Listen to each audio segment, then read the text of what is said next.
Oh, so you cannot hear me. So I'm gonna say something stupid. Oh. Anyway, hello everybody. What is going on? Welcome to another installment of the APB Show. How are you guys doing? What is going on? What is up, everybody? My goodness, I am so tired, and I also need to. I haven't gotten to all the hooplas yet that I need. We got a lot less, significantly less hoopla. So last week was a massive undertaking. Last week, I kind of wanna, you know what? I probably should have saved some hooplas from last week and put it here, but we got significantly less hoopla than last week. So I'm definitely gonna be a couple of hooplas I need to put in. Before I move on, couple here. Oh, I definitely want to put it here. Man, it was a rather uneventful week. Aside from the one that I already talked about in my videos, I definitely need to make a new one after that. But this one, I definitely want to talk about plenty of these. Couple of really interesting events. Some just frustrating.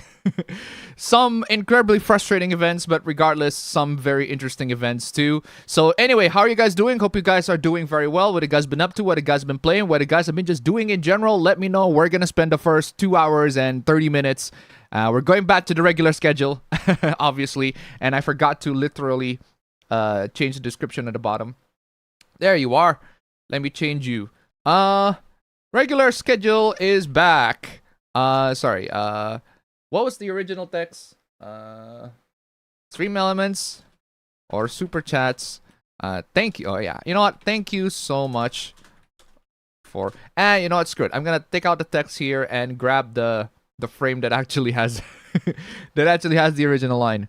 Is it this one? This is the one. I think that's the one. And then I'm gonna grab this one, the one that shows APB frame. Whoa, that's the one with blue screen. Perfect. Okay, that should do it. Anyway, chat, how are you guys doing? Hope you guys are doing very well. APB is episode. I haven't even changed the episode number. There you go. Ababro is still in Italy, so he's apparently coming home today, but we'll definitely have to wait on that. He's still visiting all sorts of places. Oh, I do want to get this. Ooh. We got a throwback hoopla. Not a throwback hoopla that already happened 2 years ago or a year ago, but a hoopla that we haven't seen, a hoopla category that we haven't seen in a while. And I do want to get myself that. But I do have a couple of events that I want to talk about because these are just absolutely crazy. Absolutely crazy. Absolutely crazy. Hold on. Let me just put in the hooplas that I need to put. You know what? I'm gonna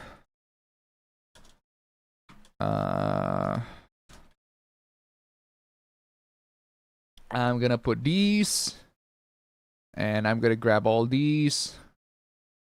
Sounds like a great deal, but all these are bloated. My goodness. This seems like a great deal, but it is not. I can assure you that it is not.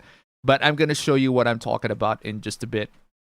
Anyway, chat, how are you guys doing? Hope you guys are doing very well. What have you guys been up to? What you guys been playing? What you guys been just doing? Let me know. We're going to spend the first 2 hours. Did I already say that? I forgot if I already said that. But regardless, as for me, what I've been up to, I have been... good. I got some good news and bad news on my end, right? The good news is I got all the hooplas gathered, sorted, so thank God for that. The bad... and also a couple of good news. Remember the PS4 copies of games that I sold? I sold a bundle of them. Hell yeah. Somebody decided to buy a bundle of PlayStation games, and I ended up only having 4. These are the last remaining PS4 copies that I have that I've sold to everybody that are still on sale right now.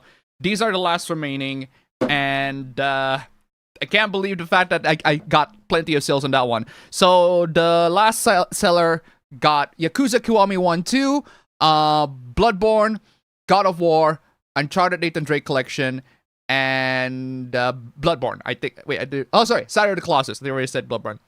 But yeah, got all of those for 700k.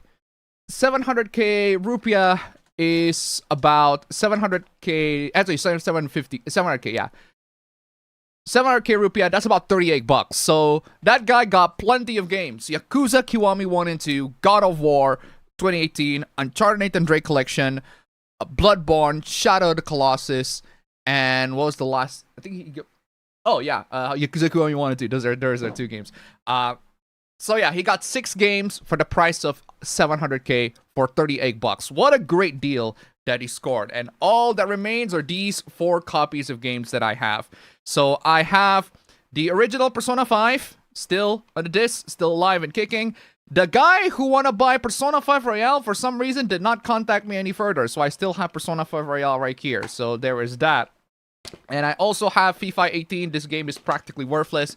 And Monster Hunter World, the game that is still not worthless at all. There are plenty of people still playing Monster Hunter World because Wilds is rather uneventful. So there is that. Also, a couple of events happen. Couple of good news and bad news. I really need the sale immediately because guess what, ladies and gentlemen? My phone has suffered the dreaded issue that every single old Samsung phones always do. Man, these Samsung, I forgot when I got the Samsung S21 FE. Because I have the Samsung S21 FE as one of my daily drivers for a while. I forgot when it was released. I think it was released in 2022. So this phone is 4 years old. And unfortunately, what you guys will see here is an absolute travesty. It is nothing but just the lowest of the low, an absolutely horrifying sight that you guys might not be able to comprehend. It is the dreaded OLED line. Yep, I got the dreaded OLED line on my Samsung S21 FE. My wife, who used to have this phone, suffered through the same experience, and the replacement for it is like a 2 million screen. A screen for 2 million rupiah, and I'm like, that is too much. That is too much. So you know what? I'm considering you might as well as getting a new phone. Speaking of new phone, this Infinix, I also have the Infinix Note 40S. This is basically my other phone that I have been using. This is my other daily driver. The problem with this one is that I had a scratch, very, very visible scratch that was caused by coins. It got what do you call it? It got trampled by a bunch of coins, and unfortunately, at one point, I decided to install a couple of UV tempered glass to hide it, because the UV glue is able to hide the scratches, which it does pretty well. The problem is, I suck at installing those tempered UV glasses, so I bought 3 of them, and I wasted 2. I bought 3 of them, I wasted 2 of them, and I managed to install this last one right here. The problem is, I forgot to, the glue goes everywhere, and it goes to the speaker port, to the bottom speaker port, and now the bottom speaker port basically is garbled like crazy. And the one solution for it is for me to go to the repair shop, and to have the guy to microscopically look at the speaker and repair it. The problem is, if the guy is about to do that, he has to remove the tempered glass. So all that journey was for fucking nothing. All of that. I installed all of that. 3 wasted tempered glass for fucking nothing. For speaker repair. All of that for fucking nothing. It is one of my most horrendous failures that I have ever accomplished as a human being in this absolutely crazy day. So that was a fucking failure, and that is the biggest L that I have ever achieved this week. That is a big L. One of the biggest L's that I've ever... these tempered glasses are so crazy, man. I swear to God. But yeah, that is an L on my part, and I absolutely... I absolutely own up to that. Huge L on my part. So while I do get a screen with... it's a monkey's paw. I got a phone with a clear screen, but the speaker's garbled. I guess I have to carry a Bluetooth speaker around now. I guess. That's a solution. Bluetooth device has connected successfully. Oh my goodness. Anyway, yeah, so there you have it. Just all around L on my part. Absolute L on my part. Yeah, at this point, I'd rather just, instead of having the guy to open up the phone and repair the speaker, I might as well get a cheap Bluetooth speaker at this point. Just get a cheap portable Bluetooth speaker that does the job. But then again, phone Bluetooth speakers do a way better job at delivering audio than phone speakers.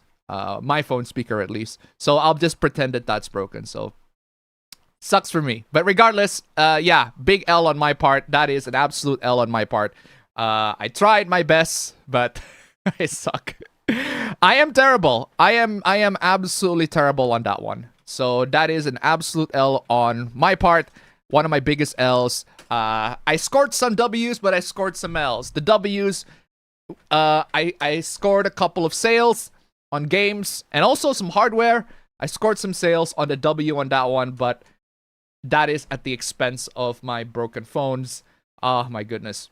I really need a replacement as soon as possible. So guys, I'll definitely get myself a mid-range phone that does the job. At this point, I am perfectly fine. As long as the phone can browse, I am fine with it. Another item that I want to sell is my camera, the Sony ZV-E10. If I can sell that camera, I would get an amazing deal. If I can sell that camera for 10 million, my goodness, I can buy like 2 phones. I can buy 2 mid-range phones with that money. 2 mid-range phones that will completely replace these 2 phones. And not only it will completely replace these 2 phones that I have, they will also, I can also sell these as well. But yeah, that's the thing. I'm gonna need a lot of money for that one. So I've been struggling with businesses. Selling secondhand stuff, selling stuff that I don't use anymore, trying to scrap as much money as I can. But guys, if you can support me, if you can support the channel, absolutely amazing. Check out the links down below and definitely support the channel. Greatly appreciate it. Come on, y'all. StreamElements links below. SuperChat links below. Where is my shaker? There you go. I am e-begging. I'm genuinely e-begging, guys. Seriously, links down below.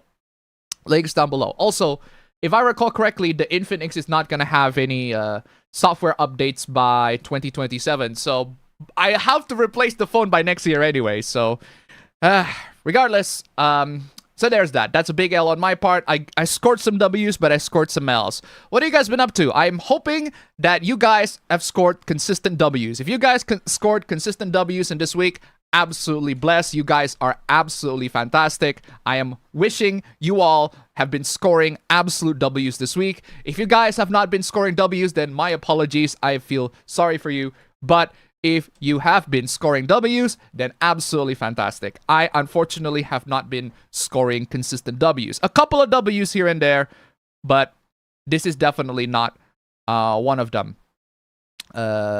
Couple of these are definitely not one of them. But regardless, I tried. I tried my absolute best. So, chat, what have you guys been up to? Also, one more thing that I need to do. Wait, I turned on location. What are you...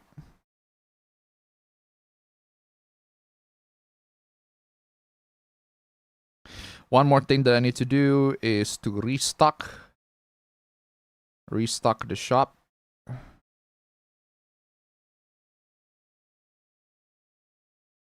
Ooh, promising.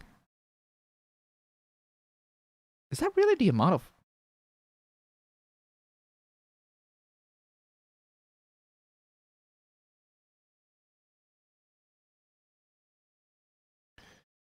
Hold on.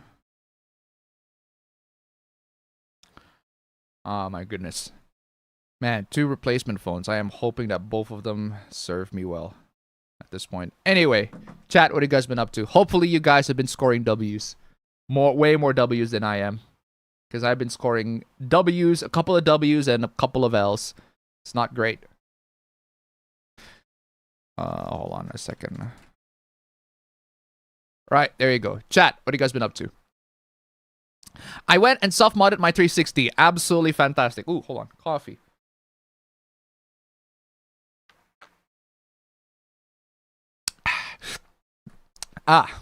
just because the disk reader was having a difficulty. Now I need to open it up and clean it. Man, I am hoping that the opening up and cleaning up process is way smoother than my entered tempered glass process. My 360 is wide open now, and I learned that it probably is the diode that is worn out. Woof. I hope y'all been keeping well, especially from the viewers of the APB from the UK, because their government wants to control the YouTube algorithm. Also because you guys are not viewing the APB show in a time that is compatible for you. That's the thing. If I stream at 11 p.m., it's compatible for pretty much most of my viewers. Like, most of my viewers are sorry, not, it covers like 75% of my viewers, because 25% of the viewers are from the UK, from the European areas. So if I stream at my time, at nighttime, that will be 11 p.m. in New York time, and that would also be like at the afternoon in the Europe. So it should be friendly time for those of you who are in that region. But the problem is, this has been a regular occurrence for me to stream at this time. Also, it's gonna be friendly for Apabro. Another thing that I also forgot is that Apabro is gonna come here to Bali anyway, so he's not gonna be in the European time for long, and he's definitely gonna be in the stream way more consistently, that's for sure. But regardless, chat, what have you guys been up to? Hello, everyone. Hello. Chilling out a bit as I just got in after being out at a hot and humid day for 3 hours. Still not as cooked as Sony, though. Oof. I'm telling you, I've already did this. I've already made the, what do you call it? I looked it up. I looked around. I see the stats. I see the metrics and everything like that. And I ultimately concluded, like, Sony wouldn't have made the move of removing physical copies of games if they are in a comfortable position. Let's be real here. Sony would not have done that if they are actually making a steady amount of income. They would only do that if they are losing money, and they are desperately trying to regain as much money as they can. So that's why I said this move from Sony, trying to restore as much as this move from Sony trying to remove physical copies of games, it's straight up a desperate move. It is an absolutely desperate move. They want to regain as much profit margin as they can, and they do it in the most desperate ways. And again, like I said in my video, it is technically the correct move. Yeah, it is the correct move, in a sense that if you drunk drive and hit something and you crash your car and you got injured, it is the correct move to call an ambulance. Yeah, maybe you shouldn't be drunk driving to begin with. I don't know, just saying. Maybe Sony shouldn't have been investing in all of these absolutely stupid and plain as obvious, clear as day, clear as crystal, bad financial decisions that would absolutely haunt them for the rest of their lives. Xbox certainly made plenty of bad financial decisions, and Sony is not exempt from that. A lot of bad financial decisions all around. And it's not just bad in a sense that, oh, they're taking risk and the risk doesn't work for them, right? If you're taking a risk, if you're taking a financial risk towards something, you should have the expectation that it's going to work. The problem is, a lot of the risk that Sony takes are plain as day, clear as crystal, doesn't work. It will not work, straight up. And if Sony thinks that, if they think that it's going to work, then they are absolutely delusional. They are absolutely delusional. Anyway, one more thing. I do want to grab the... One more thing that I also want to grab on. Also, what are historically since the PlayStation 4s? Because I do have like a complete... I talk about in one of my videos a complete... What is it complete? Xbox's failure after failure after failure of... investment since the Xbox One. I just don't understand why. It's like the $69 billion Activision Blizzard deal is absolutely baffling. I just don't understand why. Xbox basically just... imagine how many games you can make with $69 billion, and Xbox decided, nah, we're just gonna buy Activision Blizzard and let them make the games. Even though they're the one that's still majority gonna take the profit, they're still gonna be the ones taking the profit for the most part anyways, because you're just a publisher at the end of the day. Ugh. Anyway, this is the PlayStation 4. What are the decisions? What are... also, I want to do the same for Xbox, but to give a timeline, I want to get the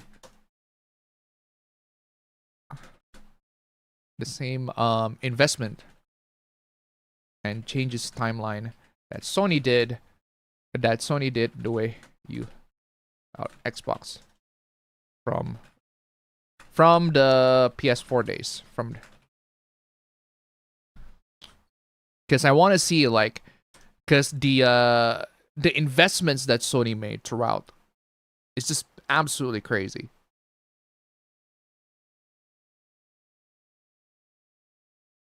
Yeah, Xbox's downfall was noisy.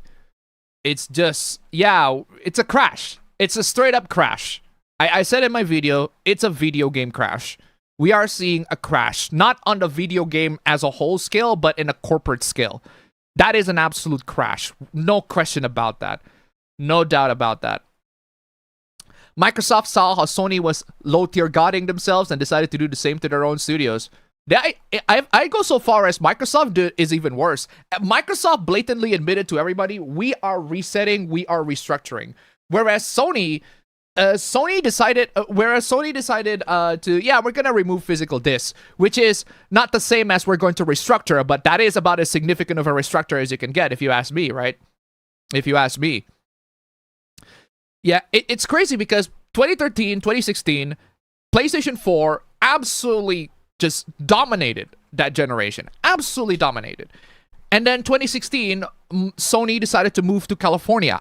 From Tokyo to California, because they want to focus on that AAA Hollywood-style movie blockbuster sorts of games that are so high budget and basically requires not a lot of gameplay thought, just the cinematic kind of games that have basic action, third-person shooting with stealth elements, all that sort of stuff.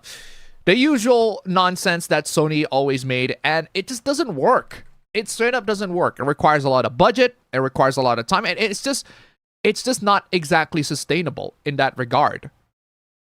It's just not sustainable at all. And yeah, they are westernized. The moment 2016 comes, Sony decides to move to California. Everything. Sony becomes a Western... Sorry, PlayStation, not Sony. Sony's still a Japanese company, but PlayStation is a Western company at that point. And that is a huge mistake. They should not have been a Western company. We talk about the censorship that Sony did already ever since they move on to California and they become a Western company. We talk about that all the time. Back literally a decade ago, we talk about that already. We talk about that so much constantly. And it is a detriment to not just their culture, not just the games being... If anything, a lot of the games being censored at that time is like a sign for this to come. It's absolutely crazy. And we have talked about that. So we've complained about that. Sony, this is the wrong move. This is not the right move to take. You're not going to be able to make profits out of this. And we've talked about that. We've discussed that already. This is something that has been already...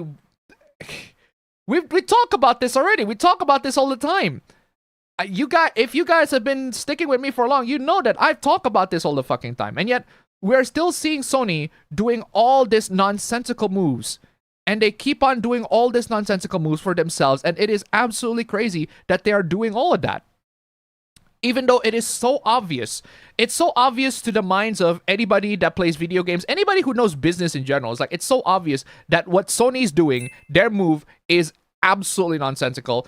And should not have been done in the first place. They should stay a Japanese company. PlayStation. Not just a... Sony, but also PlayStation. They should stay a Japanese company. Because if you're seeing right now, the Eastern gaming companies, they are actually doing very well. Incredibly successful in that regard. And they're still following the traditional model. Even Nintendo is doing relatively well. Their games are not the best. Their latest couple of games are not the best. Granted, I'll give you that. But they're still fun. They're still... follow the basic traditional single-player formula. Oh, these games are just fun to play. You play them. They're single-player. You got physical copies of them. Yes, there's the whole virtual cartridge thing. That is stupid. But you're still getting physical copies with Nintendo, at least. But yeah, absolutely crazy. And then Jim Ryan takes over as CEO. and Japan studio got dismantled and downsized. Now Sony is basically a Western corporation. Sorry, PlayStation is a Western corporation at that point. Absolutely crazy. And they're banking on lots of on exclusives, right? Granted, Sony's exclusives at that time were pretty good. Like Persona 5 used to be an exclusive, God of War used to be an exclusive, but then Horizon Zero Dawn was not amazing. It's all right. It's a critical darling for a lot of people. I just don't see the big deal of it. Horizon Forbidden West was not exactly an amazing sequel either. There are a couple of things that Sony did for Death Stranding was a PlayStation exclusive as well. And that's pretty good. But again, the problem with Sony is that even though they have excellent exclusives that warranted the sale of PlayStation to everybody, most of the developers now realize that it's better to just go multi-platform on a game instead of just sticking to PlayStation. Atlas certainly realized that. They're going to release Persona on all the platforms now, not just on PlayStation, but also on Steam and Xbox as well. So it's absolutely crazy, right? What used to be a selling point for the PlayStation is now just a dud. Just a dud. And my God, I apparently the budgets for like games like Horizon and then Spider-Man 2, they have ballooned to like 200 to 300 millions each. That is crazy. And you wonder why it's failing. That is a lot of investment and a lot of expectation for a return of that investment, especially Horizon Forbidden West. Horizon Zero Dawn wasn't exactly a great game. It's at best just meh. It's all right. It does the job as a semi-pseudo Monster Hunter-esque game where you go around an open world and you hunt dinosaurs and everything like that. But that's not. But the problem is the game is just completely insubstantial. It just doesn't really have anything. It doesn't really have a lot of bone in its story, in its characters, and it's just not that interesting. And for Forbidden West, the fact that you invest that much money for Forbidden West is absolutely crazy. Especially when the developers, like, they got amazing games in their backlog. If I recall correctly, they made Killzone. The developers of Horizon Zero Dawn, I forgot what his name's called. Guerrilla Games. They made Killzone. And Killzone was awesome. But they also made Shadowfall, and Shadowfall wasn't. Shadowfall was just meh.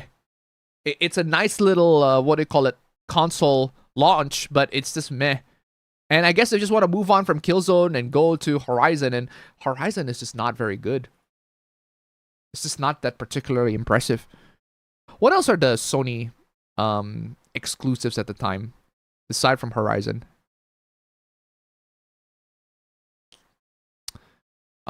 Exclusive.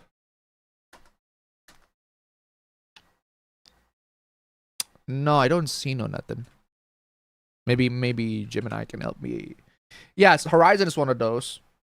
And then you got The Last of Us Part 2, which is divisive, but it does sell incredibly well because Last of Us 1 sells incredibly well. Sony realized that waiting 5 to 7 years for a single 300 million single-player game to turn a profit is a high-risk gamble. Yeah, maybe don't spend that much on a single-player game anyway, Sony! Of course that's a high-risk gamble, Sony. Oh my God! Sony realized that waiting 5 to 7 years for a single 300 million single-player game to turn a profit is a high-risk gamble. You think? You think? Gee, Sony. Gee, I wonder who could have told you that that's a risky gamble. I'm like, what do you mean? What do you mean? Of course it's a risky gamble. What are you talking about? Even any gamer who, you don't even have to be an investor. You could just be a gamer and be like, that is an incredibly stupid thing to do, Sony. You probably shouldn't spend millions and hundreds of millions of dollars on single-player games that people are not really that interested anyway. I don't know how... Hold on a second. I'm pretty sure you can... Resident Evil, the Resident Evil series doesn't require that much budget. I can assure you of that.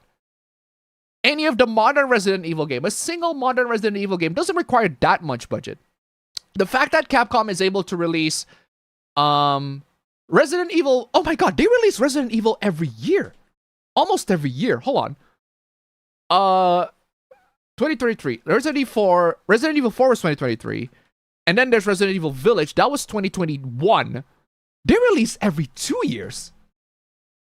Resident Evil 3 remake is... The 3 remake is 2020. Wow. After the 3 remake, they release Village. That's crazy. That is crazy. After Village, they released 4 remake. 4 remake was in 2023. And then you got Requiem, which is this year. That is a crazy amount of games that Capcom is able to unleash. Now, Resident Evil 3 Nemesis is not the greatest. It's, Resident Evil 3 Remake, not Nemesis. Nemesis, the PS1 version, the original. 3 is not the greatest game of all time, but the fact that it's able to release it, that Capcom is able to release Resident Evil 3 in that state at that time is actually pretty freaking impressive. And be able to deliver Village as well. Village, and then Remake 4, and then Requiem. Capcom is on a roll, honestly, with the Resident Evil series specifically. What about Devil May Cry, Capcom? Need some news on that one. I know that Resident Evil has been quite the cash cow franchise, but the Devil May Cry series needs some love, especially after the Netflix disaster. So there's that. Okay, what else? Jim Ryan issued a corporate mandate. PlayStation Studios will aggressively develop 12 distinct live service multiplayer games. Oh, CD! 12 distinct live service multiplayer games simultaneously, because that will work out so well, right? 12 distinct live service multiplayer garbage, because that will work out so well. Guys, releasing, okay, for the record, right? Not just for the record, but this is this common fact. A live service game is like a TV show. If you're releasing a live service game, it's like releasing a TV show. Because that's what it is. You are releasing a TV show, but in the form of a game. So every season, it needs to have new content. It needs to be updated. I hate to say, I don't know if this is a hot take. I don't know if this is a hot take, or I don't know if this is, if people are gonna see it, people are gonna see it this way. But I'd argue that fighting games are live service games. I would argue that.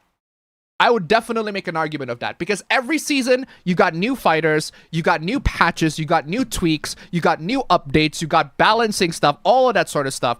I'd argue that fighting games are absolutely live service, not in a traditional live service manner, but yeah, they absolutely service the games every year. They give new updates every year, even though the gameplay is mostly the same, but they built upon that formula, they tweak upon it, and they're able to maintain a consistent player base from start to finish all the way through. Tekken 7, I'd say Tekken 7 is pretty successful as far as fighting games go. What a successful fighting game that was. What an absolutely brilliant move. In the Tekken franchise, absolutely. Just lots of updates, balancing issues are being patched left and right. Absolutely, people are loving it. And a couple of issues here and there until Tekken 8 comes in and it just completely ruins everything. But yeah, I'd make that argument in that regards. Like, fighting games are live service. If you want to take an example of live service done pretty well, it's that you just look at fighting games. That's how they do it. And unfortunately, a lot of the ones that I see is that they're not making fighting games. Well, they're making first-person shooters. Like Overwatch.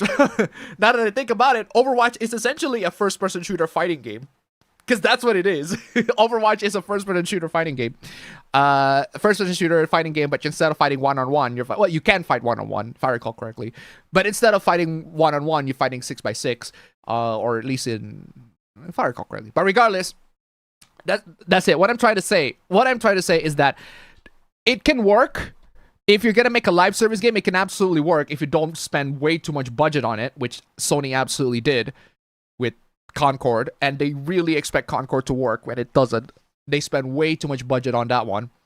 And again, it's like releasing a TV show. Releasing a live service game is like releasing a TV show. You're not releasing a movie, because a single player campaign games, they're movies. That's basically what they are. They're movies. You release them that year, and then once people play that year, people play that game, standalone experience, they play 20 to 30 hours, you're done. That's it. But a live service is a fucking TV show. A continuous TV show from start to finish. and you're gonna have to keep on updating it, adding new content, adding new patches. That's another thing that I see. That I see a lot of big AAA games fail in the Western gaming side is that they design their live service, but then completely abandon it the next game. They build a live service, they build a steady fan base, but they completely abandon it. See Ubisoft games. Ubisoft games, they have a live service aspect of them, but they completely abandon that the next game because they have to develop new games every year. Call of Duty, that's also another great example. They also have updates every year, but once the next Call of Duty comes out, you're pretty much abandoned. I actually genuinely forgot that Call of Duty Black Ops 6 was out. I genuinely forgot. I literally have no memory of Call of Duty Black Ops 6. I thought that game was out. I never thought that Call of Duty Black Ops has gone to 7. That we are in the 7th Call of Duty game, Black Ops game. I've never thought that we are in the 7th game. But then I realized, oh my god, Call of Duty Black Ops 6 was out before 7. Like, I completely forgot about that game until I was scrolling on Twitter X, and then I saw somebody posting one of the single-player campaign clips of Call of Duty Black Ops 6. I'm like, oh my god, this is from Black Ops 6? I literally forgot that that game even existed. And that's one of the biggest problems that I'm seeing with the AAA gaming landscape. They release the game, but they release one single game, but they don't update it.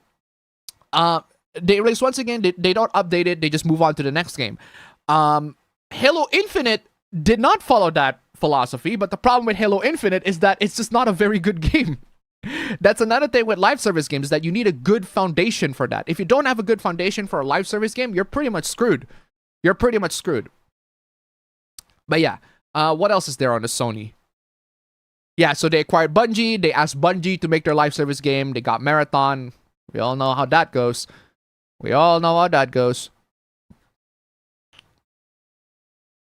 We all know how that goes. Naughty Dog forced to cancel Last of Us Online, which is absolutely crazy.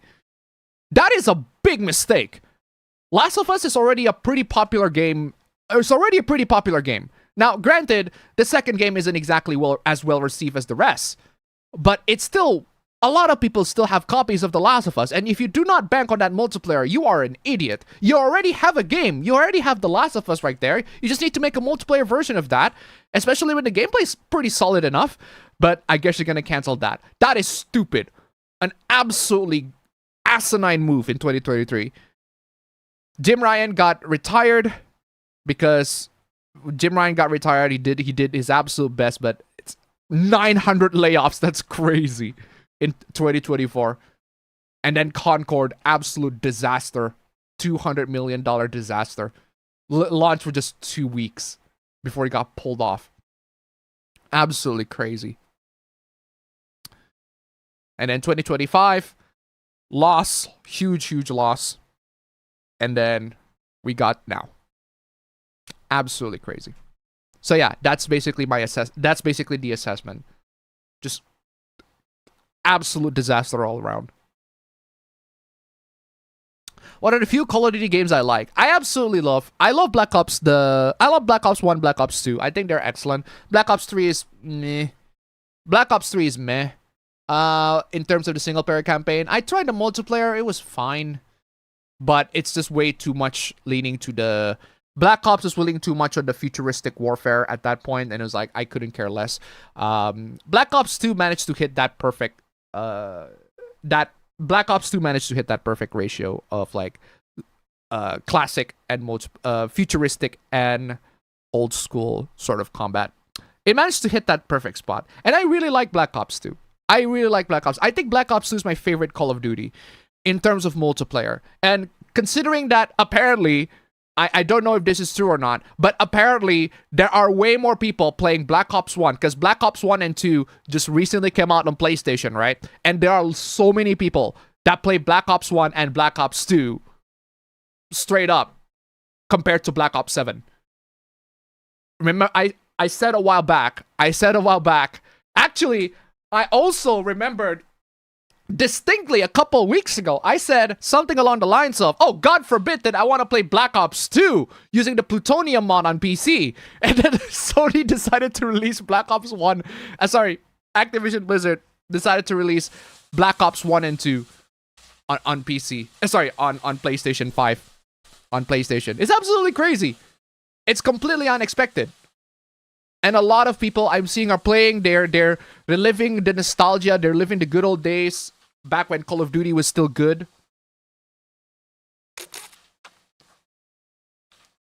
And they're absolutely living in that moment, I'm telling you. UK's authoritarian regime over YouTube edition. British? That's not in the hoopla, actually. That's not in the hoopla. But it is very funny. It is very stupid. This Argentina hate campaign is brought by the follower British sponsors. Last week, thanks to that upcoming ArcSys Marvel fighting game, I decided to binge watch a Marvel animated show called Future Avengers. To the UK government, you do realize that users can just ignore the traditional media y'all push, whether by not clicking it or users going, don't recommend channel.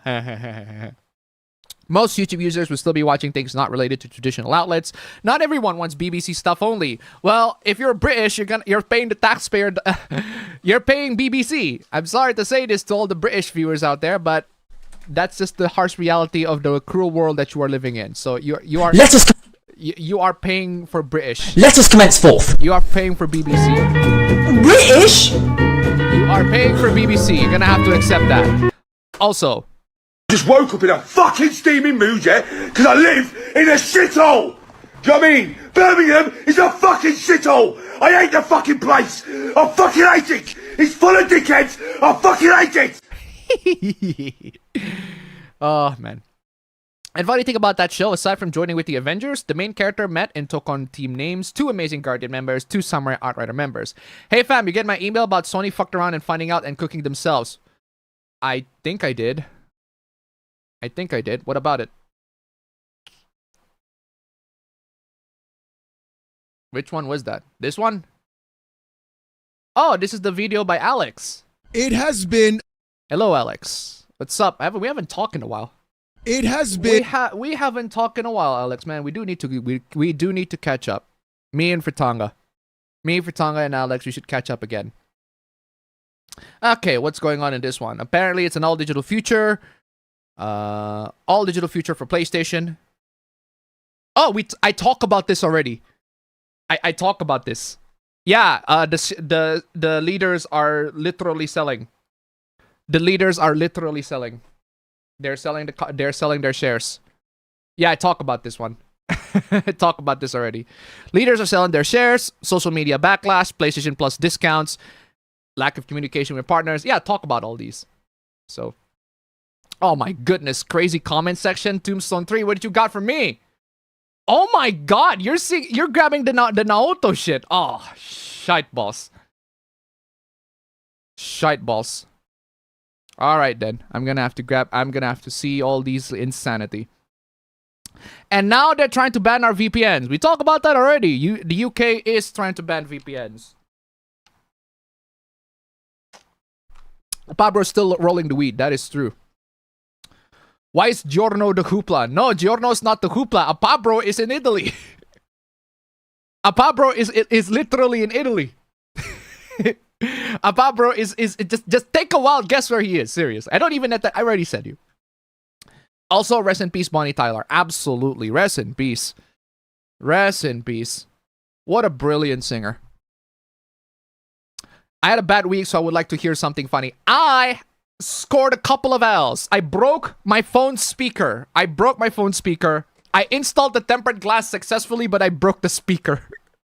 Big L on my part. But I did score some sales. I sold a lot of PlayStation games, and that is a score.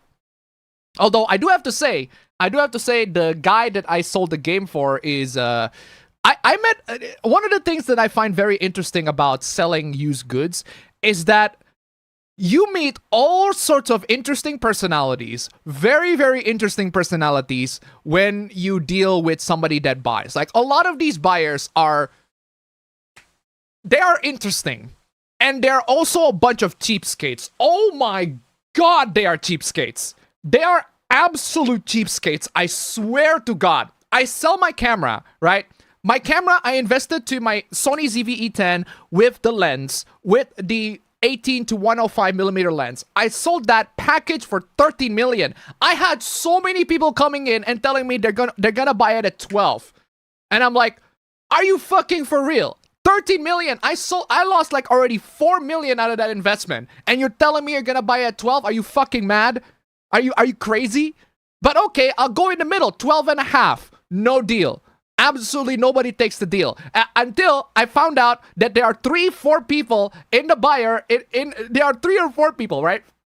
I literally had to spit. I'm sorry, but seriously. There are 3 to 4 people. I am literally drooling at how much this completely frustrates me. The Facebook marketplace experience and Indonesia buyers all around. Like just, oh my god, it annoys me. But yeah, there are 3 to 4 people that are willing to buy my camera set for 13 million rupiah, for 12 million rupiah out of my proposed price of 13, which I already lost 4 million out of. But I'm like, are you fucking mad? No, 12.5 million.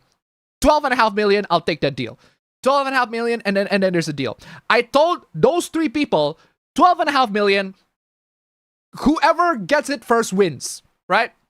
12.5 million, you get it. Nobody takes the deal. And I'm like, okay, then I guess I'm just gonna leave it here.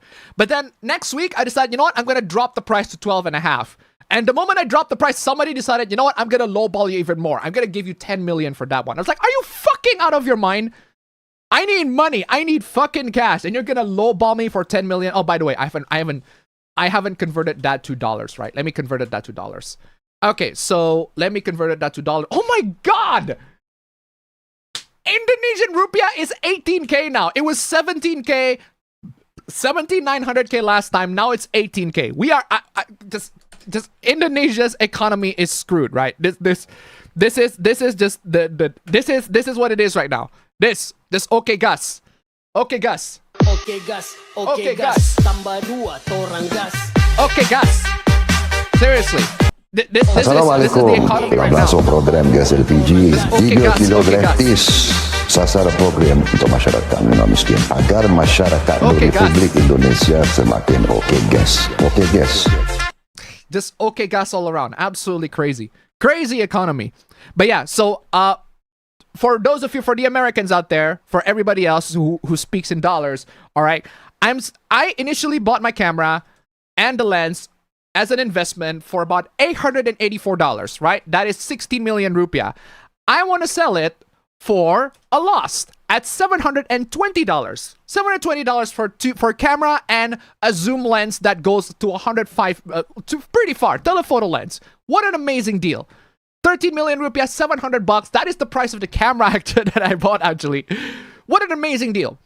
And people are lowballing me. They are shoving a 50 bucks out of that. It's like, no, we won't buy it for 50 bucks more. And I'm like, are you fucking mad? No. Okay, 690 bucks. Nope. Still not doing that. All right, then. So I dropped the price, and then I initially had one guy. He almost bought the camera, but then he looked at that and be like, oh my god, there's a lot of fungus in the lens. And unfortunately, there is a lot of fungus. I actually had to put the lens to the service to clean the whole fungus thing. And even then, it couldn't clean everything, so sucks to be me, right? But regardless, at least I have the receipt and be like, yo, this lens is recently serviced. It is refurbished. So I'm going to sell this lens at least 4 million rupiah. 4 to 4.5 million rupiah, right? 4.5 million rupiah. I'm selling this lens. That's about 250 bucks. I'm selling this lens for 250 bucks. What a great fucking deal. I bought this lens initially for about 330 bucks. And I'm selling it for 250 just for all of y'all. And you're still not fucking buying it. What a bunch of fucking cheapskates, I swear to God. Give him a Sandy tip, 2 Canadian. Appa is a millionaire. Thank you so much, guys. Every donation helps. I am desperately trying to survive. I got 2 broken phones that need replacement. Seriously, I got 2 broken phones that need replacement. And I'm selling as much stuff that I can. Doing as much business deals that I can, hopefully scoring as much business deals that I can, and it is absolutely tough, I'm telling you. Regardless, thank you so much for the donation. Keep them coming. Seriously. But yeah, where was I? Yeah, so a bunch of buyers, they lowball me. One person, right? One person. I find this one person peculiar. This is one of the buyers of the camera, and This person made an offer, an actually generous offer. You know what? Because this person actually shared plenty of personal information to me. I don't know whether it's personal information is true or not. I'm pretty sure it's not. Okay, you know what? Because you shared plenty of personal information, including your location and your number and your WhatsApp number. You know what? I'm gonna get you 12 million if you are willing to buy it. If you're willing to get it tomorrow for 12 million, deal. Because I'm desperate at that time. You know what? 12 million. And then what happened next is that the next day, the guy is like, yo, can you take some photos for me? I'm like, okay, I took some photos of the camera. And then for some reason, this person complained that one part of the camera, the aperture roller, the aperture dial, has some paint missing. And I'm like, no, it doesn't. It has a couple of scratches here and there, but that's to be expected. You're using your thumb to go to that dial. Of course, it's gonna have some scratches here and there. That's to be expected. That's well within reasonable use cases for a camera. You're gonna have scratches here and there. That's not a problem. The camera is still perfectly functional. So that was weird. And then the guy is like, oh, but you know what? I don't want to buy that camera if there's like a scratch on that one, or if there's like paint scratches there. And I'm like, why wouldn't you? Because the camera is still functional. I can literally prove it in video that the camera is perfectly functional. The camera is functional, the lens is functional, everything about the camera is perfectly fine. There's nothing wrong with it. You can take amazing pictures. In fact, we have taken amazing pictures with that camera. No issues whatsoever. So why are you asking for the camera's condition? It's a bit weird that you're nitpicking on some very, very specific areas of the camera that are like not even that broken. They're not that broken at all, but they're still asking for it anyway. So there was that. That was a bit weird. And then I waited for confirmation. And then I asked the dude, yo, are you going to take the camera when I literally about to go home from work? Because we are close. At the place that I'm work is close to the dude, to the guy that was about to buy the camera. I'm literally going to be like, yo, I'm about to go back home. Are you going to deal with this or not? No response until I got a response at night. And they're like, do you have the boxes? No, I don't have the boxes anymore. And they're like, oh, I'm sorry. I thought you have the boxes. If we had the boxes, then we would score a deal. But unfortunately, since you don't have the boxes, then we're not going to score a deal. And I'm like, oh, you are not actually buying the camera. You are going to resell it. This is a reseller. This person asked for very, very specific conditions. Nitpick. Very, very specific, completely, just perfectly reasonable scratches that happens when you use any electronics whatsoever. That person asked that question very, very specifically and got turned off by that. And then they also asked for the original boxes. Yeah, you are a reseller. I literally offered not just the camera, but I also have a charger. I have a backup battery. I have the backup charger battery, battery charger specific to that camera as well. And I also give them a camera bag. What a great deal. You got all of that absolutely for 13 million rupiah that I drop, which is 720 bucks, that I drop to 660 bucks for your benefit. And you're still gonna lowball me. Not only that you lowball me, not only that you revealed that, oh, you're just a fucking reseller. Yeah, you actually just revealed you're a reseller. So there's that. It's my... Man, I'm telling you, selling used goods got you those kinds of people. Absolute fucking lowball dealers. Just the craziest of the craziest. So there's that. There are a couple of nice guys. One guy actually visited my workplace and he decided to check on the lens. Unfortunately, at that time, the lens had a lot of fungus. So it doesn't actually affect the quality of the image. Like if you look at the lens through, you can only see the fungus if it's like at f22. If it's a very, very high aperture. If it's like f22 and you take very, very small... the aperture is very small, you would be able to notice it. But for the most part, you're gonna use f4, with that lens, because that's the minimum aperture that you get. F4 is pretty freaking good. Very, very good aperture for that one. So that's not exactly an issue. Shouldn't be an issue, at least. I don't think it should be an issue. But okay, the guy's like, no, I don't want to buy this. It's too much fungus on that one, so I'm not buying it. I'm still not going to buy it. So like, okay, fair enough. Fair enough. That's fine. I decided at that time, you know what? I'm going to service it. And then when I got the receipt that this lens has been serviced, has been refurbished, has been cleaned, then I am willing to sell it again. And unfortunately, the lens is no news from the service center yet. Although from what I've seen, the last news that I heard from the service center is that there are some part of the lens that cannot be cleaned, which sucks. But yeah, you'll meet all those colorful characters if you resell stuff, I'm telling you. Oh, another interesting story that I got is when I was reselling my used PlayStation 4 games. So there's a guy that was buying Persona 5 Royale. He ghosted me. That's not exactly an interesting story. But there's this one dude that I actually scored a deal with him. He bought plenty of games. The one that I talk about. He bought 6 games for the price of 700k rupiah, or about $38. For $38, he got 7 games. That is absolutely crazy, wonderful deal. The guy's actually pretty nice. The problem is he lowballs a lot. He absolutely lowballs a lot. Absolutely crazy. And at one point, the one thing that actually got me mad is that he offered a deal for 750k for all of those games, including initially, right? He was about to get this. He was about to get a copy of Persona 5. And I'm like, okay, you know what? You buy a lot of games, I'm going to give you FIFA 18 for free, right? He almost got these two. He almost got this too. And then in the last minute, for 50k, right? In the last minute, after I already said, you know what? Deal. You got these 2 games. Absolutely fantastic deal. You got these 2 games for 750k.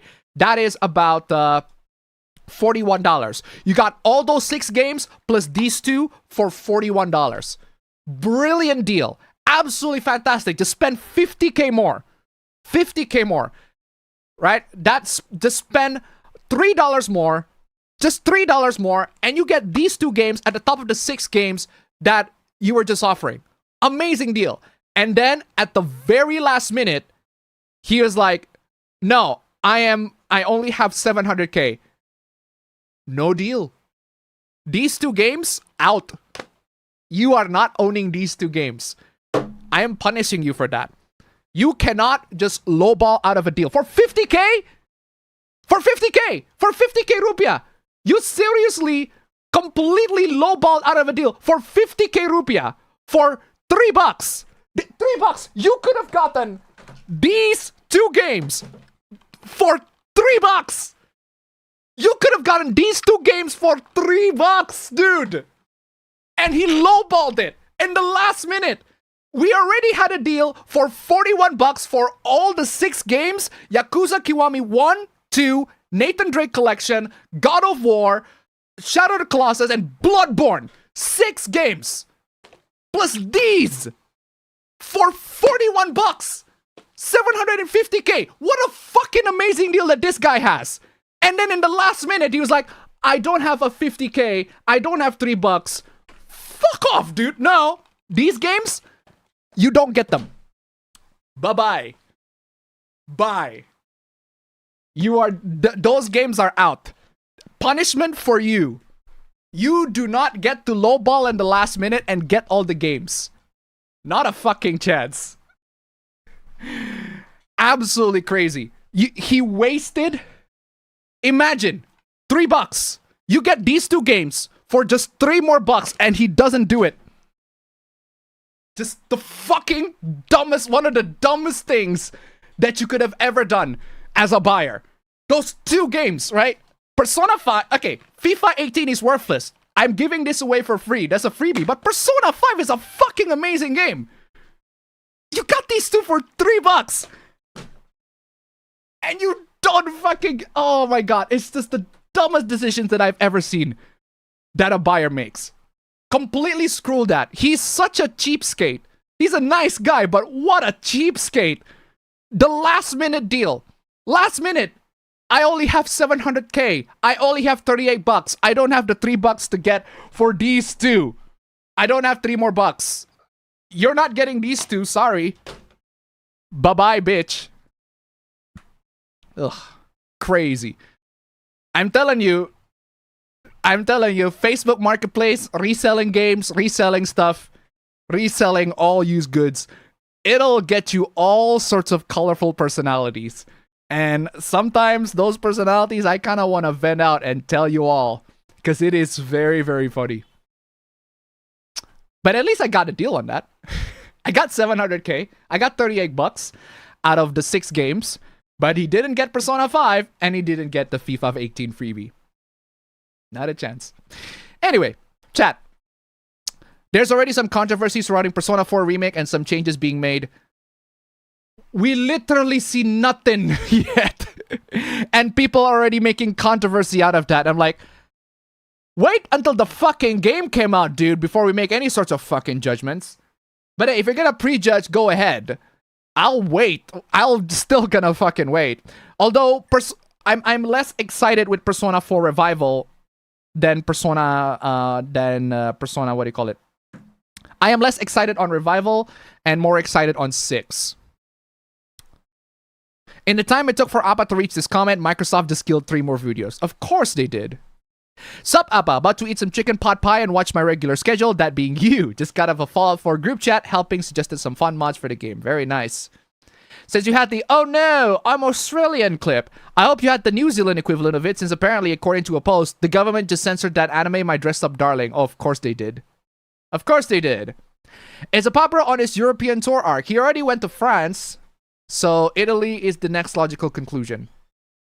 Mom's in a hospital, so we be upset.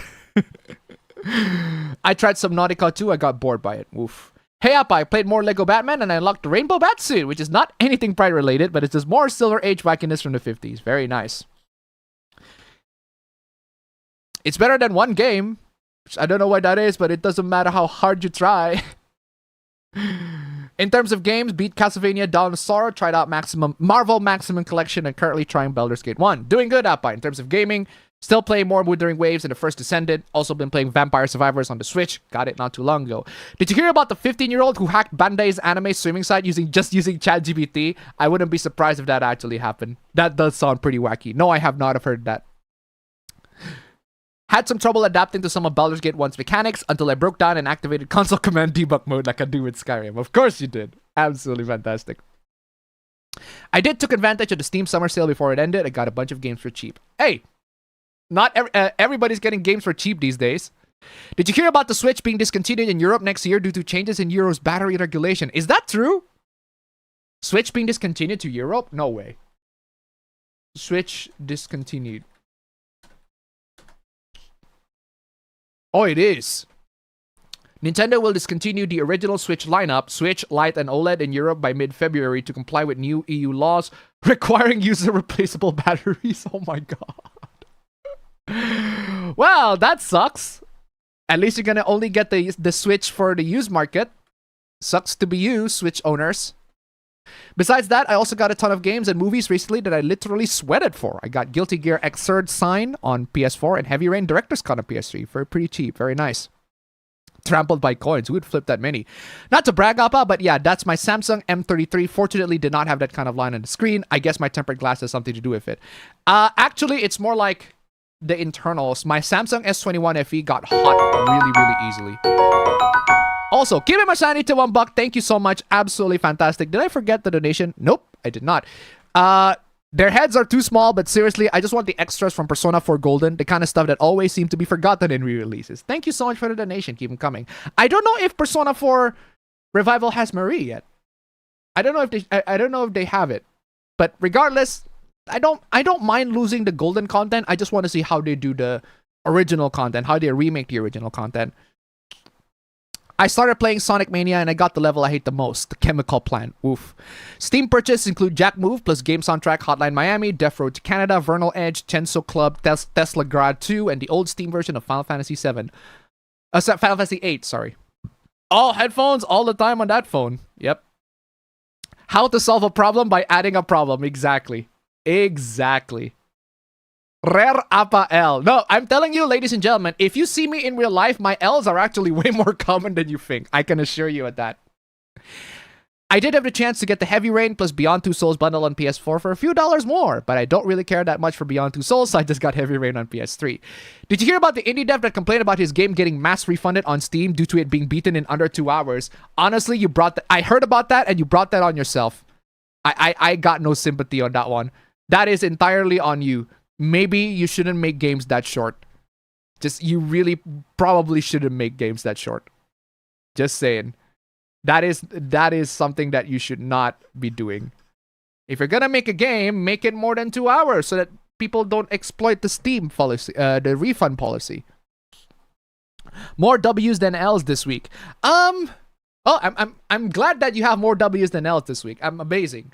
But in regards to the game industry, it's more like an absolute W. A W for us because we want to see these corporations burn and get destroyed before it can rise back from the ashes. But a definitive L's for the companies. Amazing. Currently getting a flu despite a little bit and playing Yakuza 7 New Game Plus Plus and Dispatch as I bought it during Steam sale. Very nice. Dispatch is excellent. People are canceling the new Avatar fighting game because Mike Zymon is working on it. Mike Zymon? Speaking of gaming, certain people on the internet are very upset about Persona 4 Revival confirmed dialogue changes to a certain character to fit in the current era.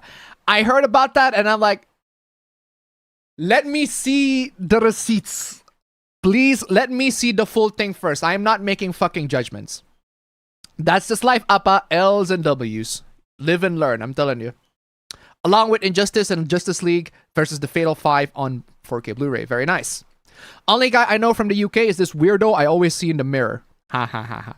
Did you hear about the chain-smoking cat girl anime hoopla? What about the chain-smoking cat girl anime hoopla? I know about that, but I know about the anime, but not about any hooplas. My life is either bad luck and good luck, and unfortunately, it's mostly bad luck on my part. If I'm telling you, if it's mostly bad luck on your, just based on my personal experience, I'm not saying this to diss you, but if it's mostly bad luck, then I'm starting to feeling like it's not luck at all. Just say it. If it's mostly bad luck, then I'm gonna have to probably revise. And I'm not dissing you, but it also applies to me. Like if I had a lot of bad luck, maybe, just maybe, I need to find a way to use my other stats to mitigate the luck factor. I mean, if my life, right? If my life is like a special, the special stat from Fallout, you know, strength, perception, endurance, charisma, intelligence, agility, luck, right? If I have the RPG stats for those, right, then my luck would probably be in a at least a 4 or 5, because I got W's, I got L's. My luck would be a 4. My strength would be a 4. Perception, I don't know how I'm gonna rate myself perception. I think a 3. I'm not particularly perceptive. Endurance, I'm rating a 4. Not particularly endurance either. Charisma is a definitive 2. I am not particularly charismatic. Intelligence, I'm mediocre on intelligence, so I'm going to put it on 5. Agility, I am not particularly agile, so I'm going to put it on 3. And luck, I'll put it on 5 because it's a mixed bag on my end. It's either good luck or bad luck. So how much total is this? 7, 6, 13, 18, 21, 26. I have 26 special points that I allocated on my end. Not very good, but hey, that's just me. That's my special stat. If I have to rate myself in special, on the special stat, my strength is 4, my perception is 3, my endurance is 4, my charisma is 2, my intelligence is 5. I'm just only a very, very average intelligence. My agility is 3. I'm not a particularly agile person, and my luck is a 5 because it's a mixed bag. I don't know. What about you guys? How would you rate yourself on a special scale? Also been playing WWF Warzone on PS1. PS1? Oh, sorry. I thought you said Call of Duty Warzone on PS1. WWF Warzone on PS1. There is what WWF Warzone. Call of Duty Warzone on PS1. I'm fucking shocked. Has some weird controls, but I'm having fun with it. Very nice. I recently bought the upgrade pack for Mario Wonder for my Switch 2 and beat the Mario story because I was close to beating it anyway. Now I'm going for the DLC. Look how much Sony pissed away on Concord. 69 billion. Nice. Other games I've been playing include Mario Kart World and Sonic Racing Crossworld. And regarding Crossworld, it is as BS as ever online. Oof. You sound like when I was 8 and making things up to troll people on RuneScape. Wait, what was I making things up again? Was I making things up? I've been watching starting Clivites Season 2, Tanya Season 2, Yomi no Sugai, a new Nanoha anime, and Mushoku Tensei Season 3. Very, very nice. Very nice. After that move, PlayStation became infested with activists and DI and forced diversity and tokenism slop. I'd say that's the least concerning problem, if you ask me. As a gamer, right? Even if you have the most diverse cast, even if you are the most leftist, the most fucking progressive game ever in the entire fucking world, the issue is not that. The issue is just your games suck. Your games just suck. The games, not only they suck, they require a lot of money to make.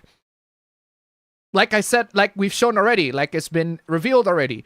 200 million, 300 million, 5 to 7 years of development for 200 and 300 millions worth of games. That's way too fucking big.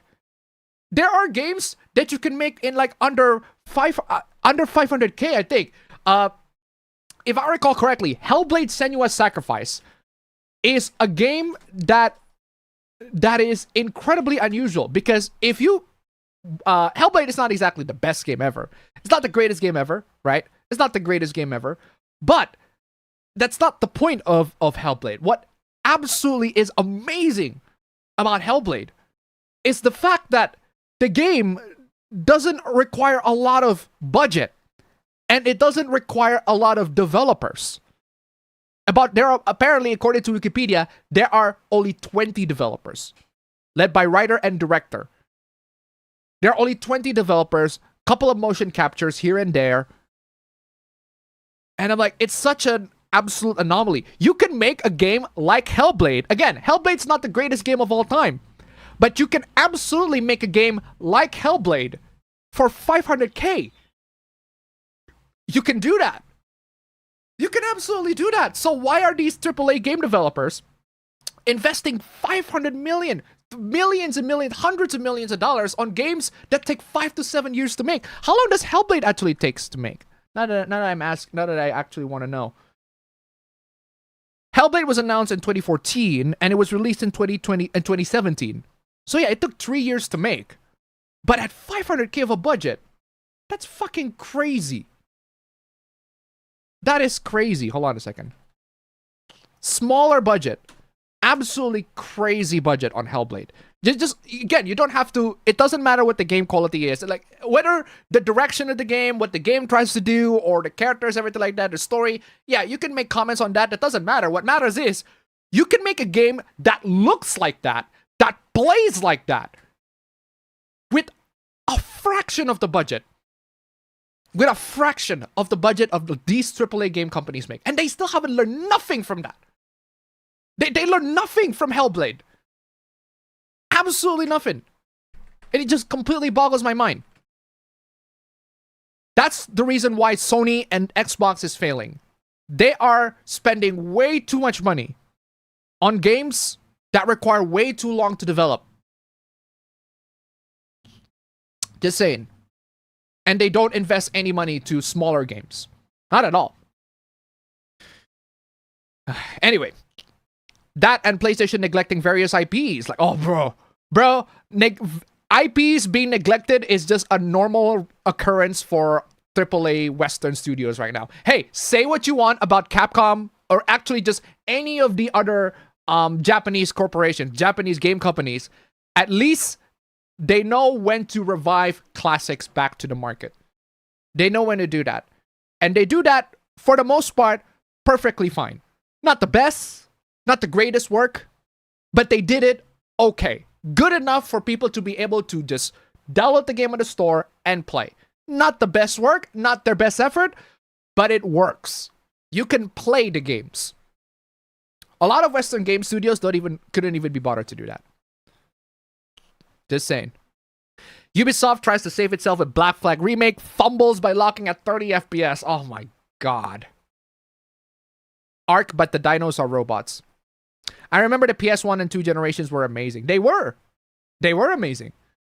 Because developers had one of the things that I absolutely also realized so much, and the reason why mobile gaming is successful, is that limitation breeds creativity.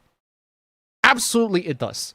Developers, when they are limited to PlayStation 2, when they're limited to what the PlayStation 2 can achieve, can accomplish, they are able to make amazing games, even with that limitation. Because with that limitation, they are forced to be creative. They are forced to use the hardware to its capabilities, to its fullest. And they have all these amazing visions, but they're only able to contain that in that small 4 GB disc DVD disc, or multiple discs, depending on the games, right? And there are lots and lots of creative works that a lot of developers are able to make on the PlayStation 1 and PlayStation 2. A lot of the games that were developed during those times require a lot of imagination from the players. And based on that imagination, because the presentation of the game is not exactly the prettiest, sometimes it can be pretty, but it doesn't always have to be the prettiest. At the time, it's pretty. It was pretty at the time. But it's not that. It's just the developers working around those limitations and still deliver an amazing experience through that. This is why you see mobile developers, they're thriving. They're able to make amazing stuff. And the reason why they're able to make amazing stuff is because the mobile platform is incredibly limited. You have no idea. I would say everybody has an idea of how limited this little device is. It's not exactly a gaming powerhouse, but a lot of game developers, a lot of game publishers are able to utilize this platform and turn it into a viable and profitable gaming market. And I can tell you that because how many times do you see the people in the chat say that they've been playing gacha games or mobile games? At least once. At least once. That just tells you where the market is heading. That just tells you where the market is heading and where the people that make actually creative games are.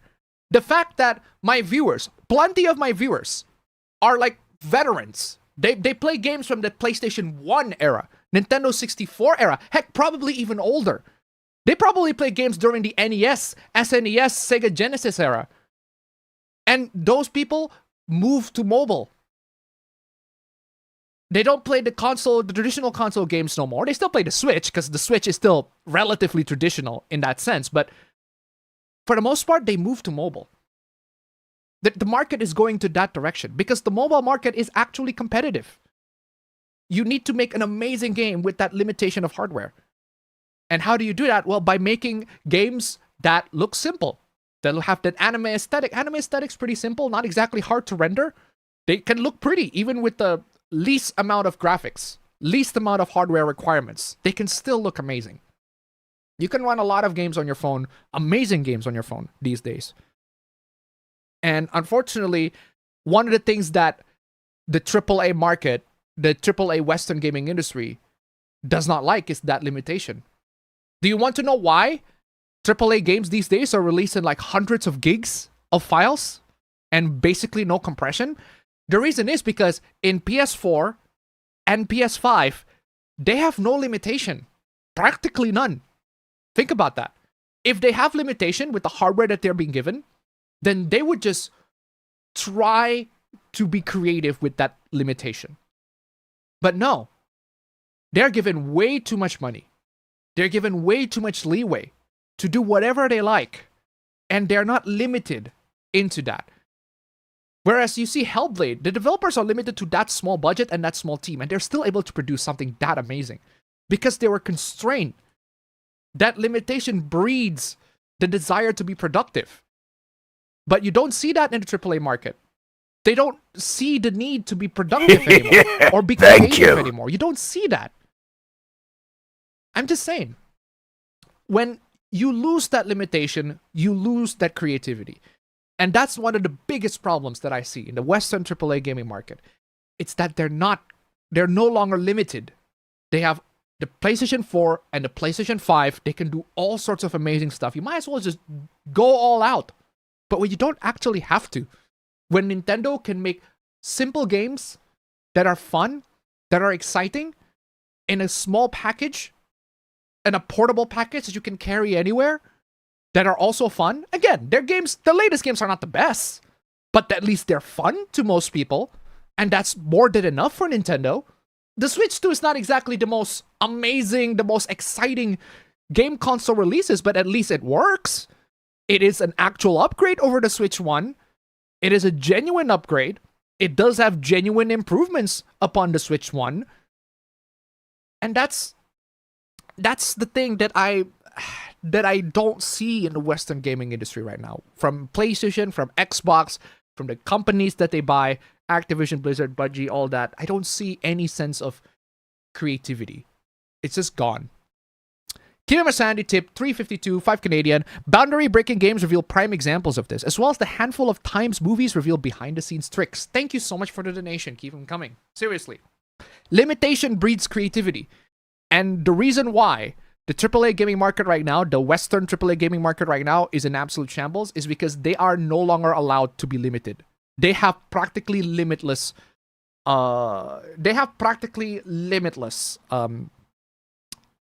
limitless budget, limitless time, limitless everything. Because they have no limits for this. The hardware can run whatever games you throw at them. They can run it. Absolutely. No problems whatsoever. But the problem is, because it is practically limitless, the developers are forced to utilize the hardware as much as they can, to push the hardware as much as they can. And that requires a lot of money. Pushing the game to match the spec of the hardware to the absolute top peak spec of the hardware requires a lot of money. Even though you don't need it. There's so much bloat in that regard. If you ask me, if Rockstar release a GTA game that looks like GTA 5, the PS4 era GTA 5, right? Looks like PS4, next gen, 8th gen GTA 5, right? Not the latest one with the RTS. No. If it looks like last gen GTA 5, but in an entirely new setting, in GTA 6, and still be able to make it run at 60 FPS, I don't think people would mind. I don't think people would complain. They would absolutely fucking eat it up. But considering that Rockstar is pushing GTA 6 so much to the point where it hits the limitations of the PS5, to the point where, from what I've heard, apparently it's going to be 30 FPS. Yeah, I think there's a lot of bloat that we need, that needs debloating in the Western gaming industry. I'm telling you. I still remember the excuse for disabling Japan Studio was their games are not selling well. Yeah, they don't sell well because you don't advertise them. Exactly. Aloy is kind of mid in her looks. She's not exactly waifu material. The problem isn't that Aloy is a waifu material or not. The problem is just the characters in general are just boring. The characters are in general of Horizon. They're boring, they're uninteresting, they're unexciting. And Aloy herself, right? My biggest problem with her character is that she's basically like Lara Croft from remake Tomb Raider, Survivor era Tomb Raider. She's just an exposition dump. She walks around, she talks exposition, she doesn't develop her character in any meaningful way, and when the times when you get to select dialogues between the characters, like, you're giving the illusion that Aloy can respond in a smart or witty way, but the dialogue choices are just to gather information, which means it's just for more exposition. So at the end of the day, it's all for nothing. You gave all those dialogue options for what? Just for her to ask more info. Just for her to dump more exposition. Just for other characters to dump more exposition. No opportunity to develop the characters. No opportunity to develop the universe. No opportunity to develop the world, everything like that. And the world of Horizon Zero Dawn is fascinating. It's just, man, there are literally little to no characters that make it interesting. I still have to play Killzone 2 and 3. Killzone 2 and 3 are fantastic. My Appa bro played it. Absolutely loved it. Killzone 3 especially, he played it a lot. But yeah, Killzone 1 he played it briefly. Killzone 2 he played it. And in Killzone 3 he played it a lot. A lot more Killzone 3. Gravity Rush 2 came out at the same time as Horizon Zero Dawn, and they gave Horizon all the advertising budget need, but gave Gravity Rush 2 none of it. That's also another thing that I absolutely despise. It's not just that they gave Gravity Rush to little to no budget. It's also the fact that Gravity Rush 1 was, for a moment, a PS Vita exclusive. If I recall correctly. Gravity Rush 1 was a PS Vita exclusive. And then it got ported to PlayStation 4 in the remastered version. And then you got Gravity Rush 2 that was released in 2017. Yeah, for a very brief moment, it was a Vita exclusive. I don't know why. Because the game is actually pretty dang good. I played Gravity Rush. Gravity Rush was excellent. Also, another game that is unfortunately going to be stuck in the PlayStation 4 for pretty much for a while. Until the PlayStation emulator can get working on that. If they can get the PlayStation 4 emulator working, it'll be amazing. It is my understanding that Black Flag Resync has cut the modern day story, which is, honestly, the modern day story is pretty insignificant anyway, so if they cut that, I don't mind that. I don't mind if they cut out the modern day story of Assassin's Creed. In Black Flag, in the context of Black Flag specifically, it is so fucking pointless. It is so pointless that if you cut it, you wouldn't really lose much. So that is a cut that I can understand, but I don't understand a lot of the other cuts.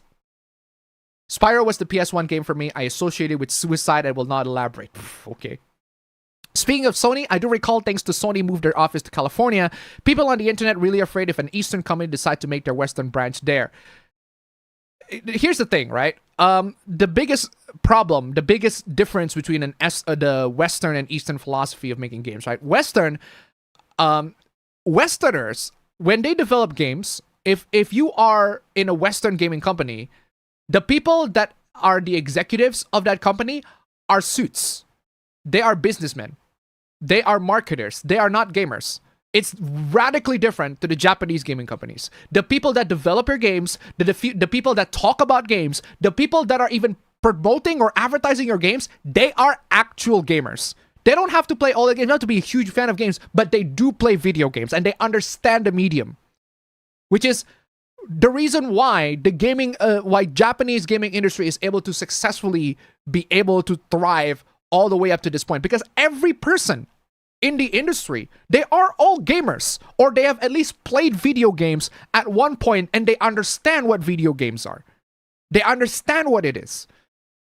You cannot say the same thing to a lot of the Western AAA gaming industry. A lot of them are not gamers. A lot of the people that work as the executives, they're just board members. They're trying to gain as much profit as possible. They don't care about video games as a medium. They just don't. It's different to the Japanese game companies, because the Japanese gaming culture is widely more ingrained in the Japanese people, in Japan as a whole. It's widely more ingrained in everybody. So if you see a businessman, there's a good chance that they have played one game. A businessman who is a gamer, there's a good chance that they have played games before in their past. They don't have to be a huge gamer now, but they have played it. That's what I'm saying.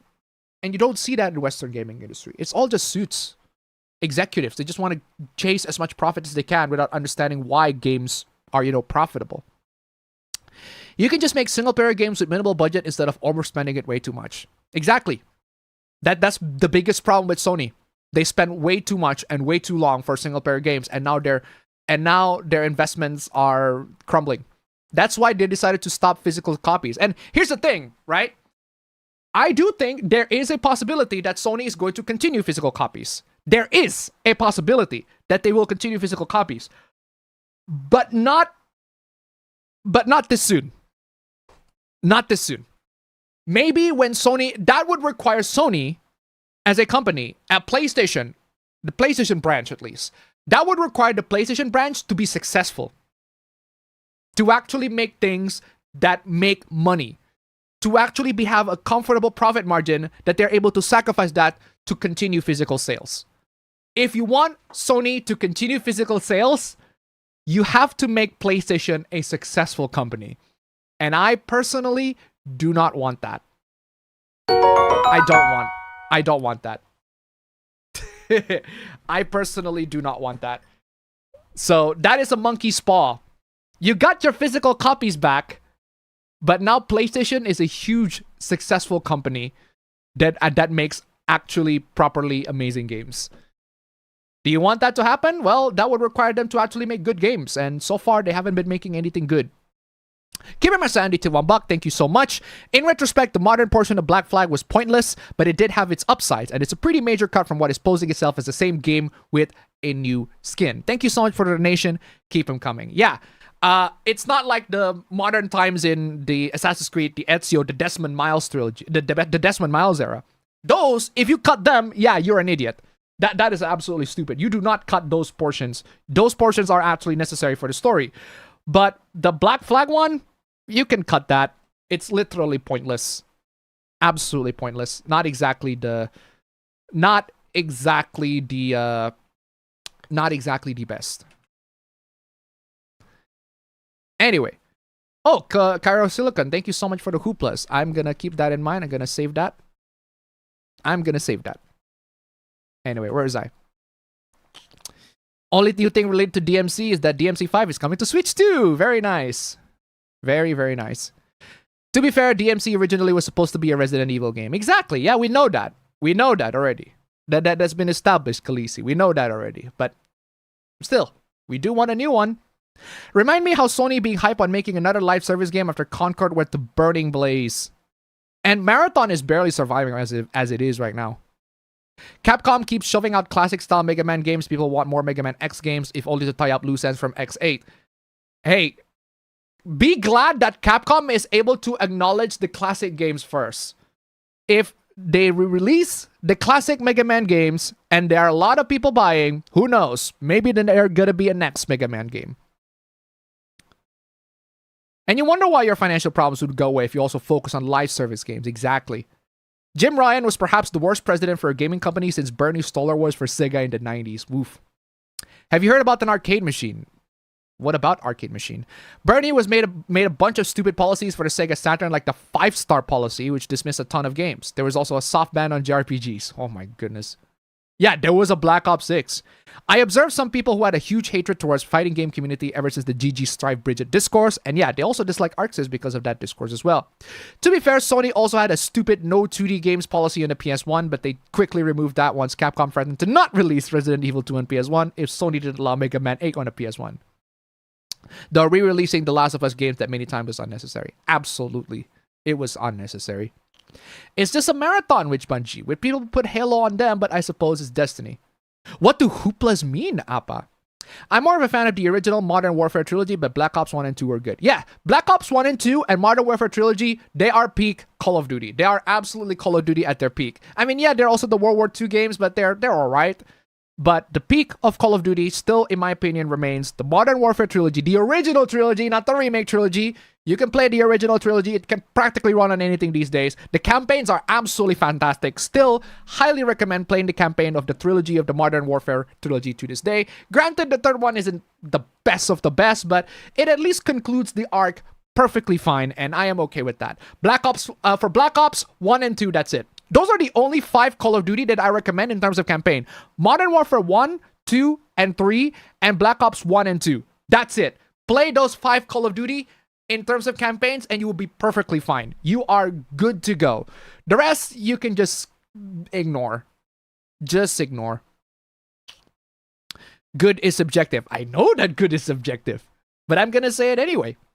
Bernie was also the president of Sony Computer Entertainment America when PS1 was launched, and he had the same stupid soft ban on JRPGs.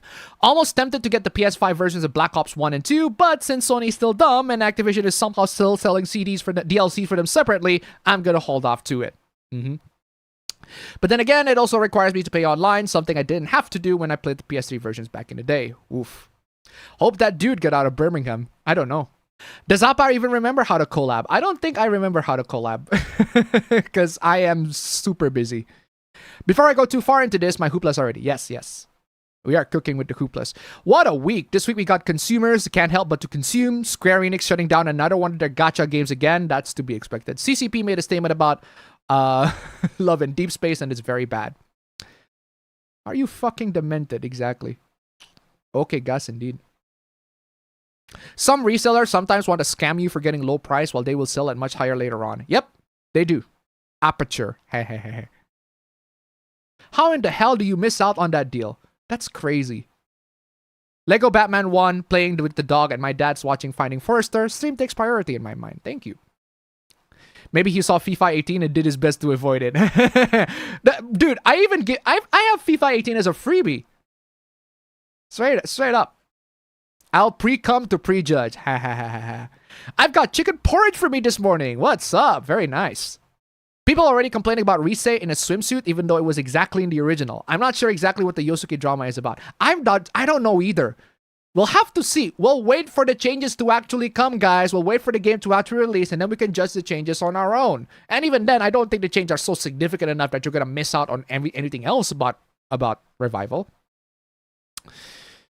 Also, I'm gonna be playing Power World a bit since the game is out of early access. Very nice. I got a 20 fucking auto scroll. There you go. I got a £20 Steam card for a Christmas present. Got the Halo Master Chief Collection and Gunfire Reborn. Never touched Halo, but over 100 hours in Gunfire Reborn. Very nice. Excuse me.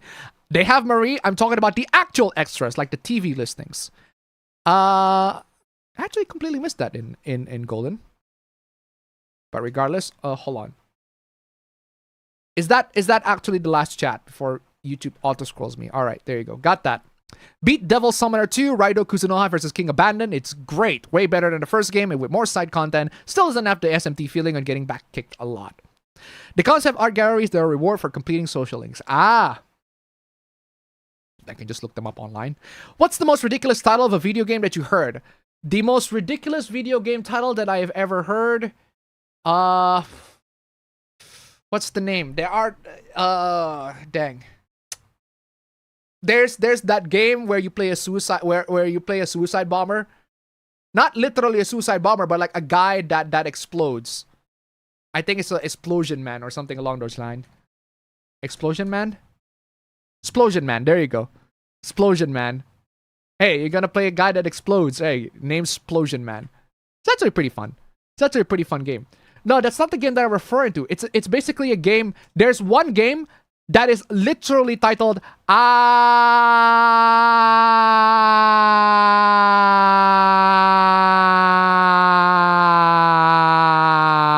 No, really. Look it up. I'm not even kidding. I am not even kidding. There is literally a game titled But yeah. Let me guess, Kanji or Naoto? No. The hoopla surrounding the chain-smoking cat girl is mostly that the visuals are realistically disgusting. That's it? They animated her shitting in the toilet complete with shit. Okay. It's a bit extreme. I have this bad habit of causing my own bad luck. You and me both. My charisma is 100 and the rest of my stats are 0. Really? High risk and intelligence. Right. Right. Don't think there was ever a Call of Duty game on PS1. No, the person is wrong. It's talking about WWF Warzone, not Call of Duty Warzone. My deja vu stat is maxed out because I've been having that a lot recently. I got banned three times on RuneScape. What the hell happened? How long was Anthem in development? I have no idea.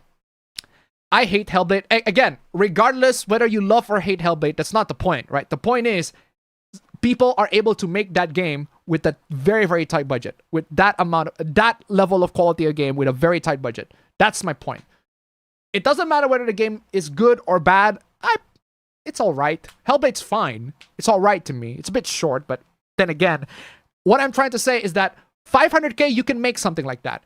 If you have a better writing, better story, better characters, pretty much better everything. Better everything except graphics and interface. Like, it doesn't matter. Graphics and interface doesn't really matter. But if you have better story and better characters and better gameplay, I think you can make something amazing out of that with just that very tight budget. Didn't the creators of Hellblade also make Ninja Gaiden? No. That's Team Ninja. Team Ninja is not the same as Ninja Theory. Ninja Theories are Ninja Theory is the guys who made Enslaved Odyssey to the West and also Enslaved Odyssey to the West, Hellblade, and DMC Devil May Cry. Yeah, they made that. But that's not to be confused with Team Ninja. They're the ones that made Ninja Gaiden, and Dead or Alive. Anyway. Funny enough, I think Ghost of Yote was one of those rare PlayStation games that didn't have a massive budget, probably because it reused a lot of assets from Tsushima. And you know what? That's fine. That's one of the things where you can save costs, right? You can save costs by reusing assets. Tell an entirely different story, but with the same game engine as you have last time, with a couple of tweaks and improvements here and there. You can save so much cash, so much money just by reusing assets.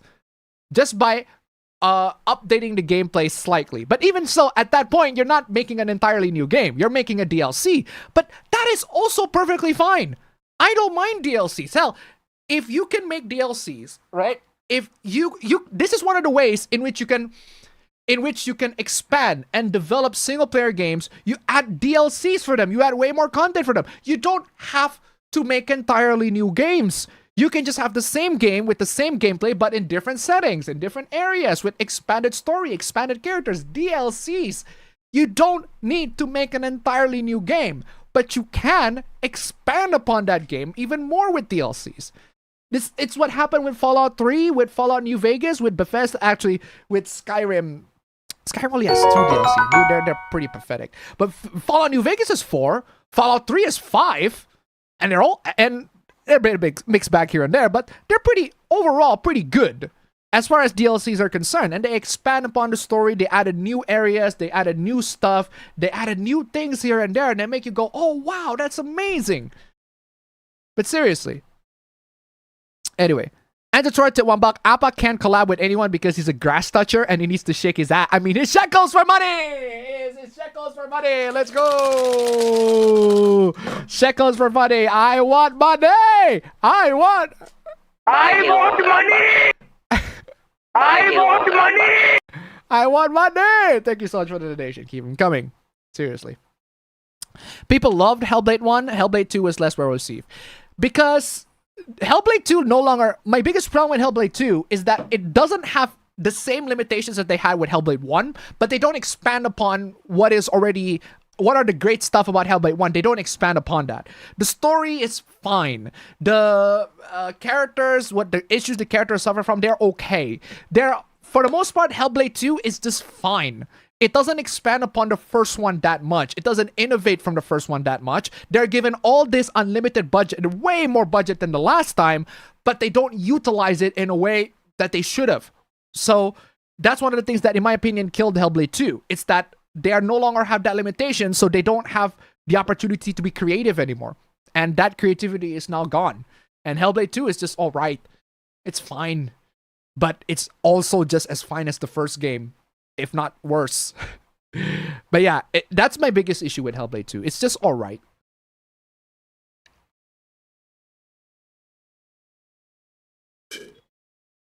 It's just all right when it could have been so much more. When it could have had so much more. You could have developed so much more. It could have been way more. It's the second game. You got way more budget. And it doesn't expand upon it. That's my biggest problem.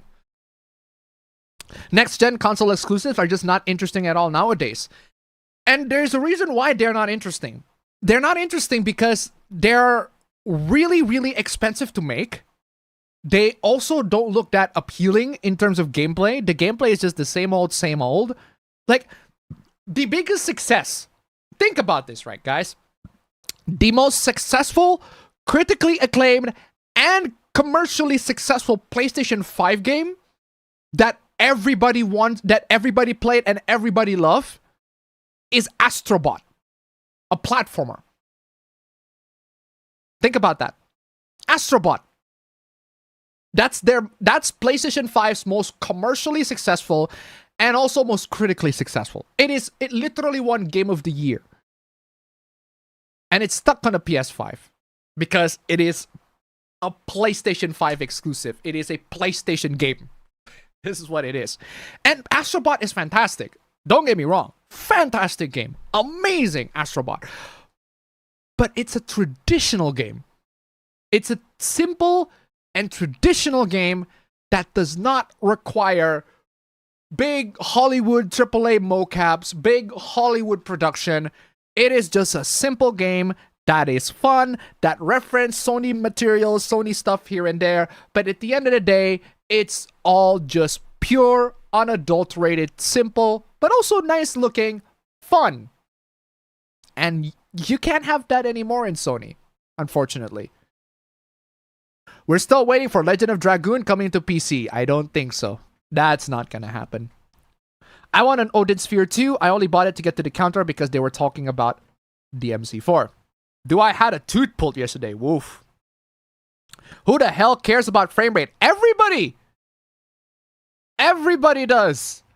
If your console promotes 60 FPS frame rate, then you better give me 60. If you gave me 30, then guess what? Your console does not deliver. Sony promised 60 FPS on their games. 60 FPS. And you gave me 30. I don't know why. I don't know why. I feel like that is not exactly up to what is promised. And hey, I don't care about frame rate either, in a sense that I can play in 30 FPS and I can also play in 60 FPS. I don't mind playing at 30 FPS. That's perfectly fine by me. But there are loads of people, this is where your empathy, I feel like, is not actually properly working. There are lots of people that do care for 60 and have 60 as their standard, and they expect Sony to deliver 60, but they're not giving 60. And if they are upset, if they are disappointed, I can totally understand why. Even as somebody that don't really care, that don't really play their games at 60. It's about empathy. I'm just saying. The amazing things you can do when working with pesky hardware limitations versus the crap you see without those pesky hardware limitations. Free Expression Warrior, tip $1. Thank you so much. Ignore my next normal chat, please. All right. Thank you so much for the donation. Keep them coming. Depending on the game, there are still indies making PS2 level games. Exactly. Exactly. Indie game developers, they have lots of limitations. That's where the creativity actually shows, actually thrives. The problem with indie is that their marketing's not very good. They spend a lot of budget on developing the game, but not marketing the game. Exactly. Once, several times. Exactly! That's my point! That's my point. That's what I am trying to say. What I'm trying to say is that there are so many, even among my viewers, a lot of them are veterans. Veterans in a sense that they play their games, they play their console games since the PS1 at least. PS1. And then there are people that play since the NES era. They are way older than me. And God bless if you're one of those. Heck, I played with bootleg NES when I was in the 2000s. I used to have a bootleg NES. So technically I grew up with NES because I had a bootleg version of that. But even so, my goodness, there are people that grew up in that era. PS1, PS2, PS3, GameCube, Nintendo 64, GameCube, Wii, not the Wii U, but Nintendo 64, GameCube, and Wii. Also, Xbox, original Xbox, Xbox 360. Those eras, the classics, the golden age of modern gaming, I'm telling you. Golden age of modern gaming. There are lots of people that grew up in that era. And I see relentlessly, non-stop, there are plenty of people in the chat. They'll be like, oh, I've been playing Grand Blue Fantasy. I've been playing the next gacha game. I've been playing Nikkei. I've been playing Uma Musume. I've been playing Blue Archive. I've been playing... there are probably some that play... maybe some of you actually play... what's the name? Love and Deep Space. Maybe you played that. I don't know. Hey, if you play that, I'm not judging. But I'm telling you, there are plenty of people that play that. Oh, Fate Go. That's also another one. But there are people that play Fate Go. I play Fate Go. I play insert gacha games here. And these people are veterans. They used to play games back in the day. Those type of console games. And now they have moved their market. They have shifted. They have moved on from that to mobile gaming. What does that say to you? What does that say about you as a person who used to play the classics, PS1, Nintendo 64 games, and nowadays you just play mobile games, you just play gacha games on your phone? What does that say? No, it's not saying it's a bad thing in a sense, you personally, but I'm saying, what does that say about the industry right now and where the consumers are heading? When my own viewers are going to the mobile direction and they have already been veterans of the golden age of the modern gaming era, you know that the market, the Western game industry, the AAA market is absolutely screwed. And that we have a genuine competitor in the mobile market. And they are actually competing. Actually delivering games. And again, I don't play mobile. This is speaking as somebody that don't play mobile games. I don't play mobile games neither. I got way too much way too busy at work. I tried playing mobile games before. It's like the touchscreen controls bother me, and I'm not a fan of those. But I still can see plenty of people play mobile games everywhere. I can literally go outside and I go to a nearby store and I see somebody or some kid play mobile games. It's an abundant platform, such a profitable platform too. But it is also highly competitive. You cannot just release shit in a mobile. You can't. You have to release something actually decent. Anyway, the majority of those big gacha games have PC and console ports. Absolutely, but guess where they play it the most? In their phones. Guess where they play it the most? In their phones. Me, I played only one gacha, but I play gacha, and I'm of the NES era. NES. Imagine that. Imagine that. There are people that they grew up in the NES era. And nowadays they just play gacha. They just play mobile games. Just think about where that market is heading. These are your consumers, Western game industry. These are the people from the West. These are people from America. These are people from the UK. These are people who used to play your games, who used to love your games, but now they just move on. They just play mobile games these days. Think about that. You can't even grasp their interests. You can't grasp them no more. They have moved on from you. Think about why that is. Sony says play has no limits. Well, we know that's a lie. I guess I don't really count since I started with a PS2 in 2008, but I do see why people play gachas more than some of the games you see in the AAA market that isn't made by a Japanese developer. Hey, if you started with PS2 in 2008, you count as well. Because PS2 is a classic. An absolute classic. I need to get that new Rhythm Heaven game. I heard it's pretty good. Hey, remember when I say one of the artists, the major artist, Kota Kyuchi, he drew a fan art of me. I still absolutely love that. That is crazy. AAA games companies are too focused on making the games they make realistic instead of being an exaggerated fantasy, which is why anime games are more profitable and like. They are too focused on that because they want to push the hardware limitation. They want to be Hollywood. They want to look that ultra realistic, just brilliant looking RTX level garbage, but they don't actually need to look like that. They don't need it. I've seen a Nintendo Switch OLED on sale for $250, $50 less than the regular one. I just hope it's still there when I save up for it. Fun or stylized gameplay over uninspired realistic gameplay any day. Exactly. I can't go to my PC repair shop anymore as I call them a bundle of sticks. Why would you do that? I am waifu material. My grandma is a published author, and I am the protagonist. So anyone wants me as the waifu? Okay. May as well play a bit of the first Descendant, trying to raise Nell and Dia in the game. Devs have limitless time until they have to bug test.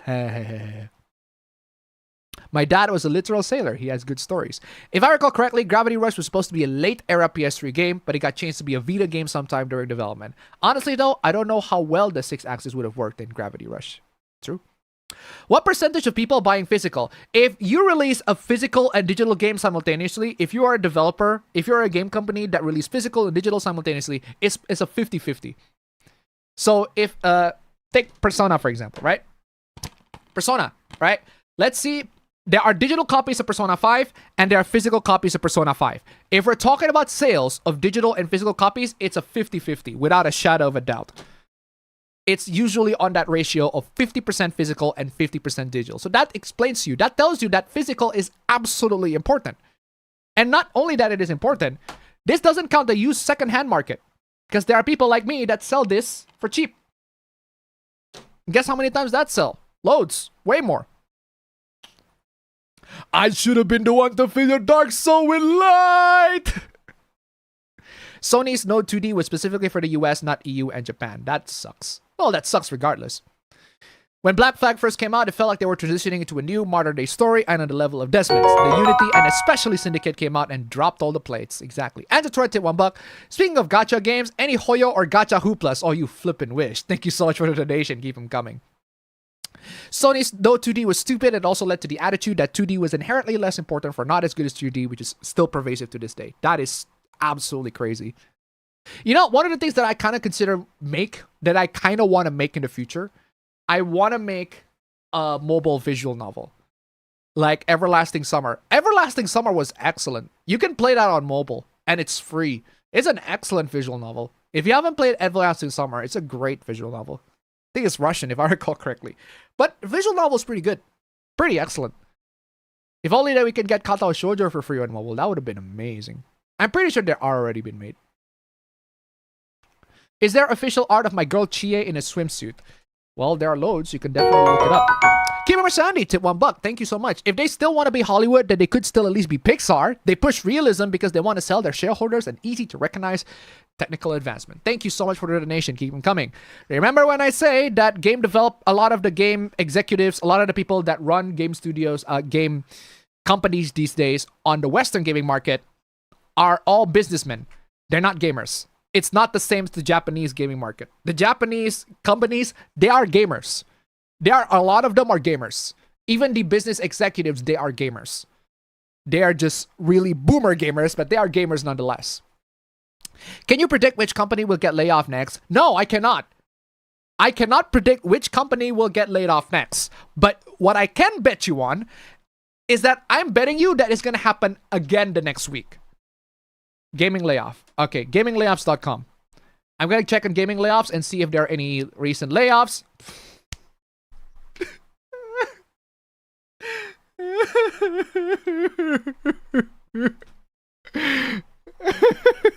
Just look at it. Man, only one more day and it's been a week since the last one. And guess what? It's the Xbox one.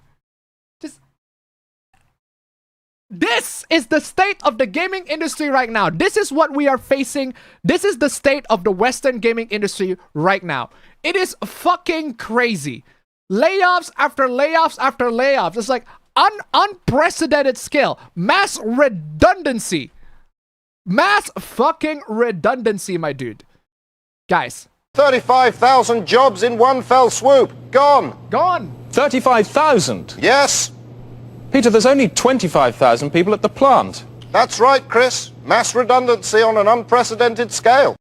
Mass redundancy and an unprecedented scale, guys. Let me tell you. It's happening every week, guys. Happening every week. Okay, hold on a second. I got the table right here.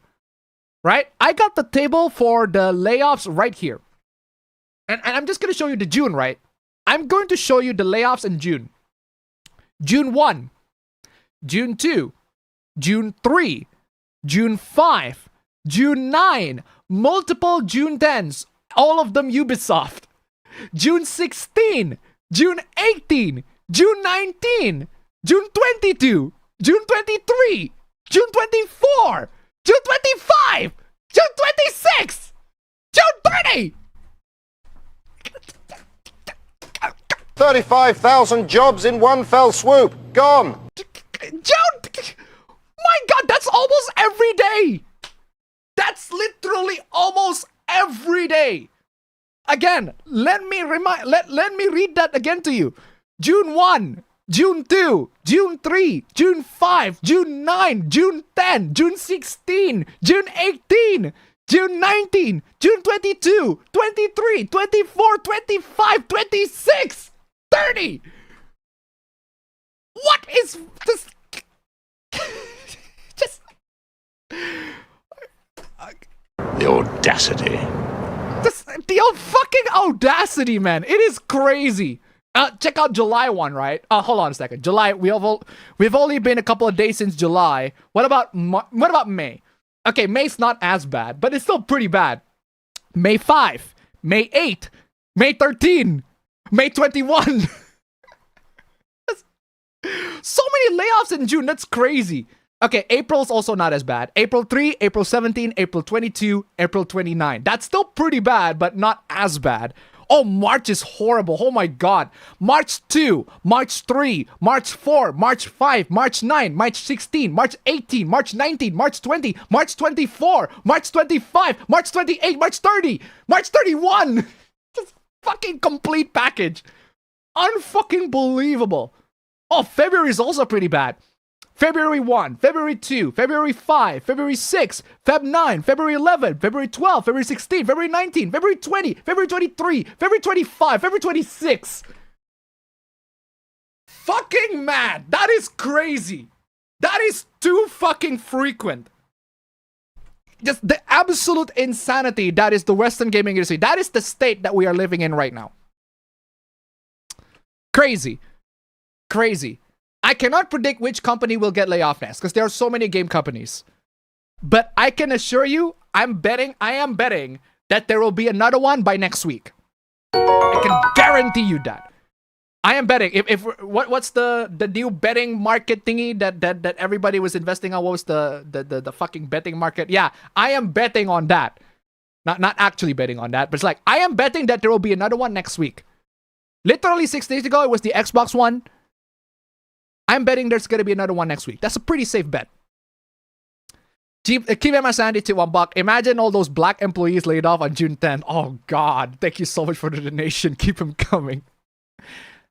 What about V? I know about that one. Did you hear about the crazy woman who said that people with ADHD or autism can't self-improve?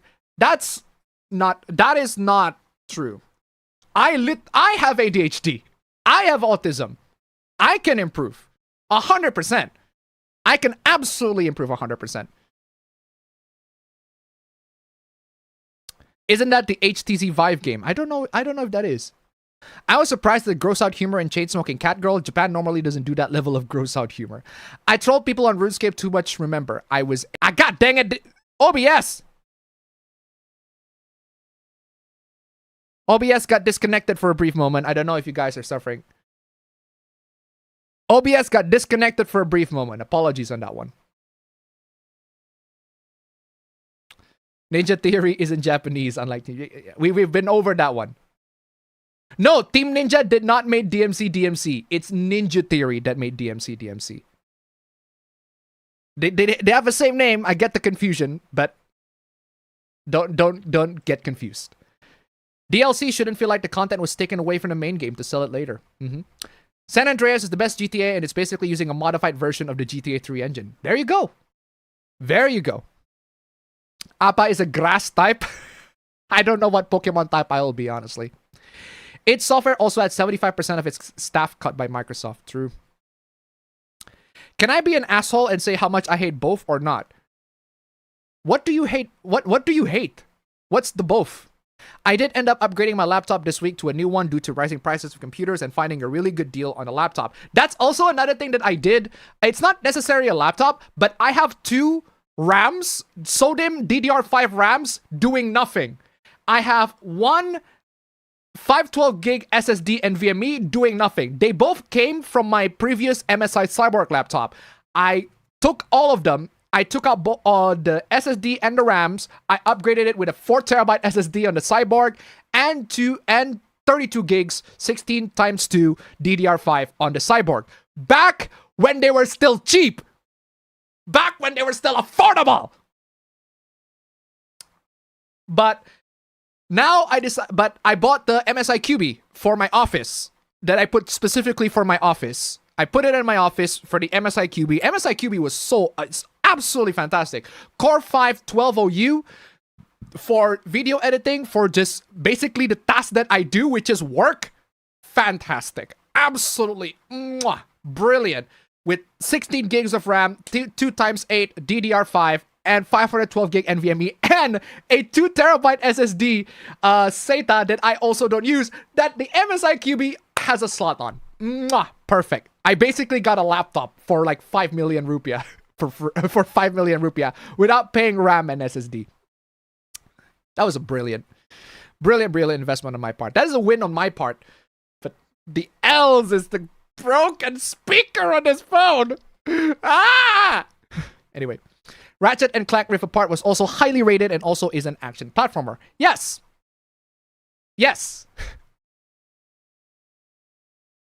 I don't think... Do they sell well, though? I forgot if they actually sell well. I'm pretty sure they are. That is on PS5 and PC only. True. I am pure, unadulterated badass. Sure. I get it, but I never liked Mario on the Sonic side of the spectrum. Okay, good for you. I also not a huge fan of Mario. I'm more of a Sonic guy as well. Everyone does not care about frame rate. Every console can do 60 FPS. Yes, they can. For most games. Until GTA 6 came out, it can only do 30. And people will do care. I bet Nintendo will make the next gen console interesting, but I'd be more interested in retro consoles more. People are still okay with terrible performance if it is the right game. Oh, well, GTA 6 is definitely the right game for that. For sure. Astrobot and Ratchet & Clank Rift Apart are probably the two biggest PlayStation-made games on PS5 that I've always been interested in. I played Astro's Playroom, but I still need to get to Ratchet & Clank. I do not care if Sony delivers 60 or 30. I care about the quality of the game. That is perfectly fine. I too don't care either. But there are loads that do. And to those people that do care, they expect their games to run on 60, but the game run on 30. I can sympathize with that. I can relate to that. I can absolutely relate to that. Even if I am a person who don't care about frame rate, I can relate to somebody being promised something but got something else that is half of that. I can relate to that. My point is not everybody should care about frame rate. My point is I can relate to people that does not get what they want. They expected 60, but they got 30. They got upset. I understand. Even if I personally don't care about frame rate, and I just want a good game. If GTA 6 run 30 FPS on my PC, perfectly fine. No issues whatsoever. It can run on the lowest setting, and I would have no issues in it whatsoever. I just want to play the game. Most people just want to play the game. But there are those that do care about frame rate, and to those people, I get it. Totally understand. Absolutely, I get it. Frame rate is key for certain games, mainly competitive ones like online shooters and fighting games. Yes, Sony needs to make more smaller games, but all of their studios are massive AAA studios who only focus on massive projects. 7th gen and 5th gen were by far the worst for performance. Some legendary games didn't even hit 30. Infamous 1 and Infamous 2 is absolutely dreadful in terms of performance on my PS3 Super Slim. The PS3 Super Slim running Infamous 1 and 2, oh my god, the performance on that one is garbage. Absolute garbaggio. Oh, good lord. No mentions to Brick Games or Tiger Game consoles. Oh, god. Raid Shadow Legends is technically a gacha game. It's not even technically a gacha game. It is a gacha game. Granted, I think many of the image quality issues we are facing are directly caused by the push for crappy TAA. TAA does not need to be blurry. I grew up with bootleg NES. Contra is literally a goated game of all time. Oh, fucking hell. I love Contra. Contra is so cool. A fucking awesome game, Contra. And I play that a lot. I played Contra a lot when I was a kid. I don't play that nowadays right now, but I suck at Contra. I am terrible at Contra as a kid, and I'm terrible at Contra as an adult. That's just how it is. I used to be very pissy about not needing my games to be 60 FPS. Now that's my default option. Well, there you go. There you go. Somebody actually wants their games to be 60. I personally don't want my games to be 60. I'm perfectly fine with 30, but there are plenty of people. In fact, I actually like 30 FPS. I like the cinematic look more so than the smooth motions look. I've seen games on YouTube that are like 60 FPS and I just can't get used to it. I personally prefer the cinematic 30 FPS look personally. But I can see why people like that 60 FPS sort of smooth soap opera look. That's fine. Perfectly fine. No issues in that one. I play HSR, WUWA, and Epic 7, and I fucking grew up from the PS1 days. Exactly. The majority of those gacha games have PC and console ports. It does not matter, dude. That is irrelevant. The majority of those gacha games are released mobile first. It does not matter if they are released on the PC or the console ports. They are played on mobile. It does not matter if they have console or PC. Those are ports. But they are serving the mobile market, serving the mobile players first. That is a priority. The PC and the console, they are an afterthought. It is different to games that are released on PC or console first and then got ported to mobile. That's an entirely different story. But these games that people are saying, like, what do you call it? Blue Archive, like Genshin, like Hoyo, any Hoyo games, insert Hoyo games here. Yeah, they got ported on other consoles and other ports as well. They got ported. But they're released primarily for mobile. Mobile first and foremost. That's why they're a mobile game. Just because they have ports doesn't mean that that's their primary audience there. I Detroit to $1. Giorgio, Garbaggio, Giovanna haven't said that in a while. Thank you so much for the donation. Keep them going, for real. I heard Gen Z's looking back to PS2 era. I don't think they are looking back to just the PS2 era. Just the PS2 era. I am happy my two favorite franchises died prior to 2010. Army of Men and Brothers in Arms. Army Men and Brothers in Arms. Oh, Brothers in Arms was awesome. Those are great. I grew up with the GameCube and GBA. I play both gacha games and the big games. Mobile games aren't bad, but there's a lot of crap in it. There absolutely is. That's why I said the mobile games market is highly competitive. You can't just release crap. If you want to stand out, if you want to actually be successful, you need to make something amazing. You cannot just make crap. Straight up. I am really lucky to play Super Mario Bros. I also played Super Mario Bros. On my bootleg NES. I played it as well. 3 in the actual NES. That is crazy. Amazing. All I need is a working AC adapter to revive my NES again and still have some game cartridges. Very nice. I don't like people from the UK. Just woke up in a fucking steaming mood, yeah? Because I live in a shithole! Do you know what I mean? Birmingham is a fucking shithole! I hate the fucking place! I fucking hate it! It's full of dickheads! I fucking hate it! I don't like people in the UK. Oh, I cannot help but to play that. I don't know. My compression is all the way screwed. Hold on a second. Did I seriously put my compression at... Hold on.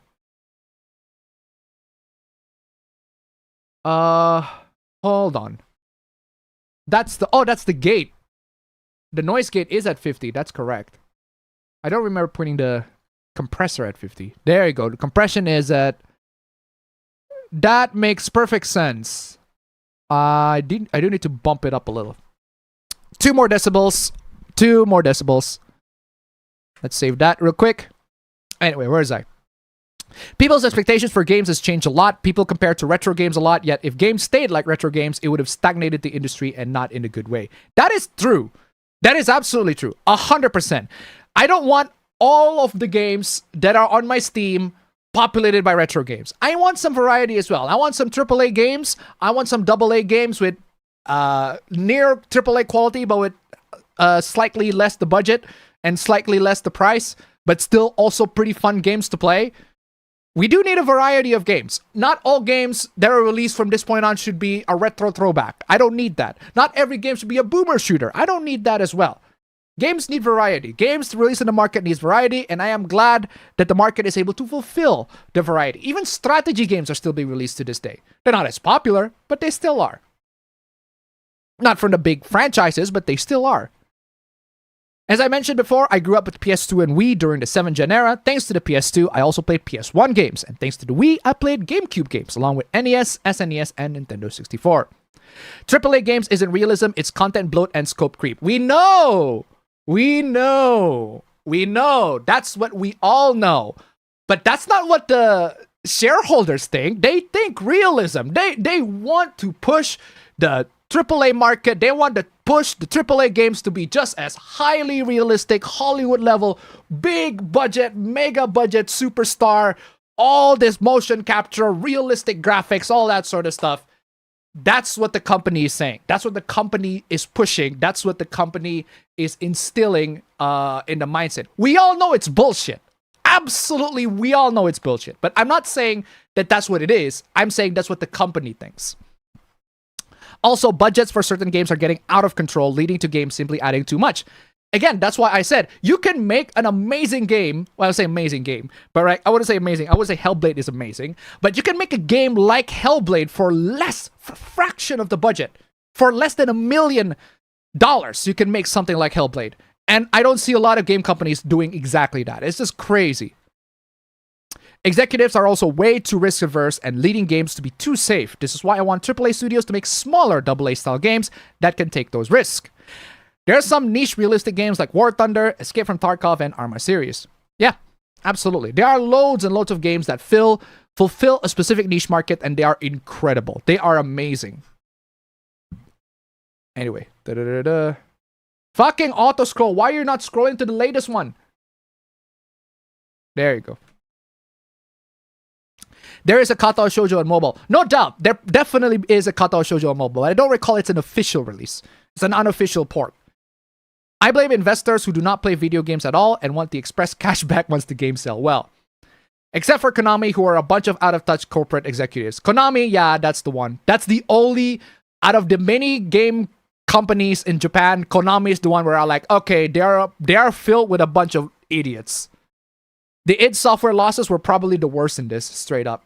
Most of these layoffs were caused by the pandemic, both from the economic consequences and inappropriate spending during the pandemic due to companies thinking the growth was going to stay at that.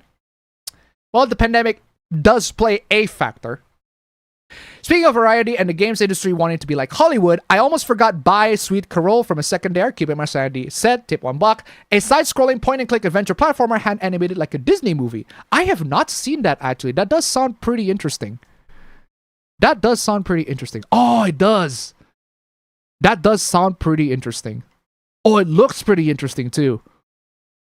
Oh my goodness, that does look pretty interesting. Animated pretty well too. It's already out. The game is already out, and it was released last year in October. Mostly positive reviews. Not the best reviews, but mostly positive, which is, it's alright. That's perfectly fine.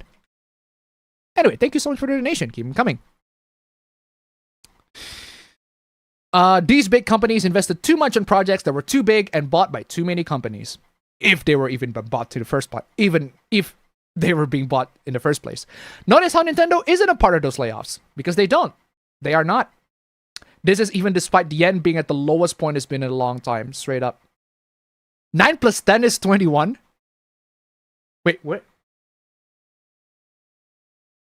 That's the nostalgic critic one. When he miscounted 9 plus 10 is 21, if I recall correctly. Dog VA just said something that made quote-unquote those people mad. And is also getting called a hypocrite for something he said in the latest Trash Days episode. I do not pay attention to Trash Days, so I don't really know. How many of those are Western? All of them. Polymarket, that's the one. You have autism or just ADHD? I haven't been formally diagnosed, but I definitely have ADHD. There's an ADHD survey, right? There's a official classification for... hold on a second. Let me look it up. Right? Let me look it up. If you want to know whether you have ADHD... there is a test. There's like a self-test for that. It's called Adult Self-Report Scare Screener. It will basically recognize whether you have ADHD or not. There is a PDF for that, but I forgot where I got it. I absolutely forgot where I got it. But the questions are basically the same. They're like 16 to 18 questions, right? But the point is, I absolutely do. I absolutely do have it. Because every single answer that I go is like, it's either super often or not. It's either often or all the time. Often or very often. Okay. I'm gonna take one, right? Just out of curiosity. Just out of curiosity. How often do you have difficulty concentrating on what people say to you? Very often. Very, very often. Even when they're speaking to you directly, very often. That happens all the time. I swear to God. Guys, how many times do I miss my chat? Many times I miss reading super chat. Almost all the time. Every stream, that happens all the time. That's one of the signs. That's one of the ADHD signs, if you ask me. How often do you leave your seat in meeting or other situations in which you are expected to remain seated? I wouldn't say often. If I'm in a meeting, I remain on my seat, but I do try to like move. I move my legs. I try to do things that simulate me, that to make sure that I have something that I'm constantly stimulated. So I'd say I don't leave my seat. This is more of a rare thing. But I do leave mostly because I want to pee. That's the only reason why I want to leave. And just put this on sometimes, not all the time. How often do you have difficulty unwinding and relaxing when you have time to yourself? Often. Very often. Not very often, but often. When you're in a conversation, how often do you find yourself finishing the sentence of the people you are talking to before they can finish themselves? Very, very, very, very, very, very often. I even do this in this stream, in the Q&A. I always do that. I always finish what everybody's saying before they even finish their sentence. I always do that. I do that all the time. You guys are witnesses to this. That is a sign of ADHD, straight up. How often do you put things off until the last minute? Very often. Very, very often. I am a massive, absolutely massive procrastinator. It is absolutely crazy that there are so many times in my life where I procrastinate. Not only did I procrastinate and delay stuff, it actually ruins me in a lot of ways. There are many life-changing procrastinations that I never ever learned from because I am a fucking doofus. I am an idiot in that regard. But I am aware that that is my fault that I try my best to fix. I'm not as bad as 10 years ago. I can assure you of that. But man, it is a slow development. I can assure you. Slow development. How often do you depend on others to keep your life in order? This is a never. A never. I do not depend on others to keep my life in order. I will always rely on myself. But that being said, there are times where I do depend on others. There are times where I do depend on others in terms of making my life to be in order. Yeah, sometimes I do depend on others, but it's not to the point where I'm literally actively seek for their dependence. Like, I want my life to be in track to get my life in line. It's like I don't really need their help, but when they do help, it is nice. It is appreciative. It's rare. I identify as male, obviously. I am in the 15 to 30 years old. I am literally near 30. Unbelievable. Okay. No, I do not need my email address. Fine. I'll give my email address. And it cannot be black. All right then. I score 1,775 on ADHD. Wait, what does that mean? What does that mean? Wait, what does that mean? What does the score mean? I score 1,000. Okay, what does that mean? Okay, I score 1,000. So what does that mean? 1,000. It's pretty high. It's a pretty high number, but what does that mean? I actually do not know what does that mean. Wait, why is there no explanation of what that is?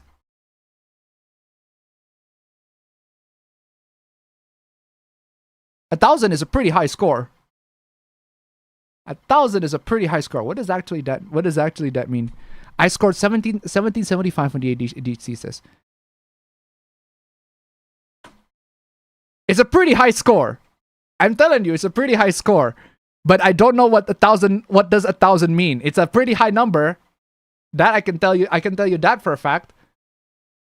Not exactly wrong. That is a high number. No doubt about that. No question about that. But I don't see any emails yet. No, nothing. All right then. I do remember having the paper test though.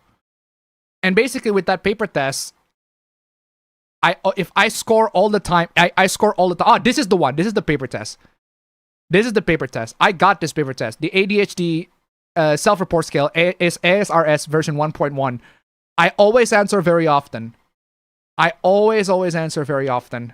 And that's crazy. So yeah, I basically have ADHD, but that's only self-diagnosed. Not officially properly diagnosed, but self-diagnosed.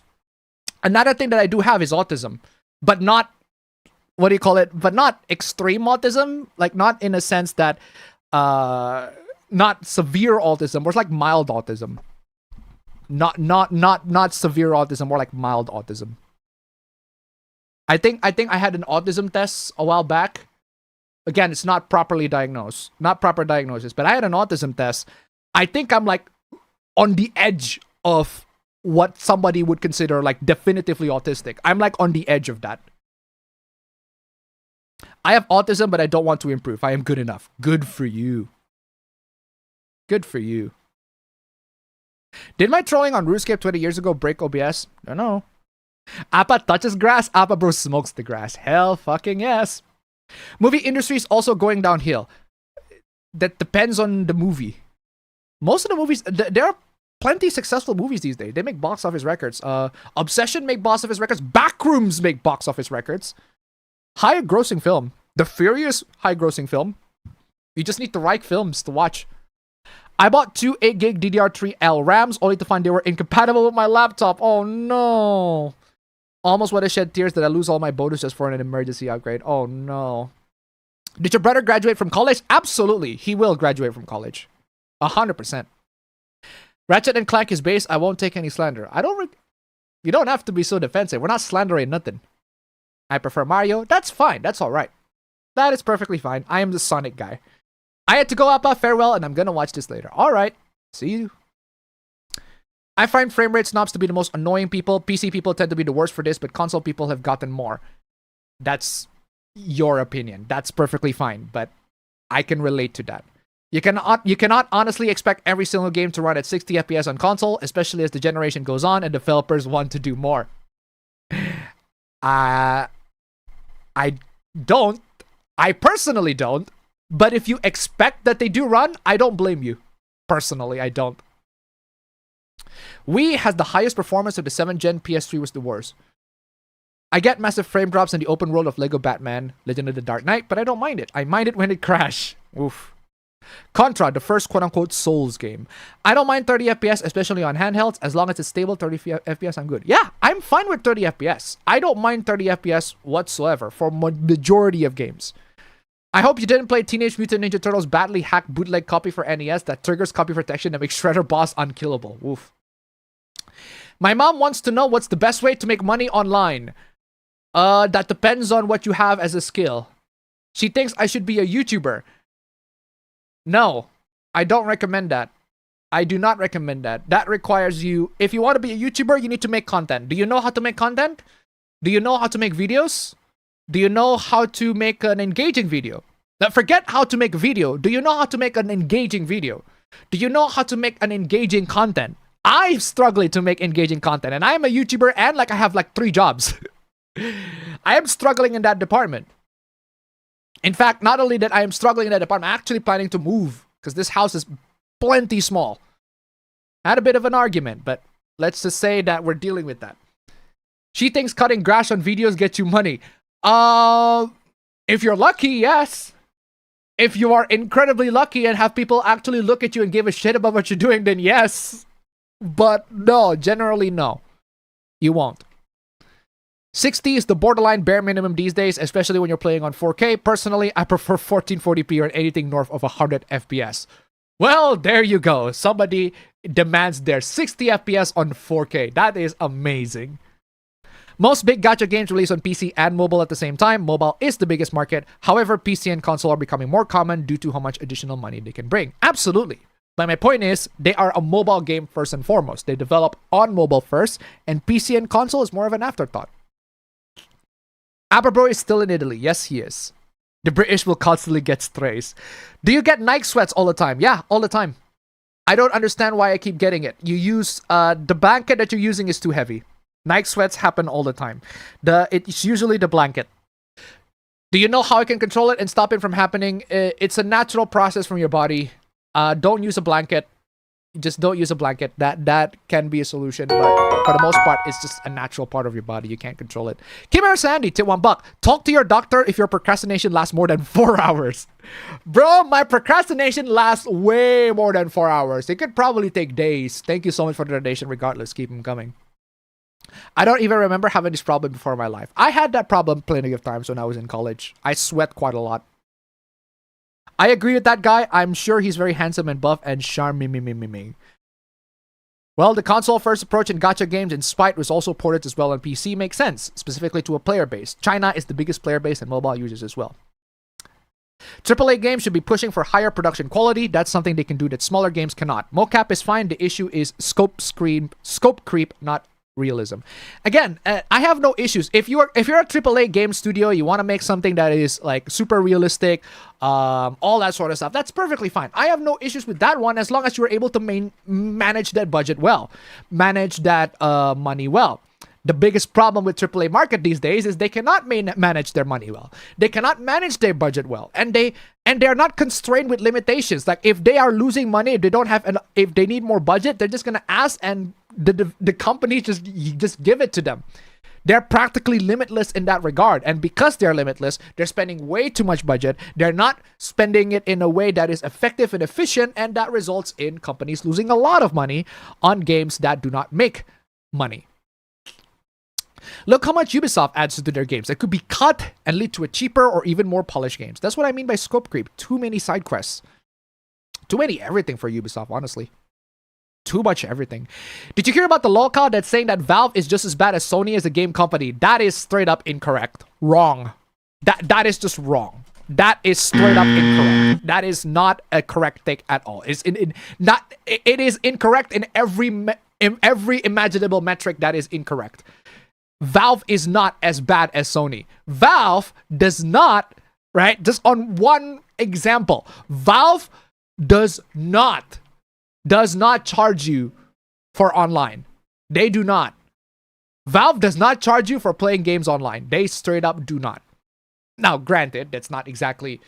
It's because the PC is like native in terms of multiplayer online games and everything like that compared to the console, but Sony doesn't have to charge people for online. They don't have to, but they do. Love the LucasArts humor and loony logic puzzles of Secret Monkey Island, though some were strange to figure out. Yep. Good to pursue a formal diagnosis if you can. Yep. It shocks me that people still follow Chibi. You don't have to be shocked. He makes content that people agree with. The reason why people still follow Chibi is because he makes content that people agree with. The same way I make content that people agree with. That's why people follow me. That's the thing but the reason why Chibi gets way more followers than me is because he chases people that agree with him, and he keeps on banking on those audiences. He keeps on banking on the people that agree with him. He keeps on making videos where people go, oh, I agree with you. Yeah, this is bad. I agree. Whereas I make videos whatever the fuck I like. If I make a hot take, you will hear it. I am not making a video just to appease the algorithm. I am not making a video just to say something that everybody else is saying. I'm saying it as honestly as I can. Sometimes, actually plenty of times, it happens to align with the majority opinion. But there are many times where it does not. And that is not something you see in a lot of these online grifters. A lot of these online grifters will appeal to the algorithm and will make opinions that agree to that algorithm. That's what they do. They will not make opinions that are controversial or their audiences will disagree with. I do. That's why I lose a lot of audiences. But I don't give a shit. I have integrity. I have opinions, and those opinions are honest. And if you don't like the opinions, if you don't agree with it, either give me a reason why you don't agree with it. We can have a discussion on that, or leave, or don't subscribe. Perfectly fine. God forbid that I add some nuance to the conversation, right? But yeah. Modern game discourse is annoying because people keep getting mad at games for similar things maybe older games did. See, that's just every discourse in general. I am formally diagnosed as a Sonic fan. Understandable. Have a nice day. Speaking of games, I read a long time ago that anime games have to be far higher quality. Second Kagura is the most well-known. I'm feeling pretty tired, though I'm doing my best to make up for my hobbies and start my new laptop soon so I can start using my new iPod. Very nice. Do you procrastinate in public? What do you mean procrastinate in public? Procrastination is an internal thing, not a public thing. You're almost 30, Appa, and you're about to have a kid. Welcome to life, exactly. Can I spam your email with Swamperon hentai? I already have my timeline swamped with hentai. I don't need more. You're old, exactly. I came from a salsa street festival. 2 people were shot, and I left with someone before I saw a group report a shooting. Woof.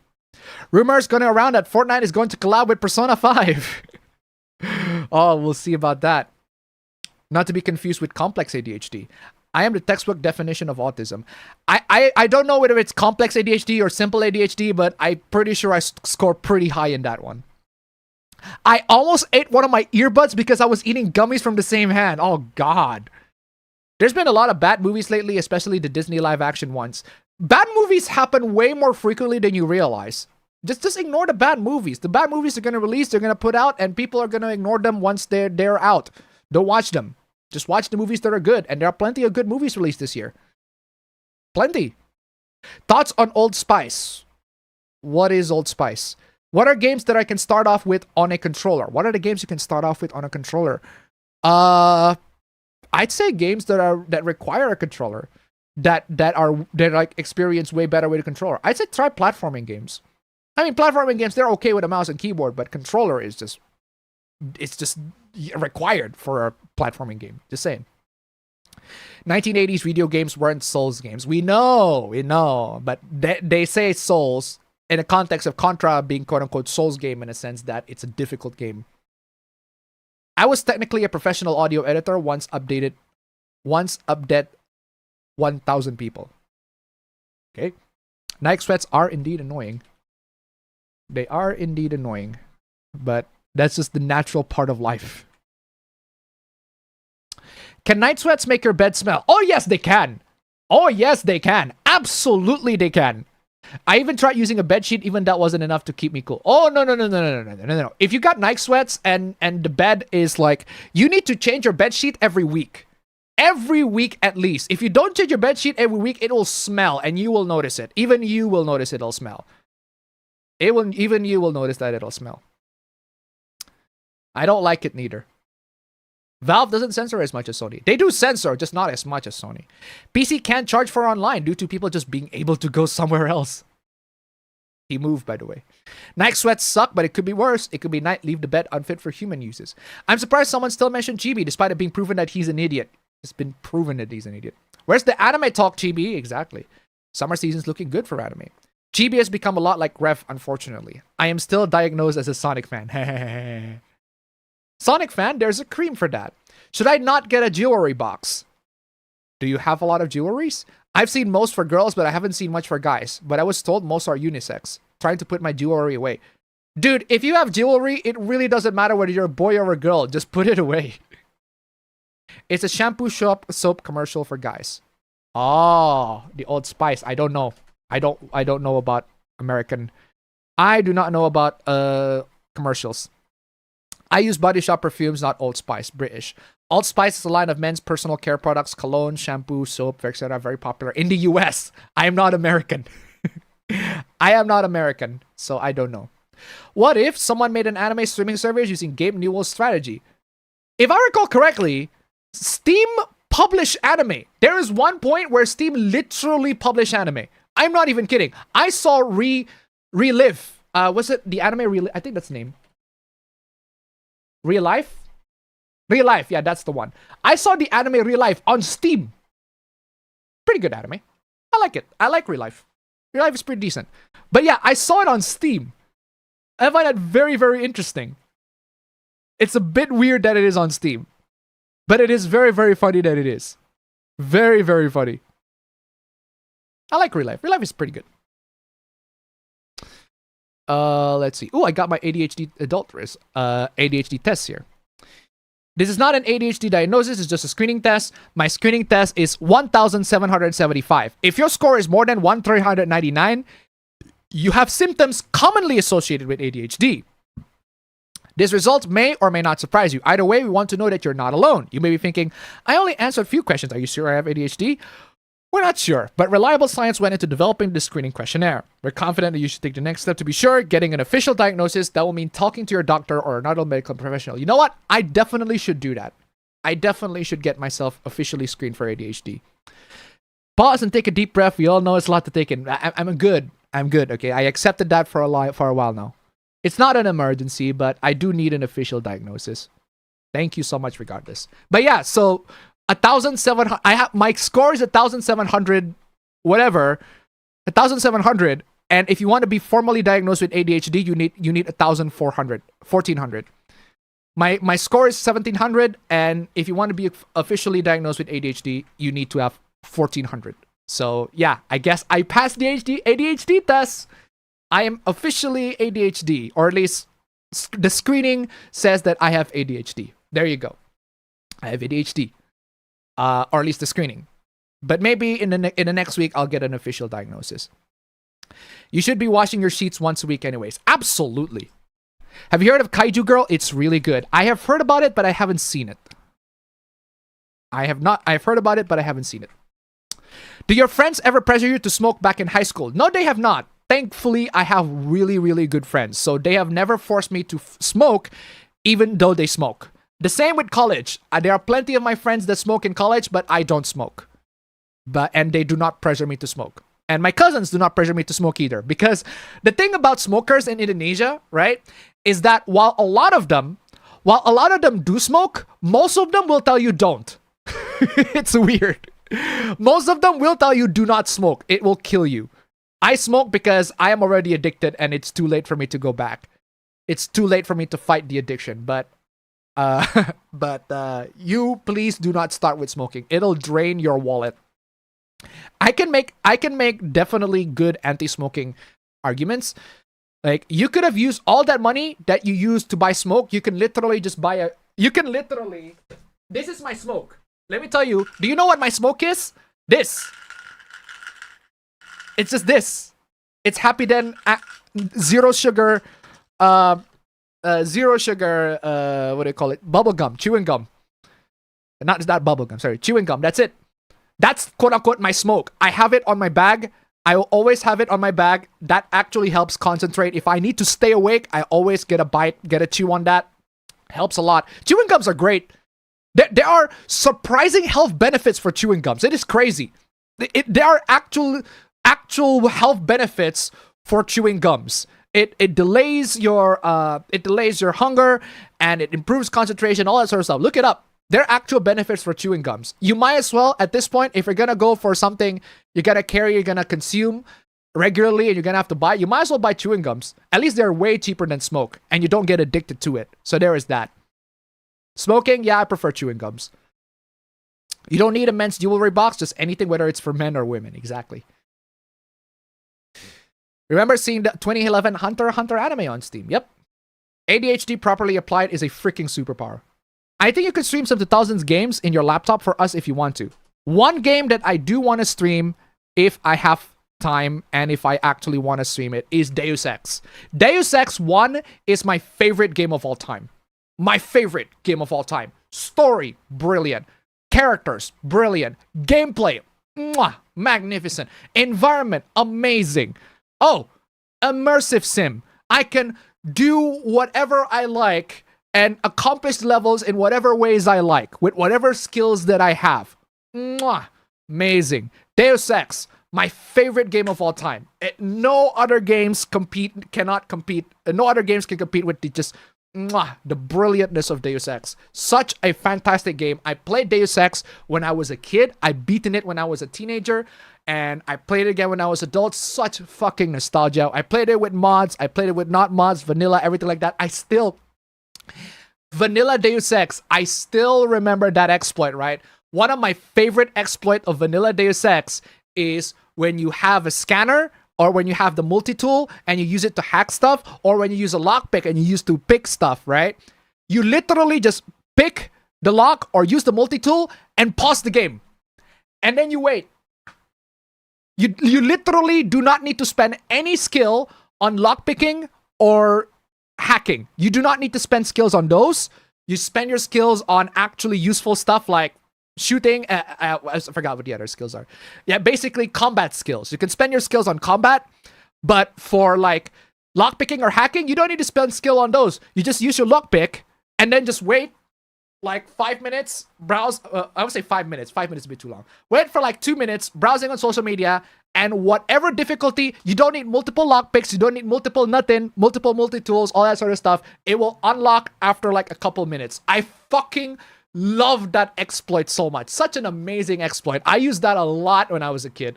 Love that so much. I use it so much. I played in realistic difficulty. I remember playing that on realistic difficulty, going around, and a lot of people use the stun gun. A lot of people use the stun gun to knock enemies instantly. I know how to stun enemies. I know how to knock them down unconscious with a baton. I know it's a very specific trick to knock enemies with a baton, but once you know how to knock them with a baton, you don't need a stun gun. The stun gun is an amazing weapon, but you do need a couple of shots and it is limited. Whereas with a baton, I can knock people with a baton super easily. But it requires a very, very specific skill at a very, very triggered at a specific point. But once you master that, oh my goodness. My goodness. Non-lethal run on Deus Ex 1. Mwah, super awesome. Absolutely brilliant. It is just fantastic. One of my favorite games. Not only one of my favorite games of all time, my favorite game of all time is Deus Ex 1. And You know the meme of somebody mentioning Deus Ex 1 and somebody reinstalls it? I think it will stay true all the way to this day. And I'm gonna reinstall it because I want to play it. I'm actually in the mood for some nostalgia, man. I love Deus Ex 1 so much. Love it. Love it. My God, that's such a fucking fantastic game. Fantastic game. Besides Ghost in the Shell, might watch Saga of Tanya the Evil Season 2, Kaiju Girl Caramelized, Goodbye Lara, Black Torch, Young Ladies Don't Play Fighting Games, and Ribbon Hero when it comes out. Very nice. Have you seen the new version of Ghost in the Shell? Yeah, I have. I have seen clips of it, not having seen the full manga, the full anime, sorry. But yeah, it's really good. It's a recreation of the manga. And a lot of people are complaining because, oh, it's not the same as Motoko Kusanagi.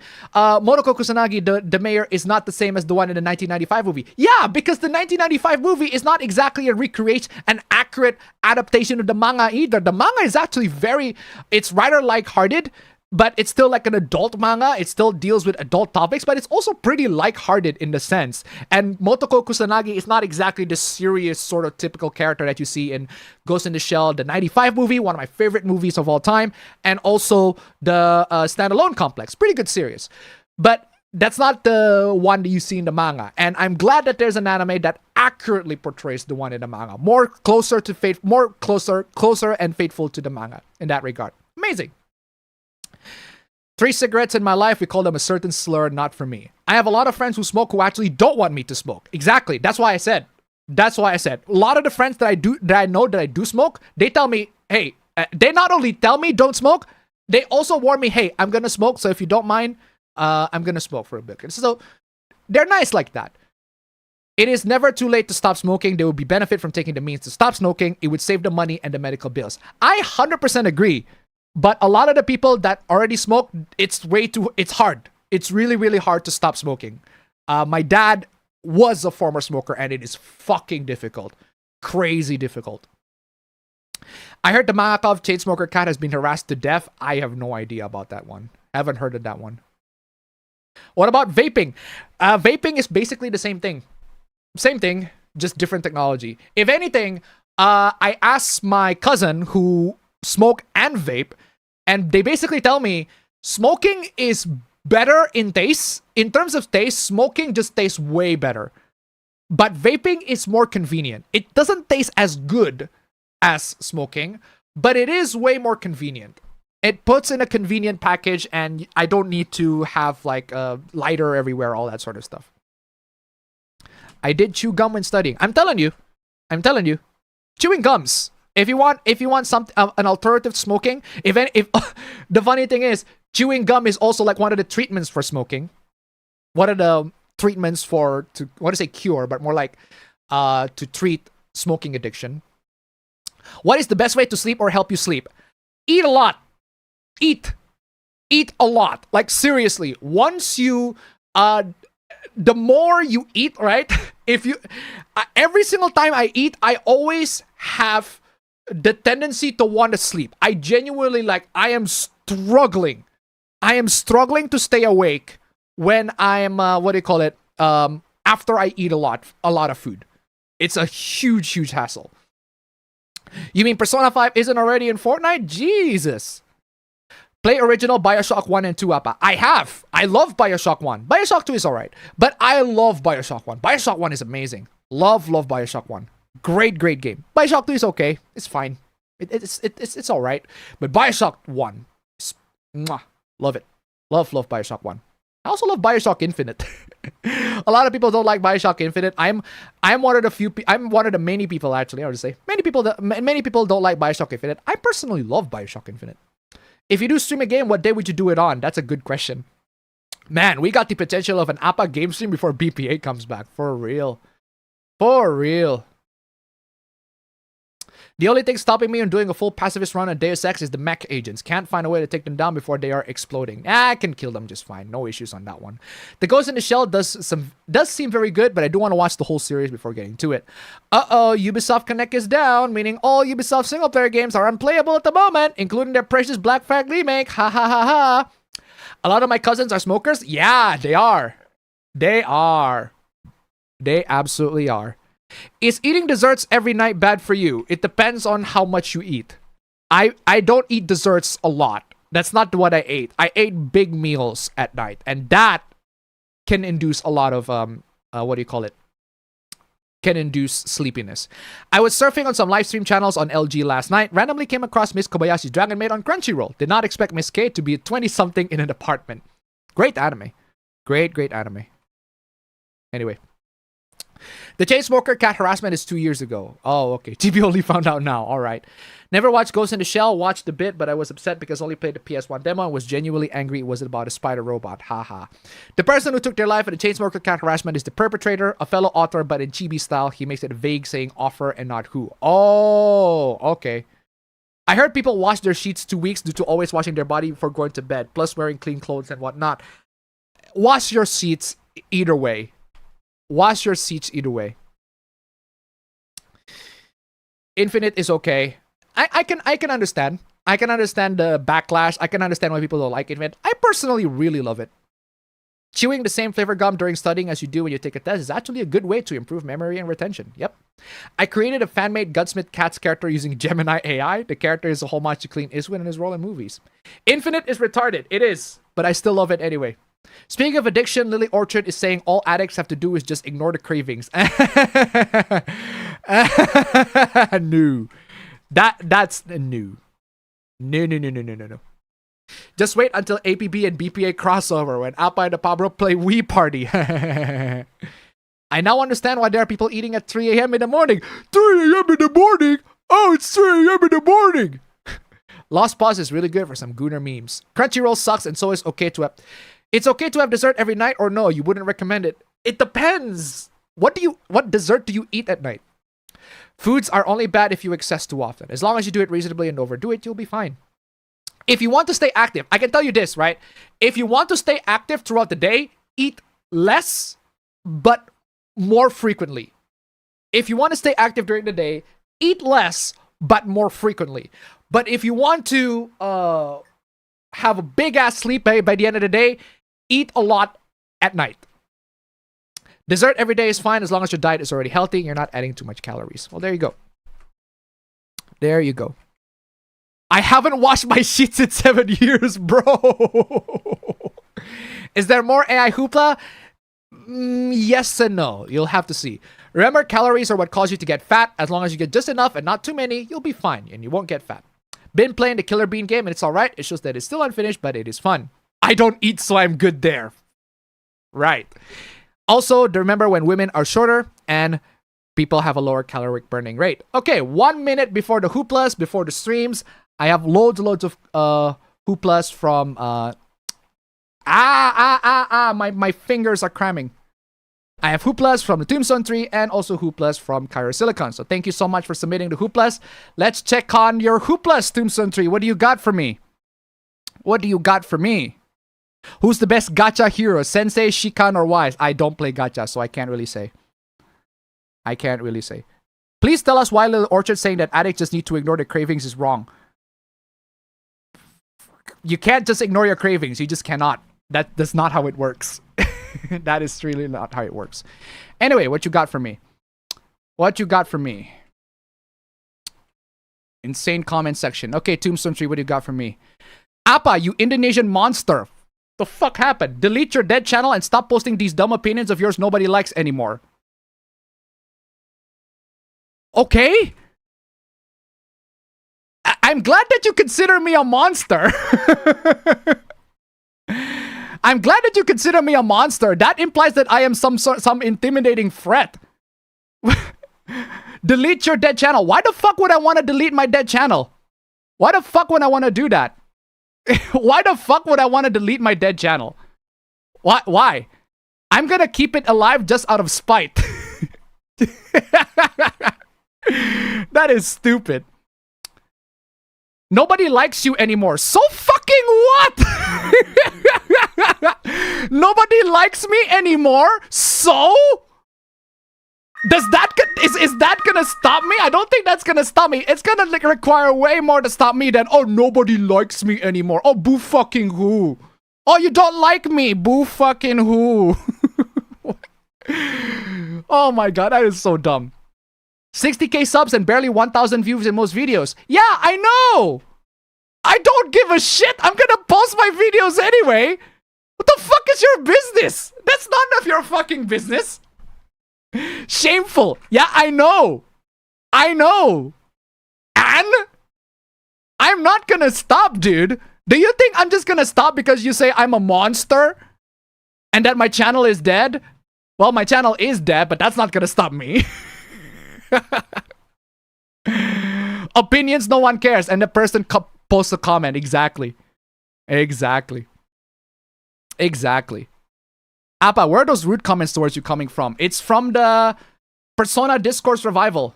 In my Persona Discourse Revival video. I have summoned an army of God to bring his wrath unto your demons. The drums of Sharti and the farms are beating. I have an army of God on my side. Oh, and the gods you people worship look like demons. No wonder you people are so savage and barbaric. Honestly, you people will complain about colonialism, but you people deserved it. The same way people that goon to lowly pedo drawings should be wiped off the fucking planet. Why the fuck are you following me? I'm gonna keep on doing that and defending that. What are you talking about? If you goon to drawings of men, you are not straight by defense. By defense? You mean by definition? You can't even type your words properly, my dude. If you goon to drawings of children, you are a pedophile by definition. That's what you meant by definition, not by defense. If you get off to drawings of kids, real or fictional, you should be permanently removed from society. Oh, I welcome you to try. I welcome you to try to remove me from society. But since you're in the comment section, you're clearly not able to do that. Like how those Germans dealt with the Weimar mutants addressed the unclean that contaminated society, spreading the disease. I'd say that I'm shocked, but what else would you expect from a Roma? Oh no, sir, I can't goon. Fucking autoscroll, where you at? Oh no, sir, I can't goon to my drawings of little boys and little girls. What would I do now? Dude, what are you doing in my comment? What are you doing in my videos commenting all this, dude? I'm gonna keep on doing that and I'm not gonna stop. This is so stupid, bro. This is so stupid, but it's so funny. Since the comment mentioned monster.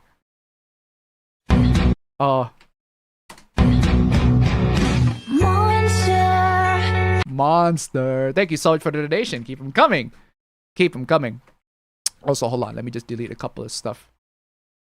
I shouldn't be deleting that one. That one I still need it. Anyway, thank you so much for the donation. Keep them coming. Being a pedophile is not a choice and not illegal. Hold on. Being a pedophile is illegal. The only thing that matters is whether someone is getting harmed or not, which in this case the drawings do not. Looks like the fucking autoscroll. Looks like the tranime mutant is tuning out. I jack off to drawings of men, but I'm not gay. I swear, guys, I'm straight. It's just fiction, bro. Why are you slandering me, bro? Dude, you're gonna call me gay? That's perfectly fine. That's perfectly fine. I am still, by definition, not gay. I seen a lot of ugly... I seen a lot of guys. I look at guys in real life, I think y'all fucking ugly. I have no idea why women are into you. But I see plenty of women and be like, wow, they're pretty hot. They're pretty attractive. But it is a big difference to anime. Anime guys can look attractive. Anime guys can look attractive in my eyes because they're simplified. They're stylized in a way that looks pretty close to an anime girl. That's the difference. There's the big difference with stylization. But since you cannot differentiate between fiction and reality, you are unable to distinguish that. Has to be the most retarded group of words I've ever heard exit someone's mouth. Bro, you need to look in the mirror, bro. You people sit there and jack off to drawings of little kids like theirs is normal. Good fucking lord. Yeah. I've never seen people with their heads so far up their ass. I've never seen people so delusional and insane. Why are you in this commenting on my video? If you think that I am delusional or insane, then what does this make you commenting on a video that is delusional and insane? This is a whole paragraph, dude. You're writing a whole last paragraph talking about how I am delusional and insane. Dude. Come on, dude. And let me tell you, I hate the pronoun brigade, and I'm glad most of those freaks are transing themselves, removing their degenerate mutant genes from gene pool. These are the people, yeah, if you unsubscribe from me, bye-bye, bitch. I do not need you.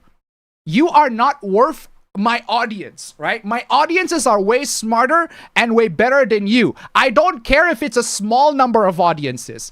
I don't care. I don't care if people literally do not like me. If the people that like me are these, I would rather these people not like me. Straight up. That is crazy. If these are the kinds of people that do not like me, I'm like, oh yeah, bye-bye, bitch. Honestly, you aren't different for your neighbors in Pakistan. Pakistanis are not my neighbors. But my neighbors are not Pakistani. What? My neighbors are not Pakistani, my dude. What is wrong with you? What is wrong with you, my dude? And I am the insane and delusional one. Straight up. Maybe someone should help you with that. Maybe someone should help you with whatever your issues are. I got some gardening shears in the garage. Don't you want to be a little girl so badly? Why'd you make that happen? Bro, I think you should shove that gardening shear up your own fucking dick first. Then you can borrow a rope and chair and even the ceiling fan so I can collect my bones in my new chair just like Chibi reviews his dead brother. Wow. Good for you, dude. Okay, next opinion. That's the same guy saying all that garbage. Even if my opinion about Asmongold is below average, what's wrong with this statement? It is objectively true. Switching this discourse to animals is just chicanery. I don't know what context of that one. I think it's the context of Asmongold saying that, is it the one where Asmongold say that men are the most attractive? If that is the context, then holy shit. Then holy shit, you are wrong. Okay, let me see what Asmongold's take on that one. Did I seriously put a... I don't remember putting this on. There we go. People's attraction to fictional content on average follow their attraction in real life. I already explained why it's bad. I already explained why that's a wrong take. And to try to $1. If Appa was secretly gay, would we have an affair? I wouldn't have an affair even if I was gay. Even if I was gay, even if I'm... Oh my god. Oh my god. Oh my god. I am reminded of a fucking amazing clip. Oh, I need to grab that clip. I bookmarked this clip because it's so funny. Now, even if I was gay, I still wouldn't commit an affair because, guys, affairs are fucking tiresome. You have no idea how tiresome it is to commit an affair. Like, managing one love interest is already tiresome with a lot of work, let alone two. I can assure you that the people that have multiple love interests, you got nothing better to do in your life. I got 3 jobs and 1 wife is already way, way, way more tiresome. And I prefer it that way. 2 is already too much. But no, I'm glad that you bring up gay because I remember this fucking amazing. The wife caught the husband cheating, right? With this seemingly long-haired person.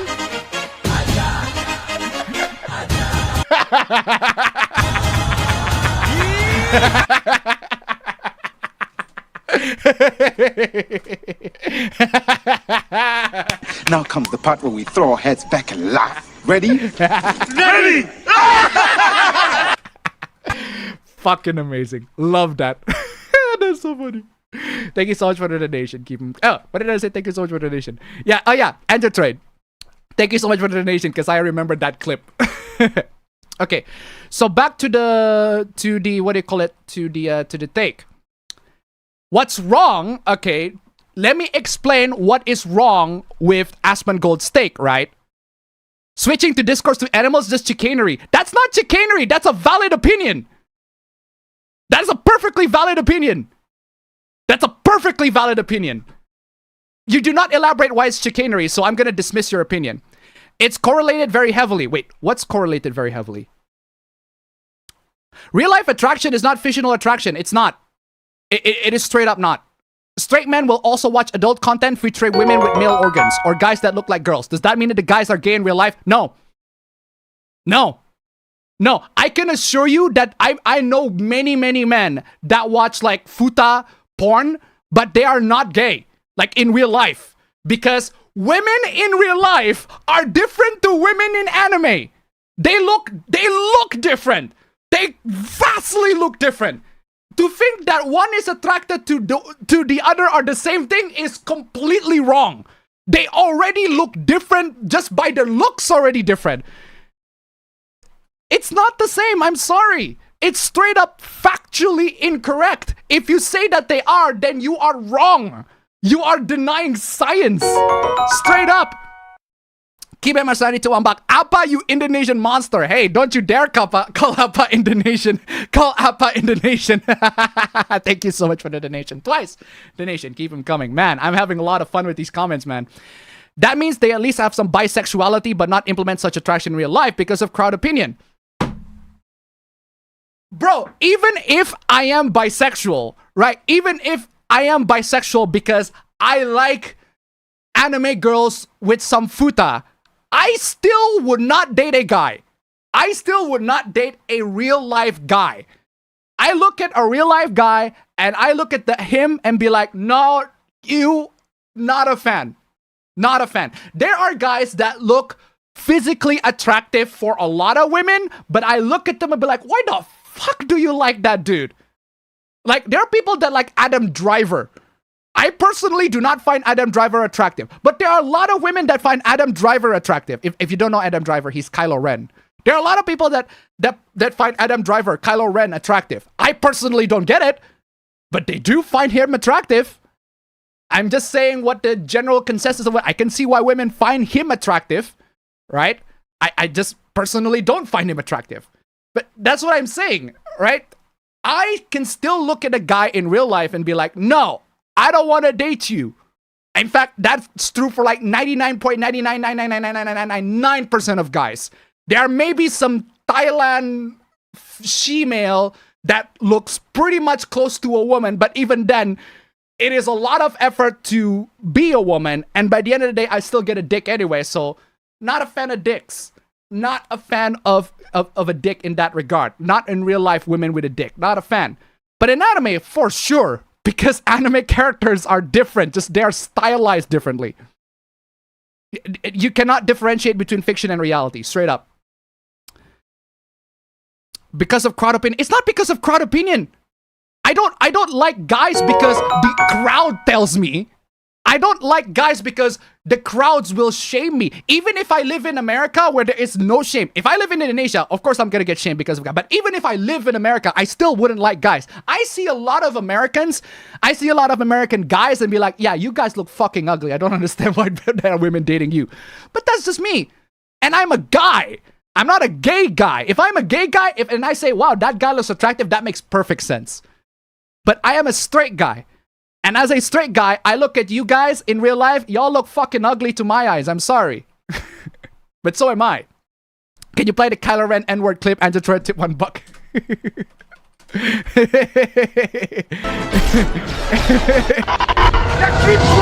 Black spear chucker piece of shit, nigga! Thank you so much for the donation. Keep them coming. Anyway, what's more craziness? Masculine physique of potential partners, their smell, overall imperfection that inherent to real people and usually not for fictional. Dude, fictional characters are not real people. If you correlate the two, you are an idiot. Target audience of show have nothing to do with watcher self-identity. To watch something like Card Capture Sakura or Precure, you don't need to be a single-digit age girl. What does that have to do with anything? What is that in response to, actually? What is that in response to, actually? I have no idea what that is in response to, so I'm gonna skip. Doesn't matter, fucking autoscroll. Doesn't matter if fictional teenage girls in games are not real, they have the exact same body types as real people. They do not! Wrong! Just wrong. If you say this, you are blind. You are genuinely blind, my dude. If you actually say with a straight face that real teenagers, fictional teenage girls, have the exact same body type as a real person in real life, you are wrong. In what fucking way, my dude? This is how drawing anatomy is done, as you need a reference for training. Just because the reference is real doesn't mean the final product is real. Oh my god. Just because the reference is real doesn't mean the final product is real. Puss in Boots looks like a real cat. That doesn't mean Puss in Boots is a real cat. Puss in Boots looks like a real cat. That doesn't mean he is a real cat and should be treated like a real cat. Unbelievable. My god, a lot of these commenters are this is reason why I don't have a lot of subs, because I say all these stupid, all these takes that makes perfect sense For anybody with a brain, it makes perfect sense. But you see the commenters, like, you see making these dumb comments because it doesn't get into their heads. Because you can't convince everybody on YouTube. And that's perfectly fine. I don't want to convince people on YouTube. I want to say whatever I have to say. If I want to, I don't want to appease to the algorithms. I don't want people to agree with me. In fact, I encourage people to disagree with me because I want to be proven wrong. I just don't want to be proven wrong in a comment section, that I don't read. But I read it anyway, thanks to Tombstone 3. And this is the reason why I don't visit the comments. Because a lot of you guys these takes are so fucking stupid that they are completely beyond any forms of logic. This is how they don't have to touch them if it's being turned and attracted looking that counts. This is why you see men attracted to fictional women everywhere too. Your claims are not backed up by science and psychology articles in your video. But they are backed by science and psychology articles in my video. Just because you say that they don't, doesn't mean that they aren't. Saying that they are not backed doesn't mean that they aren't backed. I at least show. At least I show them. Naoto is a man because he calls himself a man. No, he doesn't. No, he's not. No, she's not. No, she's not. Now you make me misgender Naoto. Now you make me misgender her. But alright then. Looks like someone is trying to get my comments deleted. I don't. I don't. I never visit my comment section. I have never visited my comment section. I do not delete criticism. I do not. The fact that Tombstone you screenshot this is proof that I don't delete comments. It's there. I swear if you people try to delete my channel, I will have Soyjack and Kiwi Farms hunt you all down. Wow. Is this the part where I'm supposed to be intimidated? Wow. Good for you. Good for you. Absolutely crazy. I haven't been correcting people about Naoto under the impression they are new people and I don't want to spoil them. Same as I don't want to talk about you-know-who. The people against spoilers are cowards. I prefer being spoiled because I do not care about first impression and want to know everything. Also, Naruto is garbage. Recommend something better. What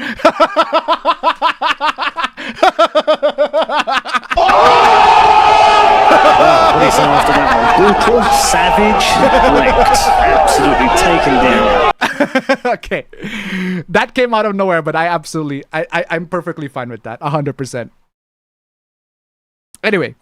Remember Appa's trap hunt stream from 2017? Perhaps the interest was there all along. Man, I'm hunting traps left and right. That is crazy. That is crazy. But I haven't been, what do you call it? Secret in my love for anime traps. It's not exactly a secret. Anyway, moving on from my crazy comment section.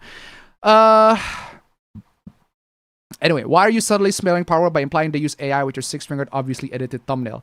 Ah! So Game Rant uses an AI-generated thumbnail. That's crazy. I really don't like Guilty Gear. Good for you. Okay, so those are Tombstone 3 Suplas. Thank you so much. Those are fucking fantastic. Absolutely fantastic. They are hilarious.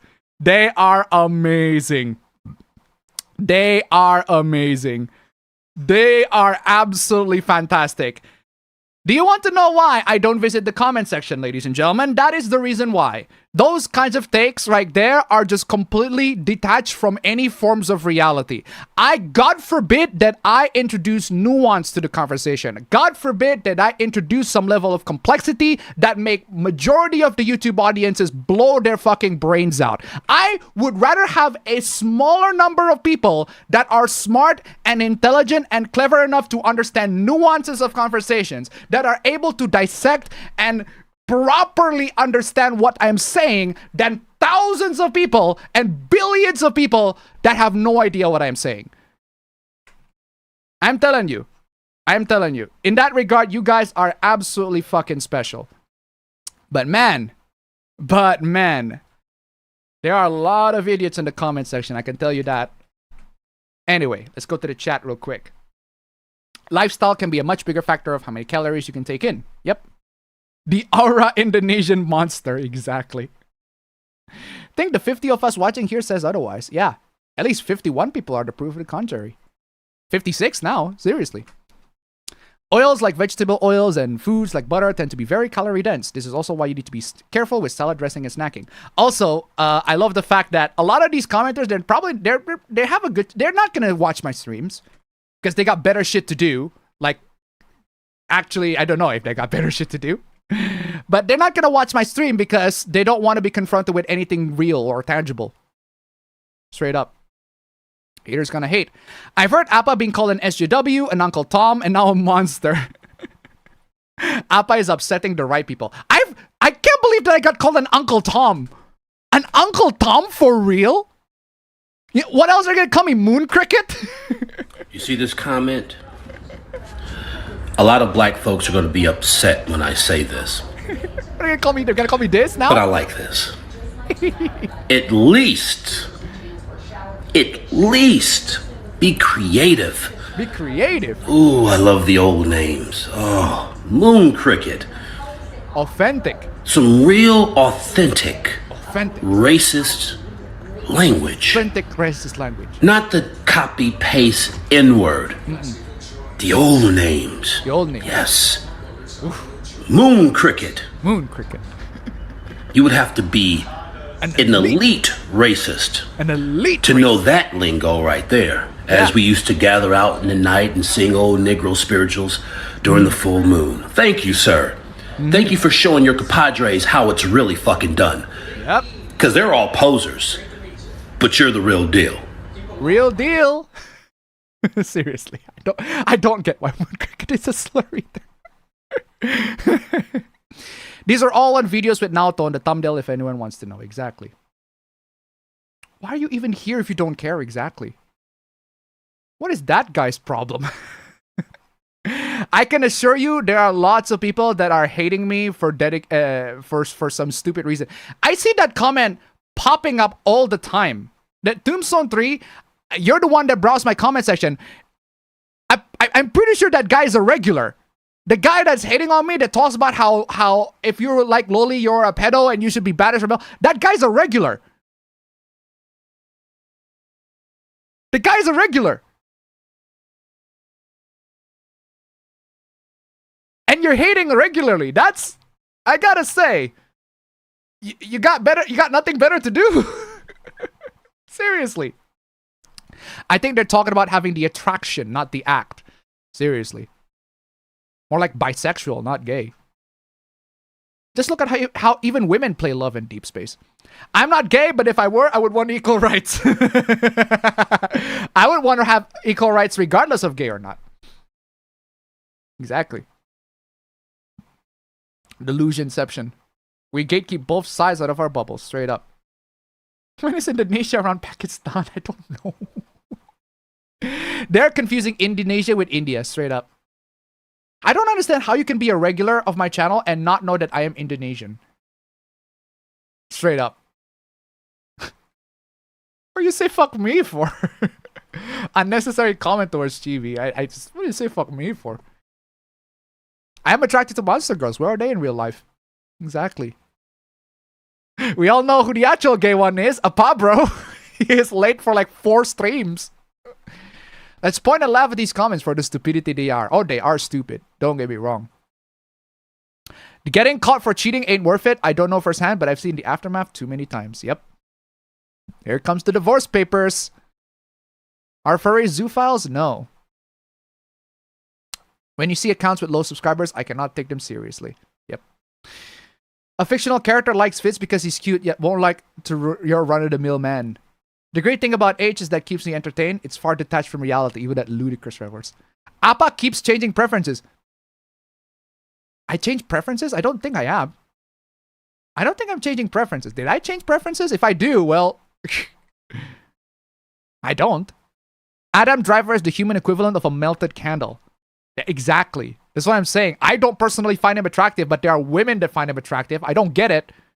But, okay, whatever. That is an opinion that I can regurgitate. I'm representing some women that like him. I can represent that opinion, but I don't understand that opinion. Anyway, references doesn't mean that everything about it is real. Exactly. Did I miss the hooplas? No, not yet, not yet. I'm still reading the chat.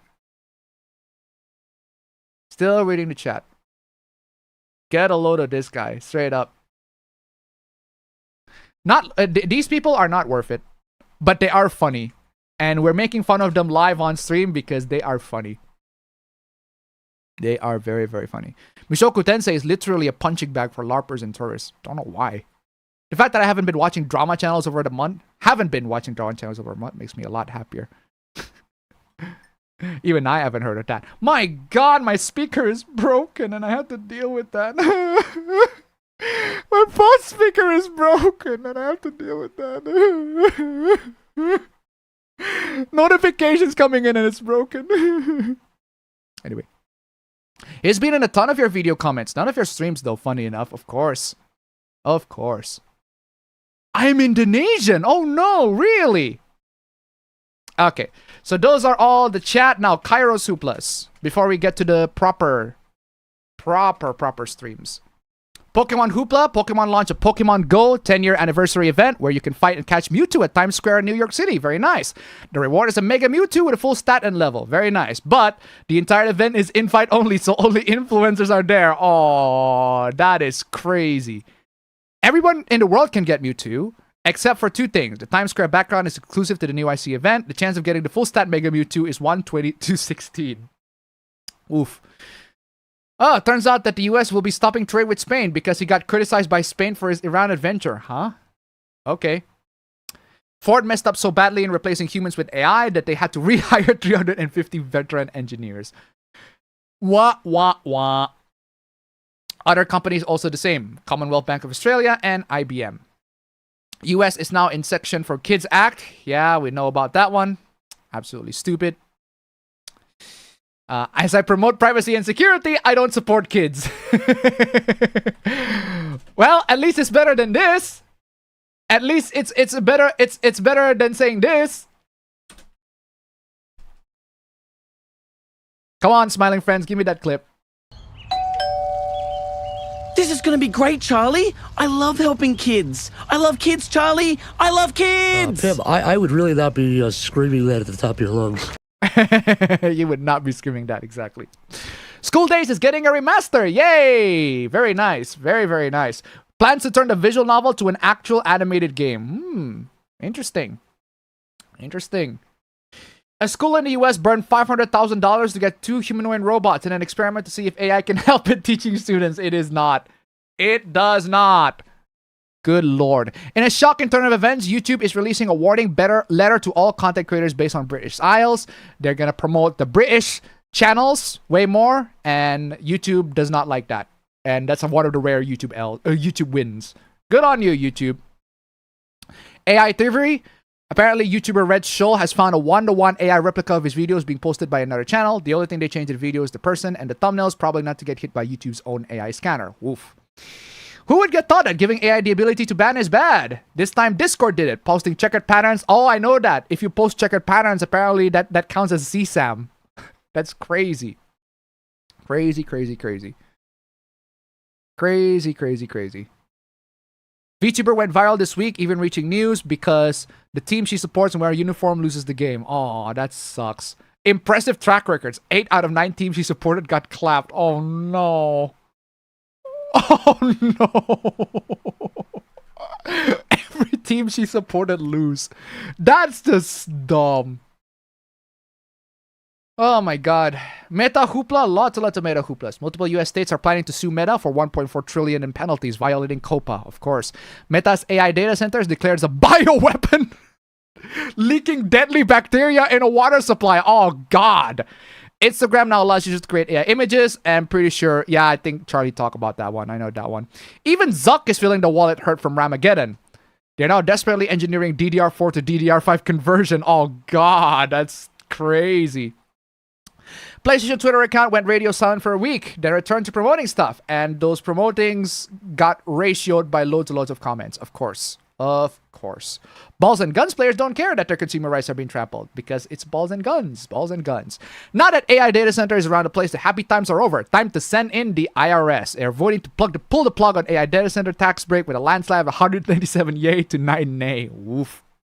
AI data centers are irritating more and more people, of course. Of course. Even politicians are getting nervous for the next elections. Some of them are just now slowly being against tech companies just to gain brownie points. Nintendo has announced that Switch will be discontinued in the EU. Know about that one. Finally, removable batteries. The famous or infamous, depends on who you ask, Nvidia CEO has sold his legendary jacket for $40,000 or $60,000. Zuck just released a new patent that spies on you using AI because, of course. Yarhar fidelity. Bulgaria's Supreme Court just ruled in favor of internet service providers of the country against the European Union blocking internet sites, specifically pirate sites, because, of course.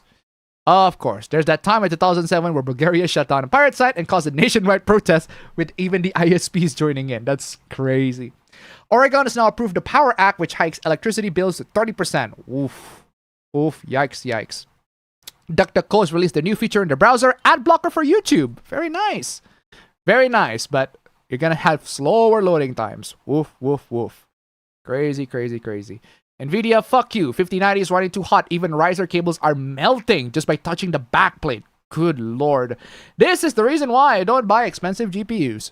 The PS5 disk drive is now in extreme demand because, of course. Desperation for RAM screwed budget gamers again. DDR4 prices expected to rise because, of course. Lenovo has announced that prices won't be coming back to normal for about 5 years because fuck you, that's why.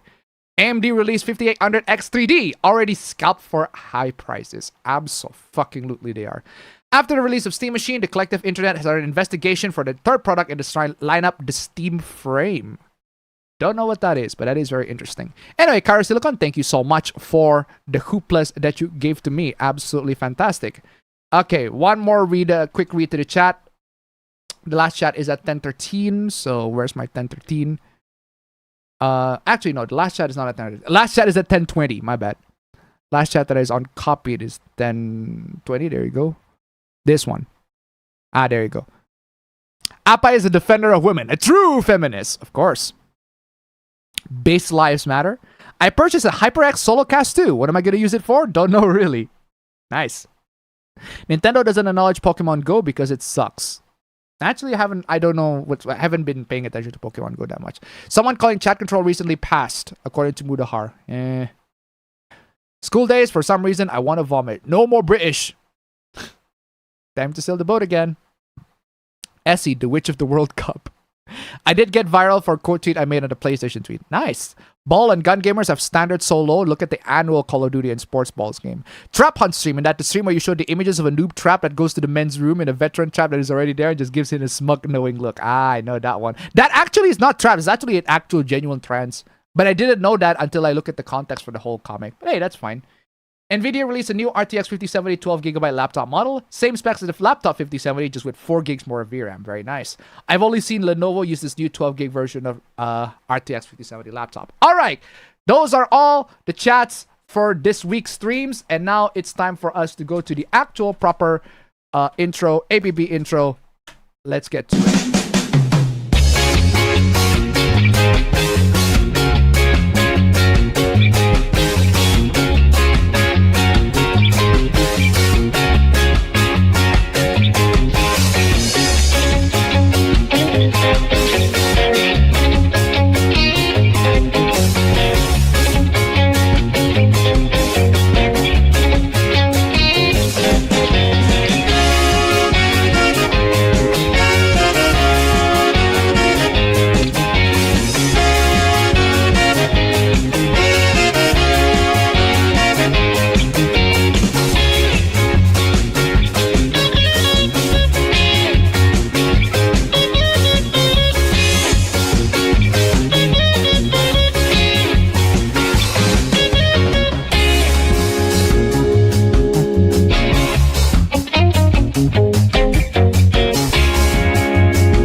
I got a bit of a confession, guys. We don't actually have a lot of slides for this week, so I am actually in the process to see if there are any hooplas from last year that I can give a proper context. And boy, what do you know, guys? You want to know what happened last year, right? Literally last year. Massive Xbox shutdown. Remember this? Yeah, remember the whole Perfect Dark thing? Yeah. That was last year. That was last year, guys. Last year. Think about that. We had an Xbox crash last year. And we had the same one right now. How is that possible? It's crazy. Okay, so that was literally last year. I am actually in amazement. Are there anything from last year? I want to grab some hooplas from last year that I can use as a throwback. That actually makes perfect sense in the context of the hooplas that I want. Oh my god, no way. Hold on. Oh, hold on. I do. Actually, I do have plenty. Oh man. This is amazing. Oh wow, these are amazing contexts for the Xbox hoopla that I want to talk about. Such crazy, amazing. Okay, what else?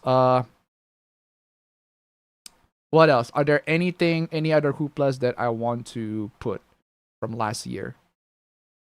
Ooh, Nintendo Switch piracy website seized by FBI. That was last year. That's crazy. Oh my god, the epitome of balls and guns gamers. Oh, this guy just only plays... I remember last year, there's a guy that only plays Call of Duty. He has like a collection of just nothing but Call of Duty games. That is crazy. I know that one. I know about that one. Oh, hold on a second. Oh,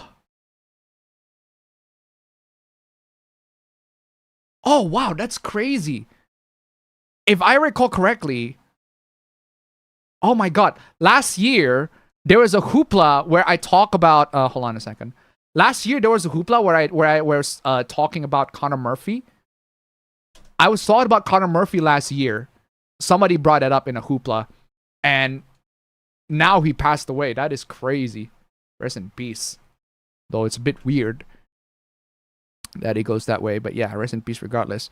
Okay, that was for I'm still grabbing the hooplas from last year. Literally last year.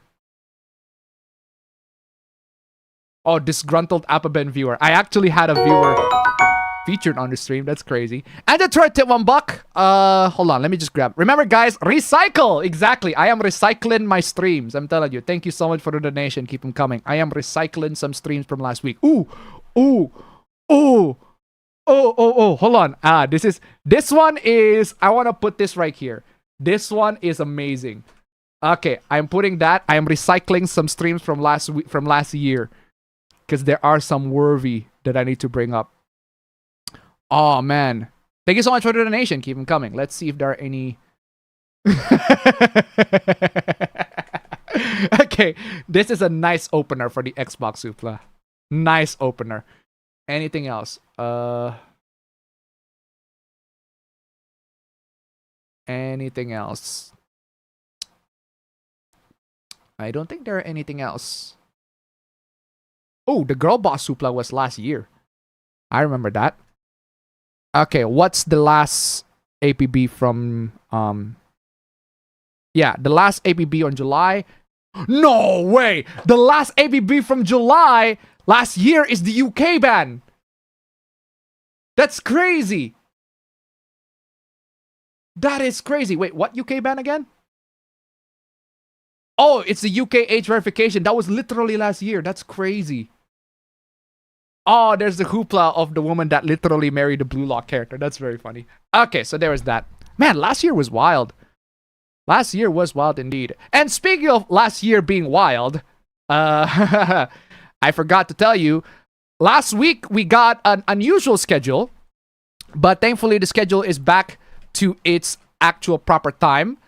I'm going to start the timer right now and summarize what is going on last week. As always, I need my chess pieces.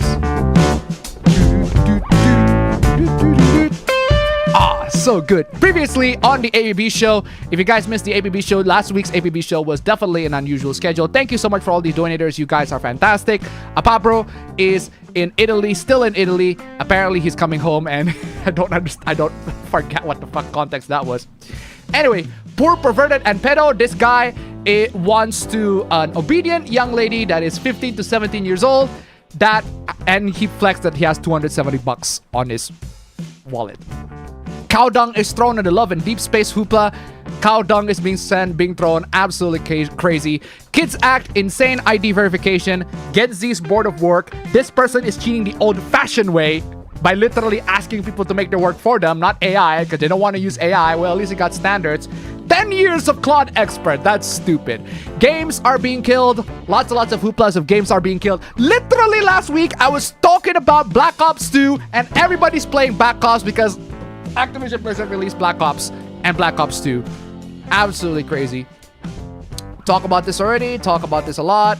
We're gonna keep on continuing talking about this. Sandy Peterson got corrected by John Romero, which is very funny. Absolutely lovely. I'm gonna talk about this in a video. I haven't made a video on this one, but I'm definitely gonna talk about this one. No one cares for single player games and IQ too low. Still there.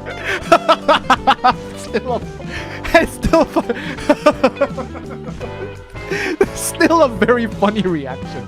An IQ too low. Oh, that's still very funny. Steam games are old. Persona's major influencer being The Weeknd. Persona tourists because they don't like the Persona games. Intentional 12-year-old girl model. Absolutely stupid. Talk about that already. Pedophilia is a big problem in Japan. It's not. Self-improvement is killing people. Unfollowing and unmutualing this person because they have loli stuff even though they are a lolicon themselves. Gross! Marvel rivals Captain America with the big... Whoa, that fucking massive dong. Look at that. That is America's dong. Too many gacha games. This person installs so many gacha games and... Well, last week we got a Hoyo Hoopla, that's for sure. Don't know about this week. I'll have to see about that. And this person is sharing actual illegal content in the hopes of proving those lolicons and shotacons. Crazy. And we also talk about the arrest of Gideon. That I also find funny that Charlie talked about the arrest of Gideon as well. That is very funny. Okay, so those are all the hooplas of last week. Now let's get to the hooplas of this week. Let's get to the hooplas of this week. I actually have not saved all the slides. Let me get PowerPoint to save all the slides and put it as JPEG first. Once it puts a JPEG, we're gonna dive into every single one of them and break them down one by one. We have 73 slides this week, pretty conservative, but that also includes a lot of slides from a couple last year, because last year, guys, it's crazy that last year, literally 2025 last year, is also the year of Xbox being laying off people. Literally last year. Quite literally last year. But we're going to get to all of that in just a bit. But first, ladies and gentlemen, thank you so much for joining in. And as always, I give my absolutely blessed to all these wonderful sponsors. You guys are fantastic. Ladies and gentlemen, we are $14 more to $14 more. We haven't even started the stream. We haven't even started, and we are already halfway to 30 bucks. You guys are just giving the fucking love, guys. Seriously. The absolute love that I am seeing from all of you guys is absolutely wonderful. Show some love to the channel, guys. Come on, y'all. Apabro hasn't been in here for a fucking while, but we can still keep the energy. We can still keep the channel running, even with without Apabro for like a whole ass fucking month. I'm certainly not paying him, that's for sure. But anyway, so thank you so much for all these wonderful sponsors. If you guys want to be a sponsor, check on the links below. Super Chats $1, StreamElements $1. Amazing. Oh my god. Ladies and gentlemen, we have a classic, an absolute throwback, ladies and gentlemen. Actually, not a throwback hoopla, but a throwback genre hoopla, ladies and gentlemen. We have ourselves the return of the choosing beggar. I want money! I want money. So, in case you guys missed the Q&A section, I told you guys about the story of a guy who absolutely fumbled an amazing deal. He fumbled this amazing deal, right? Absolutely fumbled. So, let me tell you a story, right? I already told you this story in the Q&A, but I'm gonna tell it again because you guys need to understand how much he fucking fumbled this deal. If this person isn't a cheapskate, he would have scored an amazing deal, but unfortunately, he is a cheapskate, and he didn't score the amazing deal that he absolutely would have scored if he wasn't being an absolute cheapskate. Where is that copy? Okay, so I'm gonna show you. These are the physical copies of the games that I own, right? This guy wants to buy a copy of Uncharted. That's Monster Hunter World. Uncharted, Shadow of the Colossus, God of War, Yakuza Kiwami 1 and 2, and Bloodborne. He bought all of that, including a copy of Persona 5. Including a copy of Persona 5 Original. This guy wants to buy all of that for the price of $41.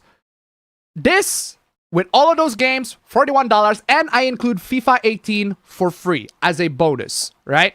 I include FIFA 18 for free as a bonus because this game is practically worthless, right? We scored a deal. $41 for 8 games. Amazing deal. $41 for 8 games and total of $750K. What a fucking amazing deal. You couldn't have gotten any better deal for physical copies when PlayStation is not doing physical copies no more. You couldn't have found a bigger deal, a better deal anywhere else. Fucking great deal. 8 games for $41. 8 AAA games for $41. What a great deal. Great games too. Yakuza Kiwami 1 and 2, Shadow of the Colossus, Bloodborne, Uncharted Nathan Drake Collection. Brilliant. Amazing deal. But in the last minute, he dropped the ball. In the last minute, he's like, I don't have $3. I don't have $3 more to spend for... I don't have $3 more to spend. So he lowballed me. After we struck a deal for $41, he lowballed me for $3. $3 more. And I said, no. You cannot just lowball me out of $3 for 8 games. That's why I still have the copy of Persona 5 and FIFA 18 still in my hand right now. Because that dude decided to not spend $3. These 2 games for $3. You lost a deal of your fucking lifetime. For $3, you could have gotten these 2 games if you do not cheap out. But you decided to cheap out on the last minute. You do not get Persona 5 and you definitely do not get FIFA 18. No siree. Oh yeah, you do get your games for $39, 6 games, but not Persona 5 Original and not FIFA 18. That's the story of the choosing beggar that I had to personally experience. Crazy. He fumbled the greatest deal of his lifetime. Persona 5 Original for $3 with a bonus of FIFA 18. Worthless game, but I give it a bonus nonetheless. 2 games for $3 and he fucking fumbled it. $3. That's 50,000 rupiah. 50,000 rupiah is not that hard to find. And the guy completely cheap out on 50,000. You lost 2 games. Good job. Good job. Seriously. But yeah, regardless, that's my choosing beggar story. But what about this choosing beggar story? This is an entirely different context, but it is still involving used sales, used goods sales. Do you still have the piano available? Yes, I'm taking $20,000 for it. Piano for $20,000. That's crazy. Is $5,000 okay?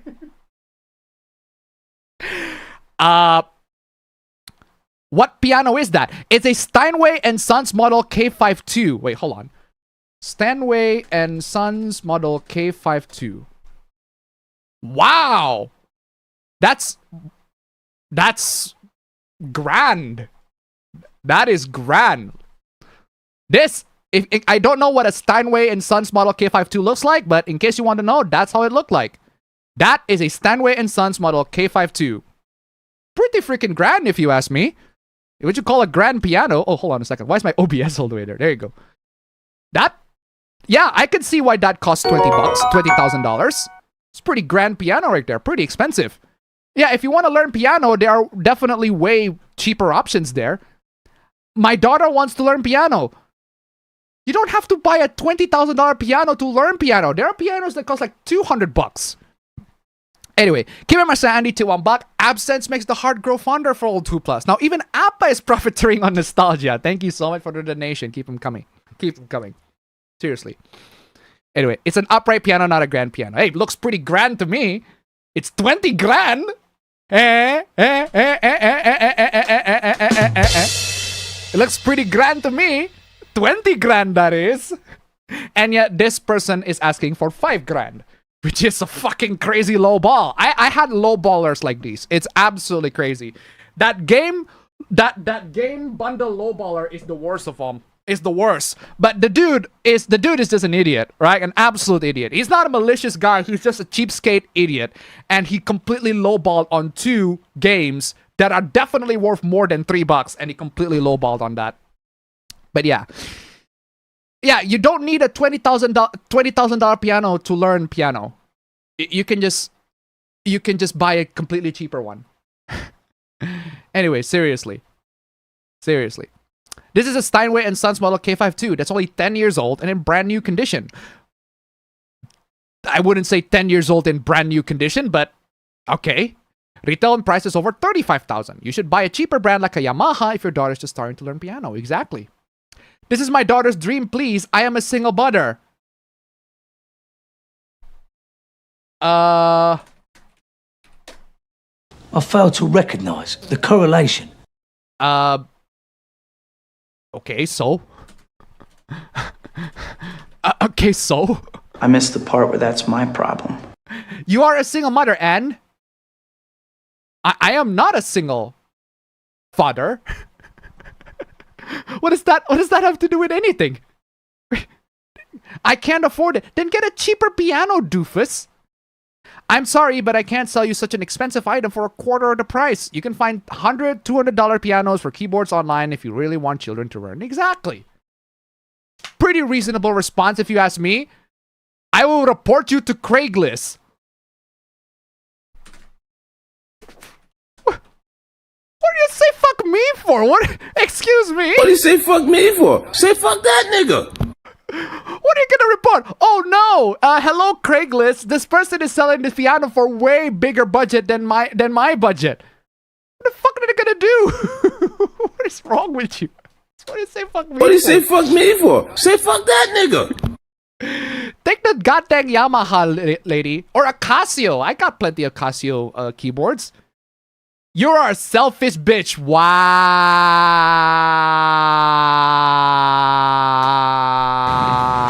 What an asshole! Wow. What an asshole! What an asshole. You are a selfish bitch. Yeah, said by the person that want to lowball somebody of $5,000 for a piano. Are you fucking mad? Fuck you, because of course. Because of course. Well, if somebody says fuck you, you know what else to reply? You know what's the appropriate reply for that one? Fuck you! Fuck you! Fuck you, fuck you! Fuck you! This works too. Fuck you, shithead, fuckface, fuckhead! And this works too. You fucking people. And this works too. No, I take it back. You're just fucking nuts! Seriously. Absolutely crazy. Absolutely crazy. Fuck you indeed. Yeah, so there you have it, ladies and gentlemen. A bit of a throwback of choosing beggars. We haven't had choosing beggars in a while, but I am so glad that we had a choosing beggar right now, and these choosing beggars are delicious. Not only that I have a choosing beggar for the Hooplas, the fact that I personally experienced a choosing beggar and I am not submitting on that choosing beggar's whim saves me Persona 5 and a worthless copy of FIFA 18 that nobody's gonna buy. But hey, Persona 5 is still an amazing... $3! I offered those games for $3 and that dude didn't take it. What an absolute fucking fumble. Crazy. Crazy, crazy, crazy. Oh, also, where's my teal deer? Fuck you. Just absolutely fuck you. Kill yourself. Imagine fumbling on a $3 deal for Persona 5. Original Persona 5. You can get original Persona 5 from me for $3. You could have. After on that bundle, you could have gotten that for $3 and you completely fumbled it. Fail. Absolute fail. But hey, that's just choosing beggars nowadays, right? Moving on. Undisciplined HR. Ladies and gentlemen, welcome to another installment of Indonesia. Assalamualaikum. Dalam langsung program gas LPG 3 kilo gratis sasaran program untuk masyarakat miskin agar masyarakat Republik Indonesia semakin okay gas. Okay gas. Okay gas. Okay gas indeed. Undisciplined HR. Let's go. Let's go indeed. Okay, so this one was from last year, but I want to give this context on the HR, right? You really do understand the hate that was put into making this when you're unemployed. Well, there is a good reason why. There's a reason why people do not like a lot of the people in the HR departments. That's why this meme exists. Although I don't understand why Anne Hathaway should be in there, but yeah, I guess this meme exists for a reason. I love applicants, but I would never, ever, ever, ever hire one.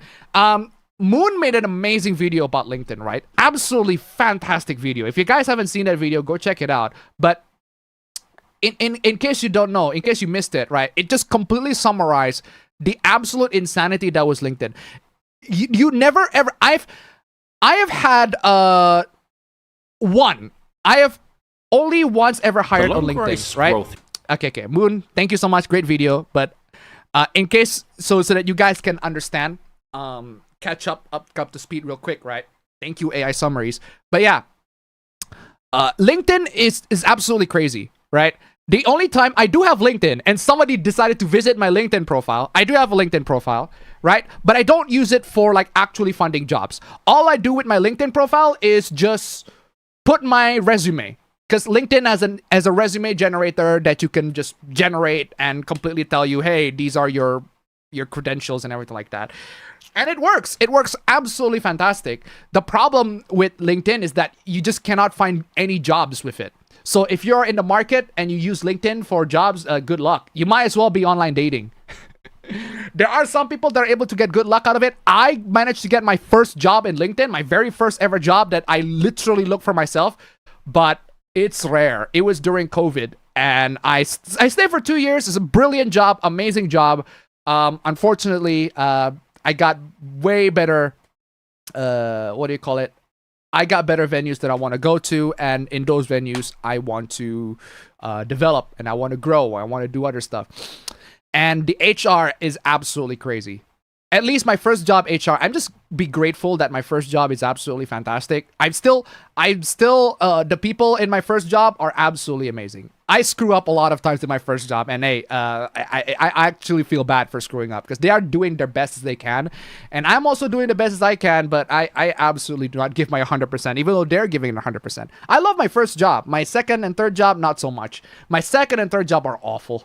I just do not a fan of that. My skills are severely underutilized, and I am being paid for basically doing nothing, and I am just not happy at all. In my new job, my current job right now, I am perfectly happy. My boss loves me, my superiors love me, my bosses really like me and everything like that. They like my work and everything like that, and all that sort of stuff. So that's great, but it is not the same reality for everybody else. It's just the HR is absolutely crazy. And this is not just an occurrence in Indonesia, but I'm showing you all this just in the context of the job market in general, right? But yeah, LinkedIn is terrible. If you haven't seen the Moon video, I highly recommend it. It becomes a performative social media platform. It's just performative.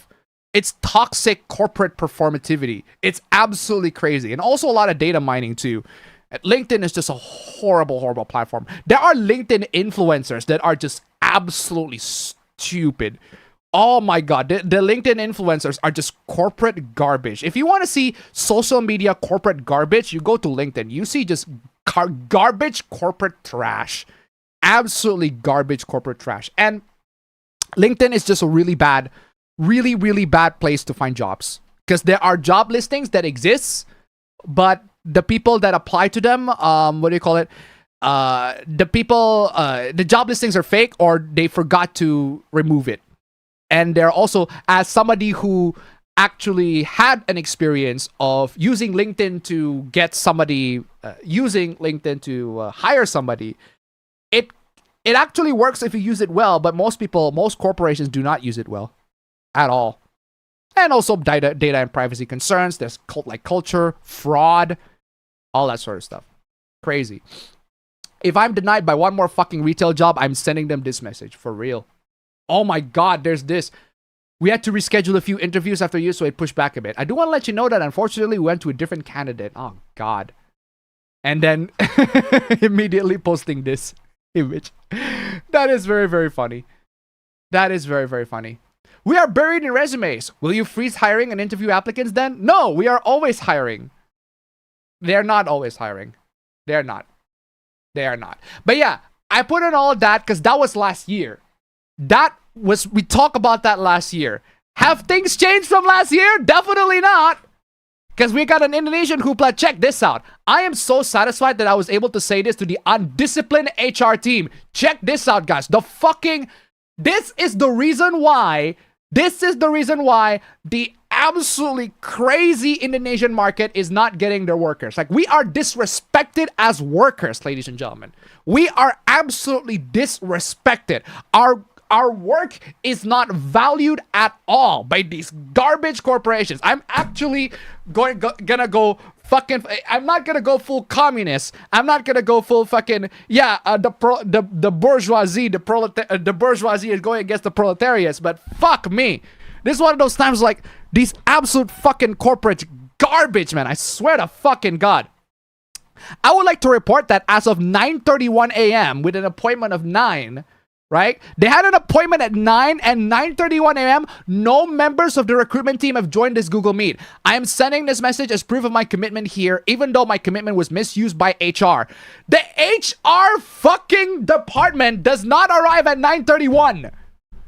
They do not arrive at 9:31.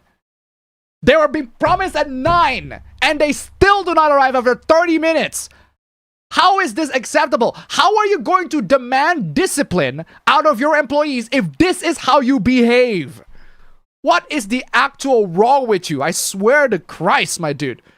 I hope the recruitment team understands that not all candidates, especially those from Gen Z, are lazy, uncommitted, and easily angered. I am here to emphasize that I am a disciplined, professional, and punctual candidate so that this company can be more professional and ready to conduct interviews in the future. Guys, if the company is not professional handling you in the recruitment process, then they are not going to be professional handling you in anything else. Do not demand professionalism out of a corporation that is not professional. Straight up. Unfortunately, there are so many corporations out there that are not professional. They are not able to manage their employees properly. They are not able to handle their resources well. I am just fortunate that I'm able to be working in a corporation, in a company that actually respects me and respects my time. There are not a lot of corporations are like that. I'm glad that my first job is like that. My second and third job, not like that. But my current job right now, absolutely. Man, I am glad I'm being in the job that I have right now. Previous jobs, not great. This job, amazing. But seriously, I'm just amazed that the absolute unprofessionalism that a lot of these HR guys, this is in Indonesia. I don't know I'm pretty sure this is going to be the same occurrence in America, if not probably worse. The fact that you are appointed at 9 a.m. for a meeting and the HR's not arrive at 9:31. Absolutely fucking crazy. Absolutely crazy. They thought I was just bored. Please, to all the HR people in this thread, do not act like this. Maintain the position that you need clients to achieve your KPIs. I don't want my reputation or even the younger generation to be seen as impatient or undisciplined. You're not even impatient. You got an appointment at 9 o'clock and nobody arrives at 9 o'clock. How the fuck is that possible? Your appointment was at 9 o'clock and no one arrives at 9 o'clock. How is that possible? Where is the discipline? Why are we expecting discipline out of a company that has no discipline? Why is the company expecting us to be more disciplined when they themselves are not? Completely and totally unprofessional. Absolutely unprofessional. But hey, that's just how it is, right? That's just how it is. Just want to hoopla. I want to talk about This is the harsh realities of the job market. Harsh realities of Indonesia job market and everybody else's job market. I complain about that because it matters. Jobs are how we get money.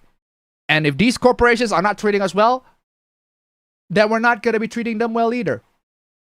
Just saying. Absolutely crazy. Moving on. The Black Ops nostalgia. Thumbnail hoopla pretty early on, but it is a very funny thumbnail hoopla regardless. Because Black Ops 1 and 2 recently came out as ports on the PlayStation 4 and PlayStation 5. I think PlayStation 4. Yeah, basically they come out on the PlayStations. And a lot of people are coming back to play Black Ops for some good old nostalgia. And there are already news. Playing Black Ops 1 on PS5 for the first time, the hit detection is terrible. Really? The hit detection is terrible? Is that so? How do people enjoy this game? How do people enjoy this game? Oh, I don't know. How are you not enjoying this game? Black Ops 1 is awesome. Crazy. Yeah, I forgot. I forgot to download this video. I'm pretty sure I downloaded this video already, but I forgot to send it. But my goodness, my phone speaker is broken. My phone speaker is broken. And I have to listen to it every notification. Oh man, I have it downloaded, but I forgot. Oh, this is not the one I was looking for. Ah, dang it. But regardless, the guy sucks at aiming. It's just the noob. It's the noob clip. The clip is the noob. The noob. في الخلوات كثير. The noob. The noob. You're aiming with your thumbs or your toes. First game ever, you can't make this shit up. Now, I do have the clip. Guys, ladies and gentlemen, do you guys want to taste some nostalgia? Yo, you're a fucking faggot, Asa. Kill yourself, you fat fuck. Get a fucking job, you fat little faggot. You're a fucking dog shit pussy. Shut the fuck up. Shut the fuck up, buddy. Nigga, shut the fuck up. Your fucking teammate Garrity, you fat fuck. You're a fucking dog shit pussy. Shut the fuck up, nigga. Don't play Fortnite, you serious bitch. Stupid fuck. Fuck up, nigga. Don't play Fortnite. Fortnite's free. The noob. Oh man. That's what I'm talking about. That is nostalgia. Black Ops coming back, and it's just as everybody remembered. Oh, not only that Black Ops is there, even Keemstar's reporting on White Boy 7th Street. My goodness. Relics of YouTube's past are coming back in and talking about this. My goodness. Abso-fucking-lutely. Holy moly. Check this out, guys.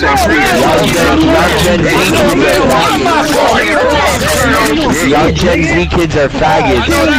I know I'm male, nigga. You stupid. I know I'm male, nigga. I know I'm male, nigga.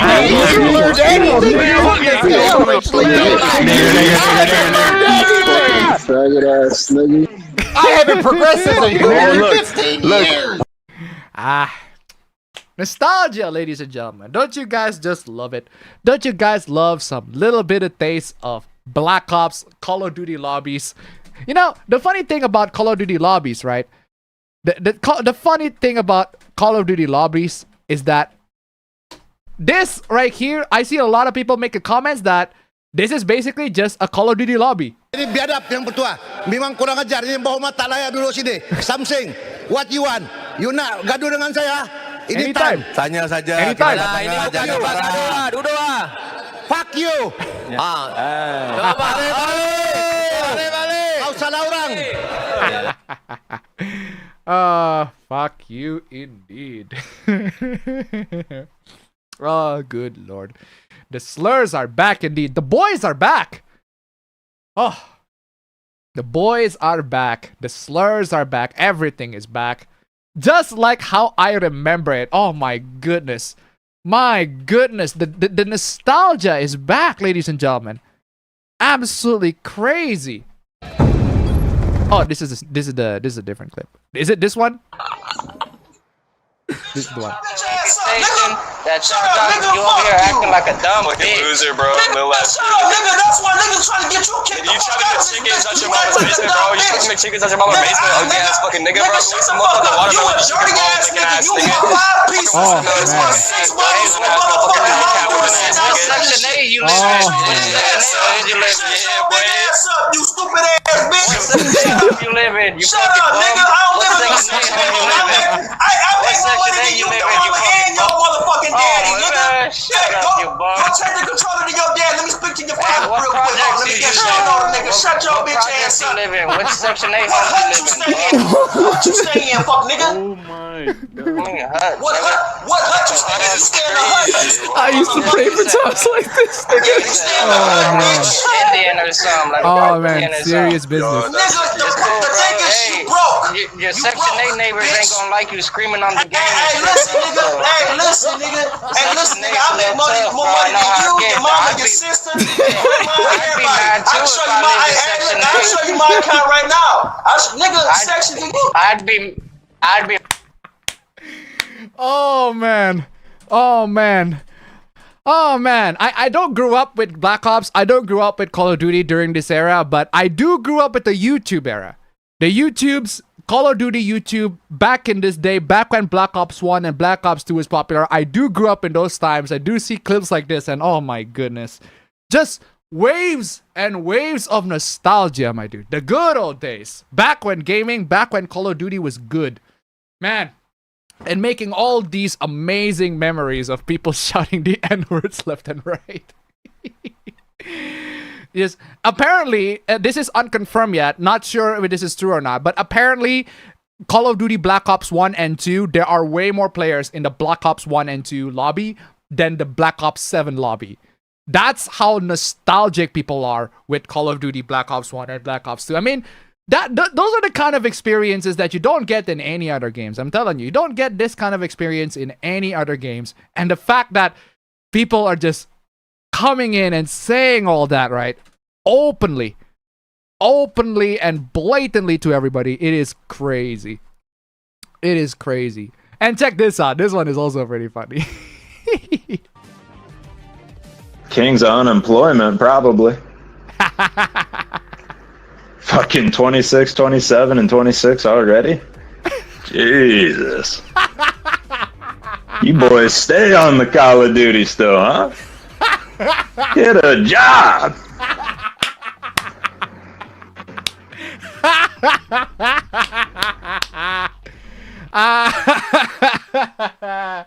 That is funny. That is funny. What a wave of nostalgia, man. Ladies and gentlemen. Man.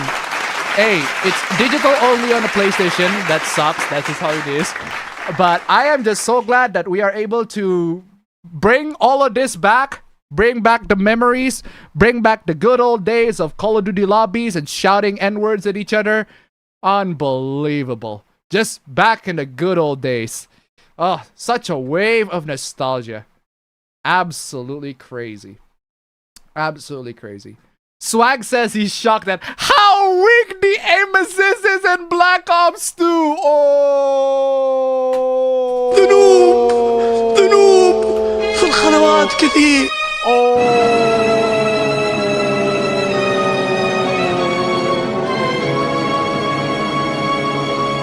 Oh my goodness. How weak the aim assist is in Black Ops 2. Well, maybe that's the reason why there aren't a lot of 360 no scopes, man. Oh man, we just need to bring back those. But unfortunately, apparently the aim assist is too weak. Oh, sounds like the noob issue if you ask me. The noob. It's night and day. Long range, you get no aim assist at all. I don't know, man. I don't know. I think you're just a noob. Oh, ladies and gentlemen. So there you have it, ladies and gentlemen. Call of Duty Black Ops is back in the market, in the PlayStation market at least, and everybody is just reaping on the nostalgia. I'm glad that you're all nostalgic of Call of Duty Black Ops. I'm glad that you're all feeling nostalgic. I really like Black Ops multiplayer as well. Even though I'm too late to the party. I am too late to the fucking party. I only against bots. I don't play against people. That's why I suck. But regardless, I am so glad that you guys are able to enjoy this game and play it and be able to have fun and all that sort of stuff. It's still digital only on PlayStation because PlayStation is going to be digital only. But hey, at least the games are good. It's old, but at least it's good. Anyway, moving on. Xbox restructuring. So, of course, we're going to talk about the Supla eventually. Eventually, we're going to talk about the Supla. We're going to discuss about this because, man, Xbox, I just don't understand. Oh, yeah, it's appropriate that Call of Duty is now owned by Microsoft. Activision Blizzard is now owned by Microsoft. In a completely baffling move that I don't understand. I still don't understand why Microsoft decided to buy Activision Blizzard for $69 billion. I honestly don't know. I honestly don't. I guess they just want that, according to Phil Spencer at least, they want to hit a specific Game Pass target. All right? So they want to have 77 million Game Pass subscribers. And they do that by buying a company, by just buying Activision Blizzard. Because if the next Call of Duty is on Game Pass, then everybody's going to sign up on Game Pass. And we got millions and millions of Game Pass players. Well, a good job getting that target. I don't know if that target is achieved or not. But hey, the one thing that is definitely achieved is Call of Duty was the newest Call of Duty. The newer Call of Duties, they were on Xbox Game Pass. I'm pretty sure there still is on Xbox Game Pass. And that results in Activision Blizzard not getting enough revenue because you can just literally buy Game Pass and you be able to play Call of Duty in that regard. And Microsoft, with the Game Pass business model, they have to pay the companies that they are putting the games on Game Pass. They have to pay for them. They have to pay a specific amount. Not only that they have to pay a specific amount, but they also have to pay royalties. And they basically have to pay them. We're going to get the money from Microsoft. From the subscription prices, we're going to get the money from them? Do you think the money is enough? Oh, also this. Xbox graphics is hiring. Yeah, I know. Of course you are. Hiring and firing for that matter. Hiring and firing for that matter. Unbelievable. Arcus 23 tip 20 $20. Amazing. I wish one of these companies would buy me for $1 billion. I could use the money. I wish they would buy me for $1 billion, for God's sake. Thank you so much for the $20 donation. Wow, we managed to bump that super chat up so close, guys. Thank you so much. Keep them coming. Stream Elements, come on, y'all. Just $13 more. 13 and dang, 13 is a prime number. So $13. Come on, y'all. Ladies and gentlemen, Stream Elements links below. Super chats, come on, y'all. Put in the super chats. You know where to put it. Amazing. Thank you so much. Keep them coming. I'll buy that for $1 billion. Amazing. So remember last year, this is what I meant, right? Last year, literally last year. Look at this. Last year. Quite literally last year. Guess what happened last year? Microsoft pushes staff to use internal AI tools more.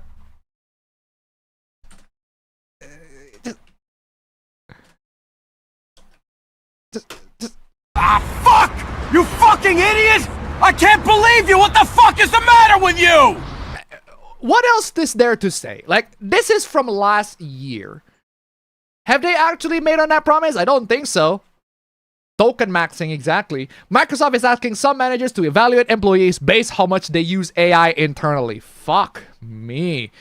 The software giant is considering adding a metric related to this in its review process. Business Insider has learned. Can I use something other than Copilot? Because Copilot is based on GPT and GPT sucks these days. Gemini is actually pretty good. I like Gemini. Better. I've been using Gemini way more so than Copilot. Copilot's been rather ass lately. And GPT is GPT. Chat GPT. Julia Liuzon, president of the Microsoft division responsible for developer tools such as AI coding service Copilot, because of course you have to use fucking Copilot, recently sent an email instructing managers to evaluate employee performance based on the use of internal AI tools like this. Yeah, and then literally Cairo Silicon's news said that corporations that hire AI, they have to rehire veterans because AI doesn't work. It does not. It's absolutely crazy. ChatGPT can actually do really good video image editing. I sometimes use AI to edit images in a way that I find perfect, right? Sometimes they can work, sometimes it doesn't. I have never used Claude. I tried Claude. It's fine. It does the job, but I feel like I'm already perfectly comfortable with Gemini. Also, I don't think Claude supports image generation, and I do need some image generation sometimes, not all the time. And also image scanning. But yeah, I haven't tried DeepSeek. I personally have tried Grok. I've tried Gemini, I've tried ChatGPT, I've tried Copilot. And Copilot's basically ChatGPT, so it's not exactly different. Might as well just go for ChatGPT. I personally prefer Gemini out of all of them, because I have a Google account anyway, and the Google account already have it for Google Drive, so I might as well just use Google Drive on that one. So yeah, I'm sticking to Gemini because I want to stick in that Google ecosystem, even though I hate to say it, but yeah, I'm moving away from Microsoft's ecosystem and going back to Google. But regardless, Microsoft's laying off this is literally last year. Literally last year. Absolutely crazy. Yeah, privacy guys are giving suggestions to local AI. Absolutely, you can use local AI. They just don't work as good. they just do not work as good as cloud AI. They do not work as good. I have tried. You would need an RTX GPU PC to actually have good local AI. RTX.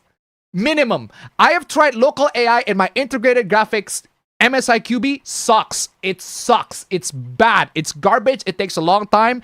And the process is just not worth it. Do not use local AI if you have no GPU. If you have an RTX GPU, even a 4060, a 3060 or 4060, I tried it at 3060, runs beautifully. And actually works perfectly fine. But only if you have an RTX GPU. But if you don't have an RTX GPU, yeah, forget it. Local AI sucks, which it's terrible. But yeah, regardless, Microsoft's latest job cuts come after multiple rounds of layoffs over the past few years. Yeah, unfortunately.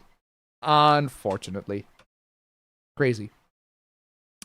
Xbox leader Phil Spencer said in a message to the team, to position gaming for enduring success and allow us to focus on strategic growth areas, we will end or decrease work in certain area, yada, yada, yada. This is literally last year, guys.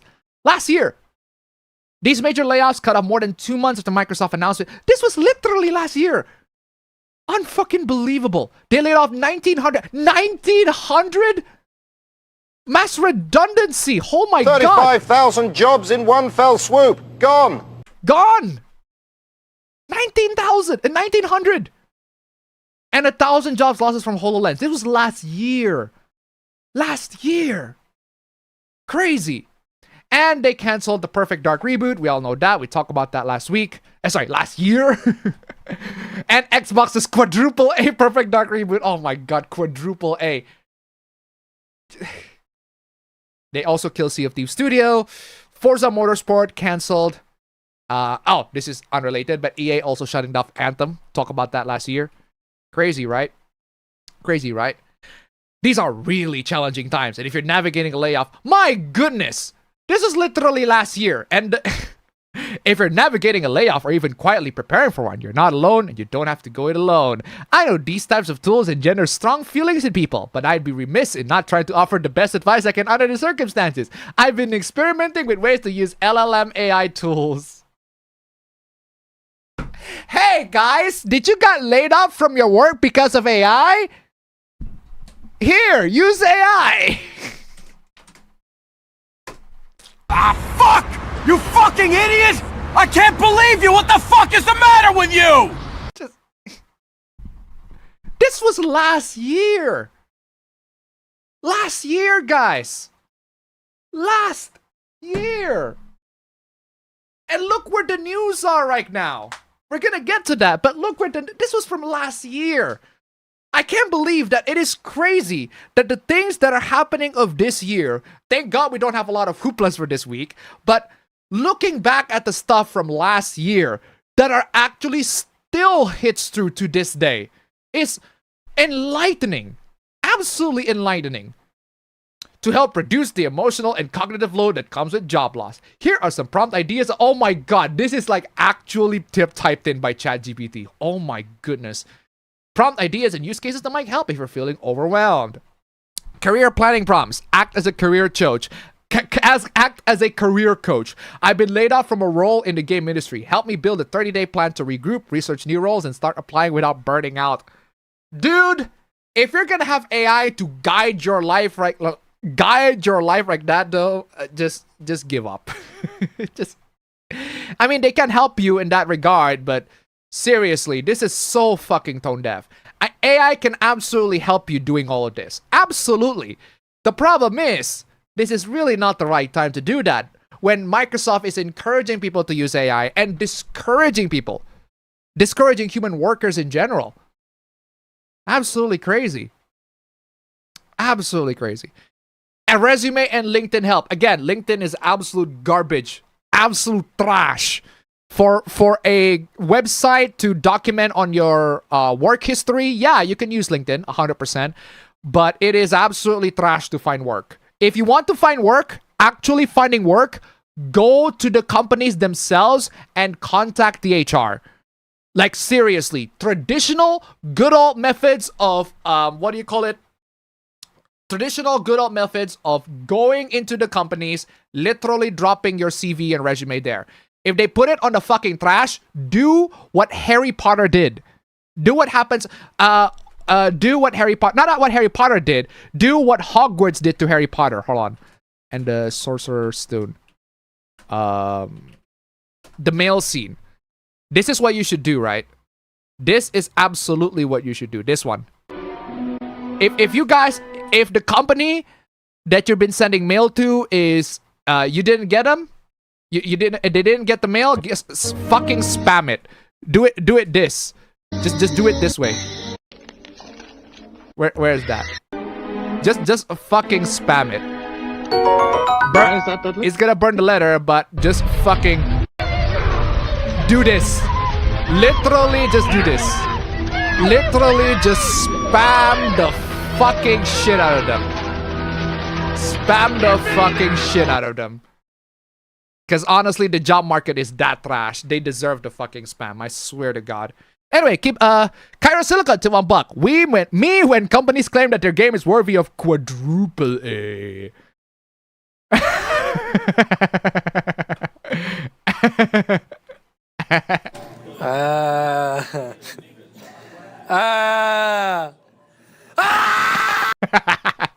Thank you so much for the donation. Keep them coming. Also, why is my live streaming full window is there? There you go. Amazing. Thank you so much for the donation. Keep them coming. Where is I?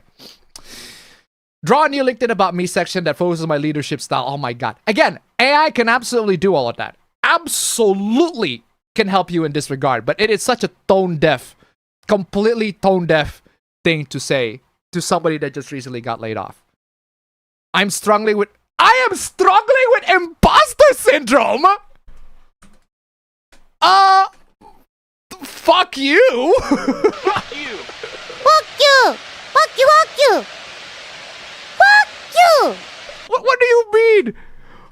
What do you mean? I'm struggling with imposter syndrome. What?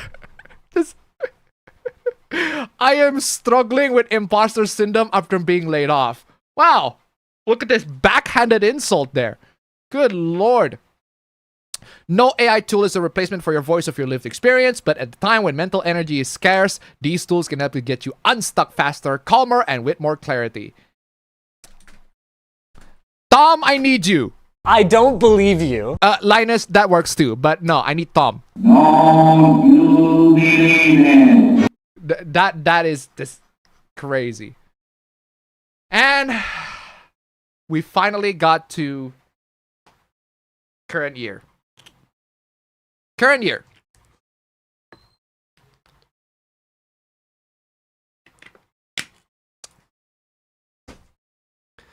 These Xbox layoff was last year. Literally last year. What date is today?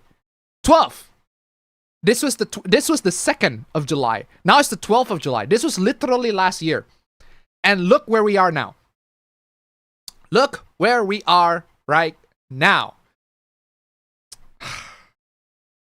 It's a crash.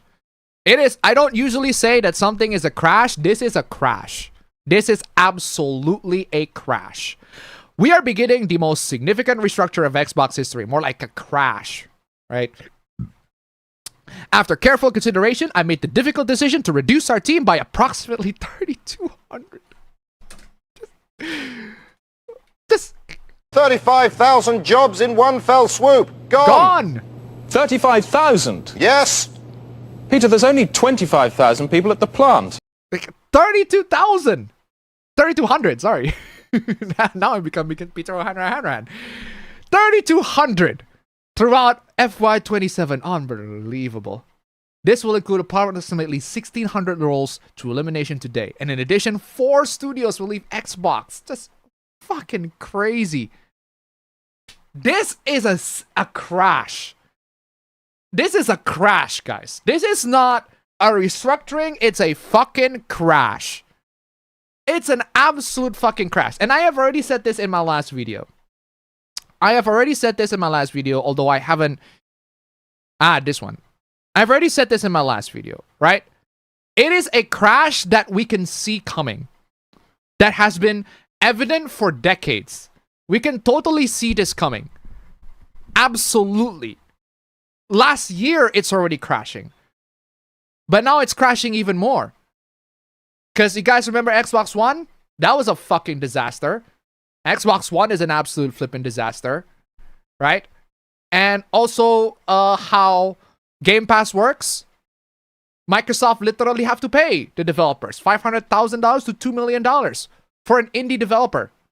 They have to pay a lot of money so that their games can be on Game Pass. That's a lot of money. Imagine being an indie game developer and Microsoft come to you and be like, you know what? We're going to give you $2 million to you right now to get your game on Game Pass.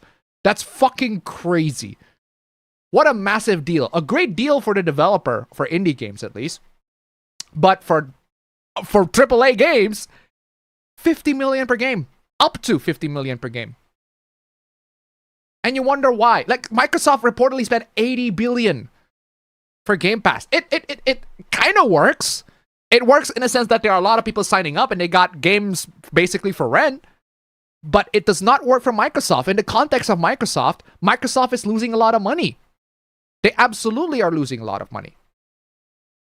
And VP says Game Pass, ex-Xbox VP, says Game Pass creates strange internal tension amongst first-party developers. Yeah, because you're not getting any profits from the games. Like, they can play your game for way cheaper, just on its subscription price.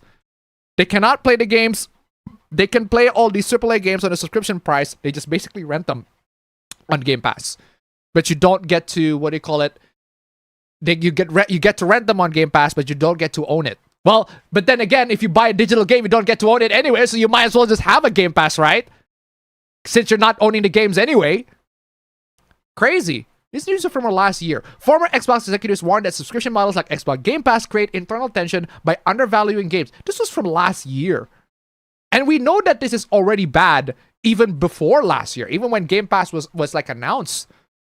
It was a great deal for a lot of gamers, but it is not a great deal for developer, or at least big AAA companies. For indie titles, absolutely. For the developers of indie, man, if Microsoft comes in and say, hey, you're absolutely fucking garbage game, if you put it on Game Pass, they'll give you $2 million. Fuck yeah. And Microsoft in 2020, they acquired ZeniMax and publishers like Bethesda. That's why they got id Software on Microsoft. That's why they got Arcane on Microsoft. That's why Arcane made Redfall. Redfall is an absolute piece of garbage. That's why they got Machine Games. They made Wolfenstein. The newer Wolfenstein. New Order, Old Colossus. New Order, Old Blood, New Colossus, 2 New Colossus, and Young Blood. But regardless, they got Machine Games. Oh, Indiana Jones and the Great Circle. That's a pretty good game. They got all these developers. They make amazing games. I really like the game. Some of these games that they make are actually bangers. Best of the 2010s. Prey 2017, amazing. One of the greatest immersive sims of all time. I think Prey 2017 is an absolutely underrated classic. A great immersive sim. Just, brilliant. If you love immersive sims, Prey 2017 is such a fucking amazing game. Unbelievably amazing game. Great game on that one. Dishonored 1, Dishonored 2, also immersive sims. Also amazing, beautiful all around. Deathloop is a bit of a mixed bag, but it's fine. It does the job. But that's the thing, right? A lot of these games. Oh, Doom Doom 2016, Doom Eternal, Doom the Dark Ages, all excellent games. I think I like all of them, personally. I've tried Doom the Dark Ages because it's already out on piracy, on the pirate sites. It's fine, it's alright. I can see why people don't like it. I can see why people are not a fan of it. But I played it, it's alright. It does the job. But I don't wanna play it any further. But regardless, these games that are made by these companies, they're excellent, but they don't sell very well. And they are very expensive to make. They don't sell very well, and they're expensive to make. Prey is an amazing game, but it doesn't sell very well. Because the marketing is just not very good. Absolutely crazy. Absolutely crazy. And then there's also the disaster with Fallout 76. Right? Oh, Halo Infinite. What the hell happened to Halo Infinite? Seriously. What the actual hell happened to Halo Infinite? I don't understand why. Another thing, like, I don't understand why Microsoft buys Bethesda when they were, at the time, still in the fallout of Fallout 76. Seriously. I don't understand why Microsoft... You know what? We're gonna buy Bethesda and ZeniMax. Just as when they are still dealing with the fallout of Fallout 76. It's fucking crazy.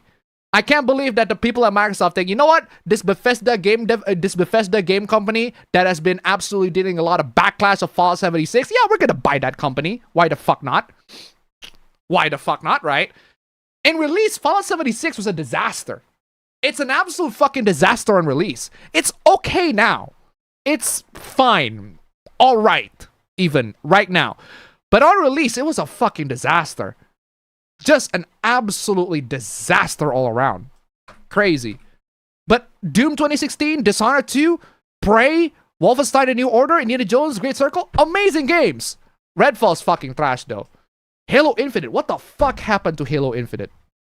What the fuck happened to Halo Infinite? Halo used to be... People talk about Halo all the time. During the Xbox 360 days. My god. People cannot shut up about how amazing Halo ODST is. 3 ODST. Halo Reach. A lot of people are making videos about how fucking amazing Halo is. Red versus Blue. Red versus Blue. My goodness. What a classic. Machinima's made out of this. Such an amazing, amazing culture that Halo was built. In the 2000s. And in the 2010s, what the fuck happened to Halo? Seriously. Halo is just such a shame of a franchise. It used to be a cultural juggernaut of a franchise. I mean, I'm not a fan of their games. I played them. They're alright. But I recognize that they have a place in the gaming history. But look where they are right now. People just don't talk about Halo anymore. Crazy. And also play this, because why not? Wait, that's illegal. Man. Absolutely crazy. And then they acquire Activision Blizzard. And they buy games like Modern Warfare 3, Overwatch. Just bad decisions after bad decisions after bad decisions. This is why I said, right? Xbox resetting itself. Sony removing physical disc. Yeah, that is the correct choice. That is the correct action. In the same way that a drunk driver crashing on the street and injuring himself, calling the ambulance is the correct decision. I agree. But maybe don't fucking drunk drive to begin with, so that you don't have to pull off these emergency moves. You don't have to remove physical copies from games. You don't have to discontinue all of that if you stop making bad investments. You don't have to make a reset if you stop making bad investments. This is a good decision. A good one. But it's caused by you. You made this entirely on yourself. You brought this on yourself. If you weren't screwing up with your investments, if you weren't screwing up with everything from Xbox One onwards, you wouldn't have done all of this. But no, you keep on doing it anyway. I know this is painful. It absolutely is painful for you guys. But hey, I'm glad that it actually doesn't require that much to destroy big AAA gaming companies. It doesn't require that much. All we need to do is just let them make bad decisions and they will destroy themselves. This is Xbox crash. Xbox is crashing. PlayStation is crashing.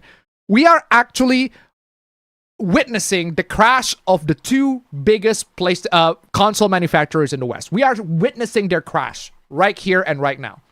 It's crazy. I know it's painful. The changes will directly affect people who have poured their creativity on building Xbox. Many joined us through acquisitions while others recruited here. Yada, yada, yada. Our business today is not healthy. We are operating at margins that are 3 to 10 times lower.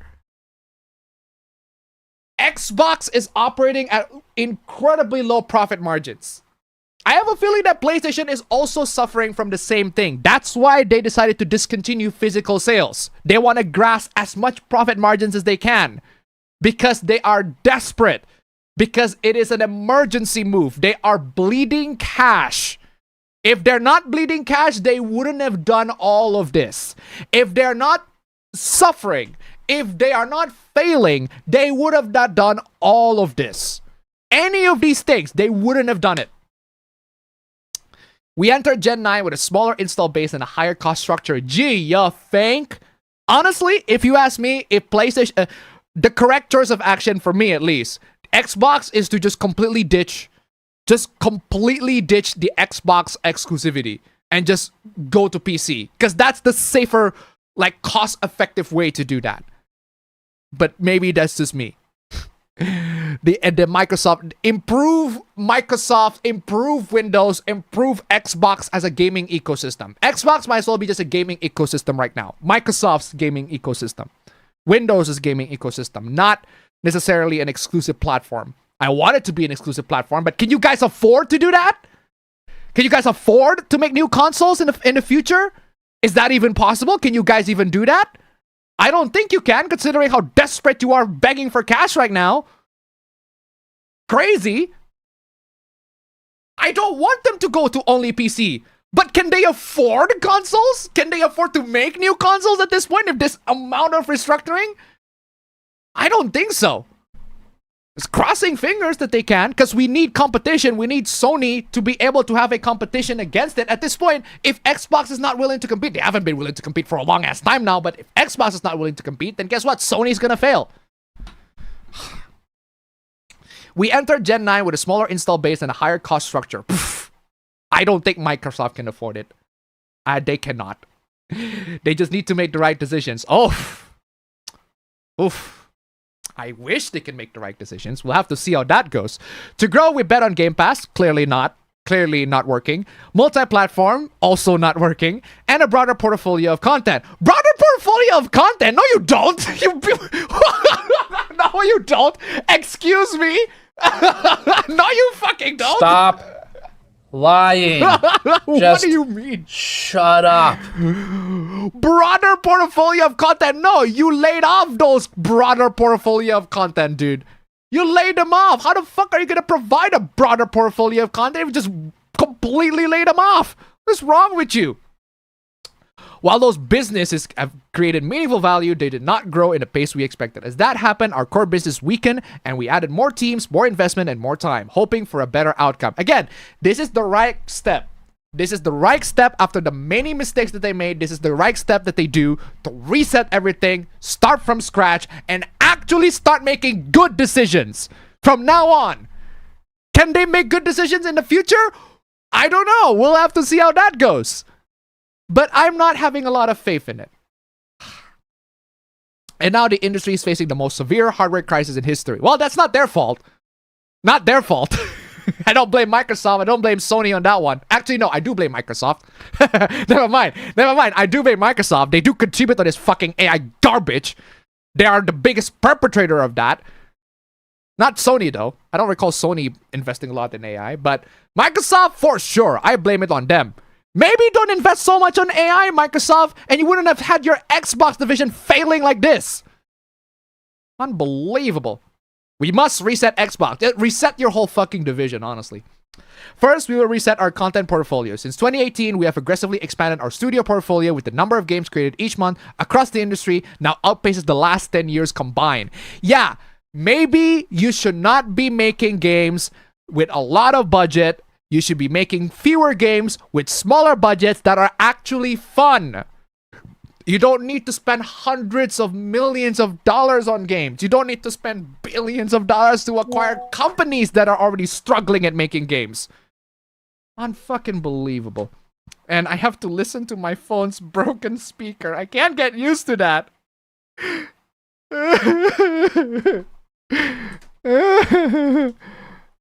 can't get used to that.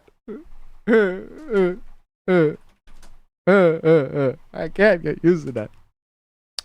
We now find ourselves competing not only with the largest publishers, but also with smaller independent studios.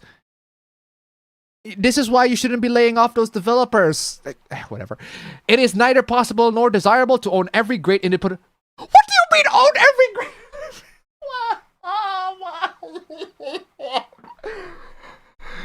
Owning great independent studio. Oh my god, just Microsoft. Ah, fuck! You fucking idiot!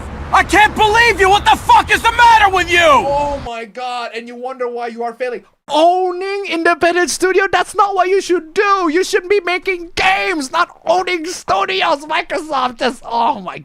Oh. Ah, fuck! You fucking idiot! I can't believe you! What the fuck is the matter with you? That's Microsoft's strategy right now. Microsoft's strategy is not developing games. It's not developing games. They just want to buy shit. They just want to buy it. And like, what the actual hell is wrong with you, my dude? And it's basically this. Hold on a second. It's basically this. It's basically this scene. It's basically this scene from Justice League. For both versions of Justice League, because both versions have this scene. It's this scene. How did you get the house back from the bank? It's this scene.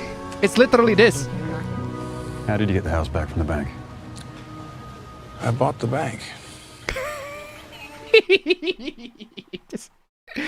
At least Bruce Wayne is actually rich. Right? At least Bruce Wayne is actually rich and he can do that. Damn these rich people, I swear to God. I hate all these damn rich people. These damn rich people. Damn these rich people. Seriously. I can't believe that Microsoft still is in this mindset that the best way to progress in this industry is just buy studios. No! Have these studios to buy games! It is neither possible nor desirable to own every great independent studio. That's because you're not supposed to be owning them. You're supposed to be making games. Where? Oh! Where the video games? Where the video games? Where the video? Where the video games? I can't breathe. Where are the video games? Unbelievable. It is neither possible nor desirable to own every great independent studio. We have also learned that we are not the best home for every type of studio. In a typical year, we lost 64 cents. 64 cents for every dollar? Dude, 64 cents for every dollar. If you invest 69 billion on Activision Blizzard, you know how much you lost on that? You lost $44 billion. You invested $69 billion and you lost 44 billion out of that investment. Fucking crazy. 64 cents for every dollar you invested. Yeah, maybe you shouldn't invest on Activision Blizzard to begin with. Just fucking sell them. As we reset Xbox, we will help independent creators succeed back. Do you now? By providing open development tools and audiences to realize their vision. All right, sure thing. Compulsion Games and Double Fine will return to management and transition to independent studios with their IP. So yeah, they're no longer going to be under Microsoft. Good for them. And run away for their next game. Ninja Theory and Undead Labs have entered terms to join the new ownership with funding to complete and grow Senua and State of Decay 3. Arcade's management is beginning to require consultation with its work councils to review potential strategic options. Man, you fucking butchered all these game companies. All these game development studios that make absolutely wonderful games, right? Double Fine, Psychonauts 2 is amazing. Compulsion, South by Midnight, it's a bit of a mixed bag. But Ninja Theory made Senua Sacrifice. Hellblade, Senua's Sacrifice, the 2 is not exactly great, but they're gonna have the upcoming game. Undead Labs, State of Decay 1, I love. State of Decay 2, I love. Arcane, Prey, absolutely fantastic. One of my favorite immersive sims of the 2010s. One of my favorite immersive sims of all time. Great game. Dishonored 1, Dishonored 2, also immersive sims. Amazing. Arcane made amazing games. And you just completely wasted all these. We're also making reductions across other units. These changes vary in size across Activision, Bethesda, Blizzard, King, Mojang, and Xbox. I also forgot that Minecraft... sorry. I can't believe that Microsoft also owned the Minecraft. Oh my god. Just look what happened when Microsoft is handling Minecraft right now. Just an absolute disaster. Absolute fucking disaster. I mean, at least it's still running to this day. At least Mojang is still running well to this day. Right?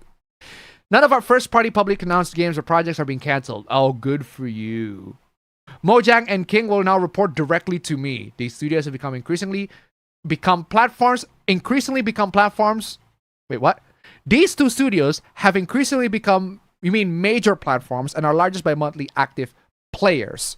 They bring critical geographic, demographic, and differentiation to Xbox. Oh my god. In case you missed it, Mojang, King, Minecraft, and Candy Crush. So the Minecraft demographic, casual, all ages demographic with Minecraft, and the Candy Crush demographic with mobile games demographic. You want to know why the Western game industry is terrible? Like, why are they destroying themselves? Because their mobile games are just garbage shit like Candy Crush. Look at the mobile games that the Eastern game developers make. Like Genshin. Fucking any of the Hoyo games. No Hoyo Hoopla. I'm just bringing it up as an example. Not an actual Hoyo Hoopla. But fucking Wuthering Waves. Arc Knights. Blue Archive. Uma Musume. All that sort of stuff. Brilliant, amazing games that they're just condensed in one package in a mobile market. And then what did the Western game companies offer in terms of mobile games? Subway Surfers, Candy Crush, Minecraft. Oh, Fortnite. There's Fortnite, right? Fortnite is on mobile too, right? Second, we will reset our platform. Cairo Silicon tip $1. Thank you so much. Guys, come on, y'all. Donations. Absolutely fantastic. And $18. Amazing. Never forget, Microsoft claimed that you have a Minecraft server is piracy. Because of course they do. Thank you so much for the donation. Keep them coming. Oh. Second, we will reset our platform. We know that great technology gets better when it gets simpler, not bigger. Today, in some parts of the company, work passes through as many 14 layers of management.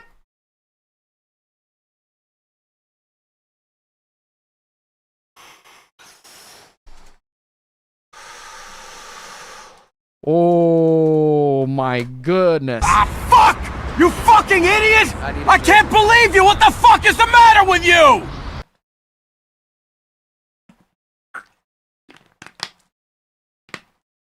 Fourteen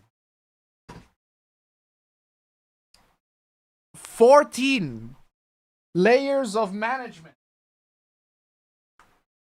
How?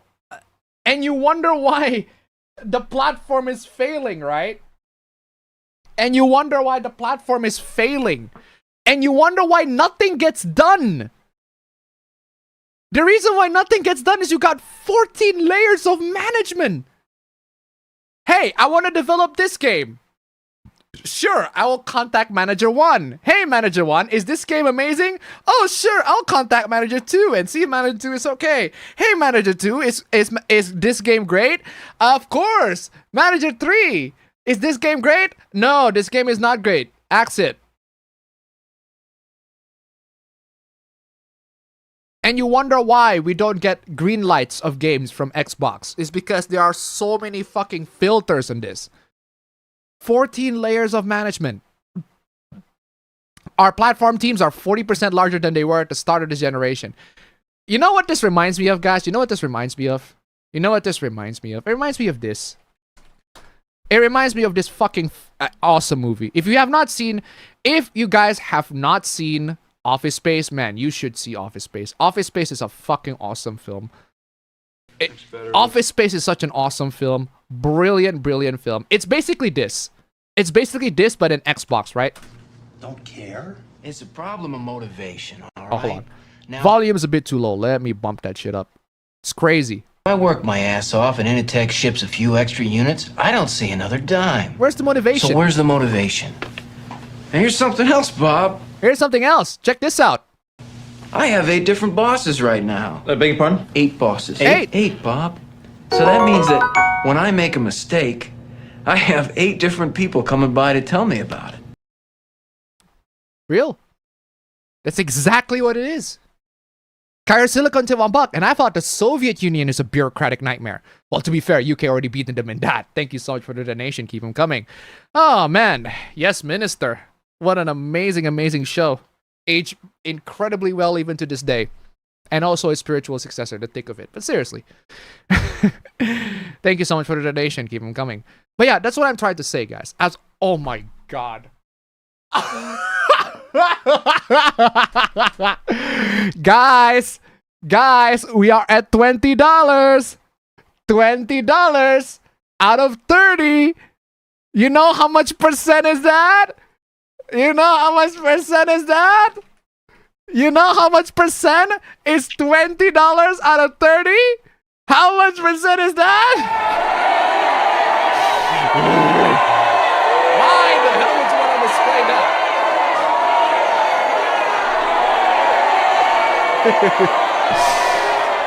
Oh, unbelievable.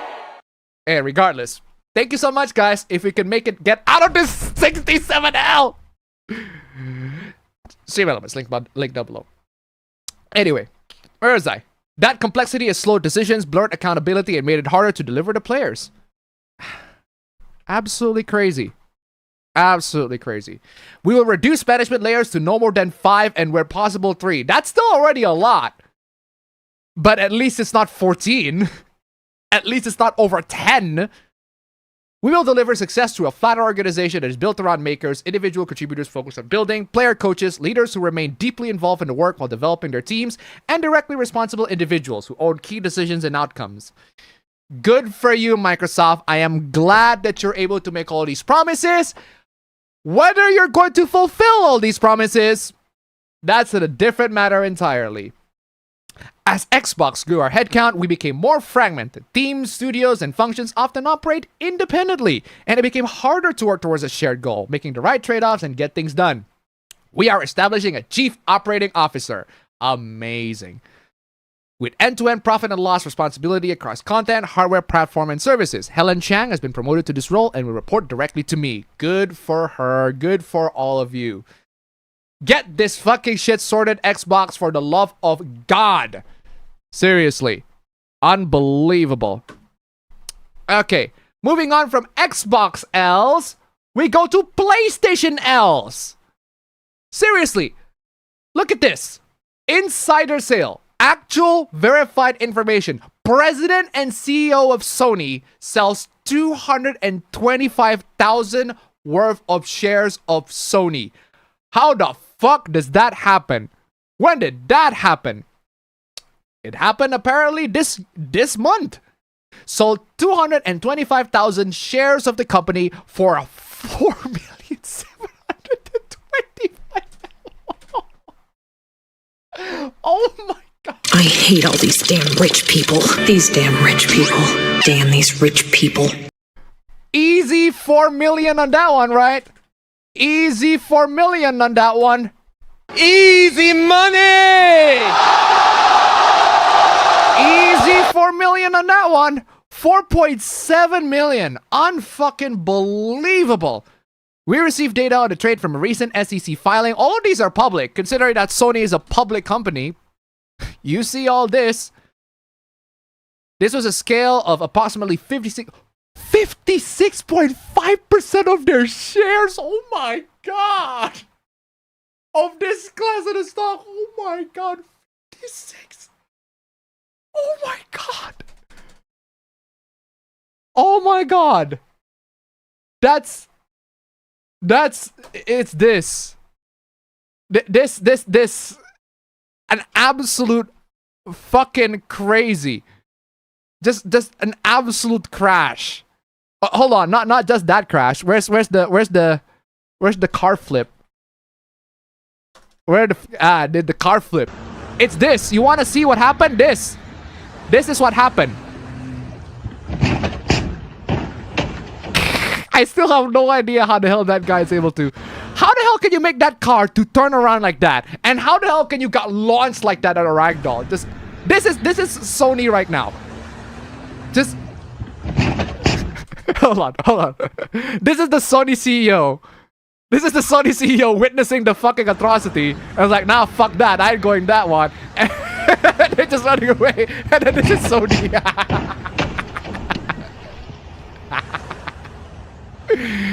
Look at the Sony CEO just running away. Nah, fuck that. I ain't doing that shit. I'm not involved in that. No, thank you. And then you see the Sony completely flip around. Unbelievable. How the fuck does that work? Give him our sanity to $1. Oh my god, finally we escaped the 6-7 curse. Thank god. And Detroit, thank you so much. Flame Heinard, we need you.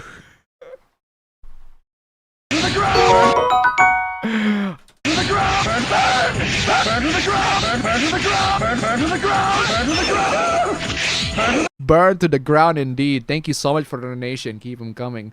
Unbelievable. Unbelievable. Sony insider trading activity. Actually, you know what? Sony insiders have traded Sony stock on the open market 4 times in the 6 months. Bro, if you are shorting on Sony right now, you are in great treat. My goodness. This is such a disaster. Short on that Sony stock right now, bro. Good lord. Let me see the Sony stock. What's going on with the Sony? Bit weird. But man, that's quite the drop. It's dropping.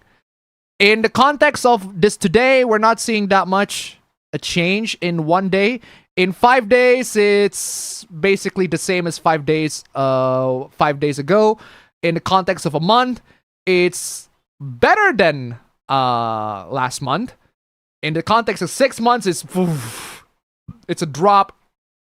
In the context of last year, from this year, it's a drop. Literally from last year, it's a drop.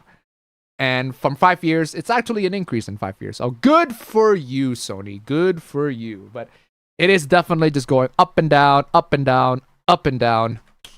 Just jumping off ship. And Detroit tip $1. Appa, you ADHD fuck. Read Andy's message. Thank you so much for the donation. Keep him coming. Give him a sandy to $1. This is why AAA games take too long to patch. That's true. Hey, I am glad that you're batting out on Andy. Good for you.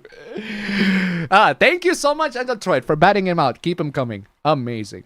Up and down, and all around. Crazy, right?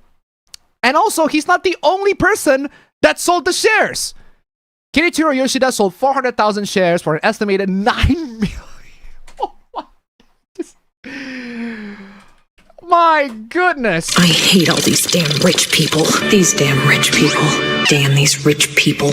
Just all these rich people, man. Hiroki Totoki, 4.7, we know that one. Tsuyoshi Kodera, Chief Digital Officer, CDO, has made 0 purchases and 2 sales. 68,500 shares for $1.4 million. Fuck me. How the hell is Microsoft and PlayStation still dealing with this garbage? Absolutely crazy. And why are your speakers still trash? Do I need the speaker cleaner? Where are you, speaker cleaner sound? I need you.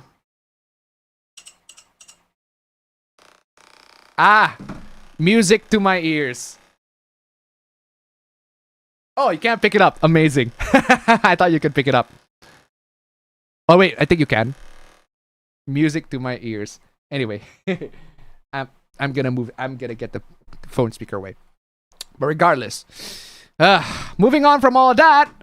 We have the PlayStation fanboys. Because, of course, the PlayStation fanboys are gonna defend their precious... I don't know why. Precious little box. Sold my PS5, done supporting PlayStation and Sony as a consumer, all Switch 2 and PC from now on. Amazing. Oh, you don't have to use the DualSense. You don't have to sell the DualSense though. You don't have to sell the DualSense. You can literally use the DualSense on PC. I'm literally DualSense, where are you? There you are. Here, I have the DualSense. I'm using it for play PC games. If I have time to play PC games, which I don't, but when I do, I got my DualSense. I can play DualSense. Seriously, you don't have to sell the DualSense. You can play it on PC. Final Fantasy VII Rebirth. Wow, you saw Final Fantasy VII Rebirth? Final Fantasy 15 PS4, Kingdom Hearts 3 PS4, Kingdom Hearts 2.8, Kingdom Hearts, man, lots and lots of games. And you're set, 285 in total. That's crazy. Hey, good for you. Good for you. You got a nice little deal here. Nice little deal for a PlayStation being sold. Good for you. Amazing. Amazing. Good for you. Car Silicon to $1. Sony stockholders. Oh.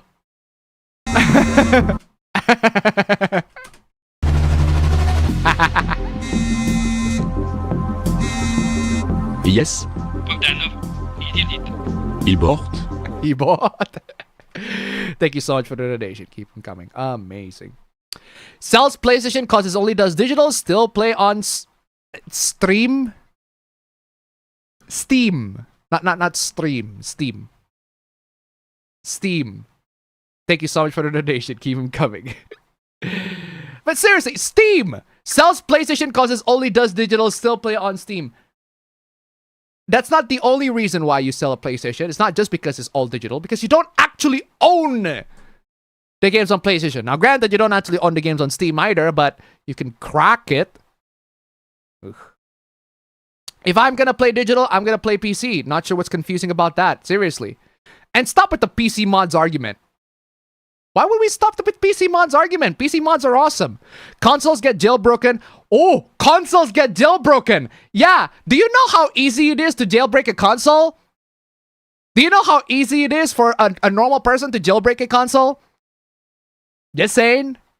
I mean, yeah, in some configurations, you can just press the unlock button, the app that unlocks the jailbreak, but it doesn't know. First off, it doesn't always work. Second, you have to retry until it works. And third, you actually have to install the software first. And fourth, it doesn't last when you turn it off. You have to do it when you restart. It's not immutable. It's not what I forgot what's name. It's not permanent. You have to restart the jailbreak. I know, because I have jailbroken my PS4. I sold my PS4s. But they are now in the hands of the people that have it on version 11.52, which is absolutely jailbreakable because the latest version is version 13. Consoles get jailbroken and games archived all the time. Yeah, but you need a special knowledge on how to do all of that. This isn't an argument for PC, it's one for piracy, and yes, that exists on both. It exists on both, but it's way easier on PC. Way easier on PC. Claiming you won't play without physical, then saying you stick into the oldest digital-only platform is fucking comical. It's not. It's not. It's not. It's not. PlayStation used to have the benefits of having physical games that you actually own. I literally have a copy of Persona 5 and Persona 5 Royale. I'm holding it right here on my hands. Here are copies of Persona 5 and Persona 5 Royale that I'm holding in my hands.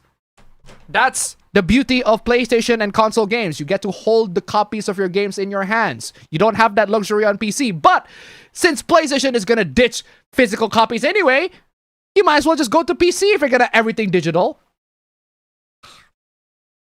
Oh, check this out. The horrors of a digital storefront. I don't know how we'll survive. Wow, look at that. A game bundle of Assassin's Creed Origins, Odyssey, and Valhalla for $31.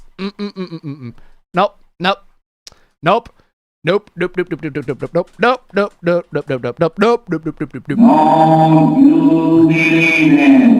For one, don't you believe it? And two, I don't think you have the facilities for that, big man. You understand? I don't think you have the facilities for that. But seriously, I haven't played Origins, I haven't played Valhalla, but I have played Odyssey. Odyssey sucks. It's garbage. It is a tedious, absolutely boring, overly massive Assassin's Creed game. It is Witcher Light. It is Origins basically started the trend of Assassin's Creed being a Witcher Light game because it's basically just an RPG. But man, the RPG mechanics of Origins is just of Odyssey is really, really poor. It's not very good. The open world is beautiful. It's an amazing looking game. What a breathtakingly amazing looking game, Odyssey. It's such a beautiful looking game that is packaged with just so much bloat. It is such a tedious game. I spent like 30 hours on this game and I'm like barely a quarter of it. It is so crazy that this game takes so fucking long and the story's not even that engaging. Odyssey is a bloat. It's just worse in every way. Such a fucking bloaty mess of a game. I haven't played Origins. Apparently Origins hits the right notes on that one, but I haven't played Valhalla as well, but apparently Valhalla had the same issue, or at least it's scaled down compared to Odyssey. But Odyssey was bad. Not a fan. And if you're telling me you gotta get this bundle for 31 bucks, that's a fucking ripoff. These games are worth at least, I would say at most $5 right now, if you ask me. You get it for 15 bucks. If you're telling me you get this for 32, nah, 50. I'm sorry, 15. 5 for each. I'm not gonna pay 10 for each. No, thank you. Ah, yes, games that I can buy physically at that price. Look at that. On eBay, you can find Origins for $5, exactly the price that I was suspecting, and Valhalla for $8.9 for the PS5 copy, and Odyssey for the PS4 copy for $7.75. In total, what? That's 20 bucks. 20 bucks for all these. Way cheaper. Way fucking cheaper. You get the physical copies of all these. And again, like I said, somebody used to have, right? I can't believe you would fumble this deal, right? Like I said in the beginning, somebody could have a copy of Persona 5, right? One of the buyers, I sell PlayStation 4 games, right? One of the buyers, they buy in bundle. They could have had a Persona 4, a copy of Persona 5, and a copy of FIFA 18 for $3. But they completely fumbled on the last minute, and they don't have the extra $3 to spend on these. Guess what? You not only lose an amazing game, you also lose the freebie. Bye-bye. Crazy. But hey, moving on from that. Oh my god, speaking of Persona. Man, loads of Persona hooplas. And oh my god, we are actually 24 and 24 on both Super Chats and Stream Elements. Guys, if we can make it on both Super Chats and Stream Elements for 24, $6 on each. Come on, y'all. $6 on each dollars, guys. Come on, y'all. $6 Super Chat, $6 Stream Elements. Let's see if you can make it on both of them. Come on, y'all. Just $6 on each. Amazing. But she literally says this in a remake. What is this? In Persona 3 Reload, they kill you if you're too expressive. The fuck? Are you saying that the reload is not expressive as the... What are you talking about? What are you on about, dude? No, what are you on about? No idea what that means. Very concerned that you do. Wait, excuse me, my dude. What are you on about? Are you saying the image on the left is not as expressive on the image on the right? They are literally the same image. They are literally the same image. One is just more well drawn, I guess. But the emotions being conveyed are the same. What? It's the same expression. What are you talking about? Why are you nitpicking on the... Oh my god, y'all are generally blind. I think we're not fucking blind. You're just delusional. We're not blind. You're just absolutely delusional, dude. You really are delusional. You are seeing fucking nothing out of nothing, bro. Muting this because people are blind, anti-intellectual, whiny, butthurt, fragile fandomites. Wow. If you're looking for the guilty, you need only look into a mirror. Anti-intellectual, whiny, butthurt, fragile fandomites who can't handle the smallest critique. Where's the critique? Where's the critique? The smallest critique? Where? Where the video games? Where? Where my video? Where? I can't breathe.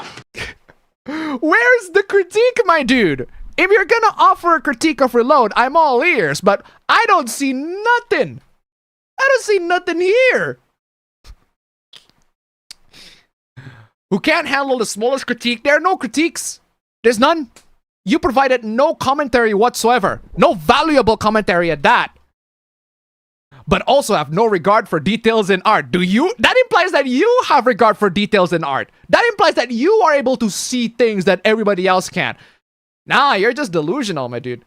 Like, again, I can see a lot of people complaining about Reload in terms of gameplay mechanics, art style, music, all that sort of stuff. I can see the criticisms. I don't get why, I don't agree with, but I can see where they're coming from. But the story's practically the same.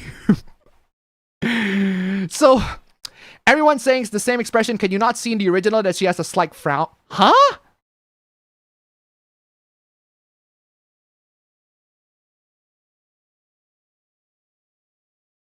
They're both the fucking same! What are you? You are delusional. You are delusional, dude. You really are delusional. You are fucking delusional, my dude.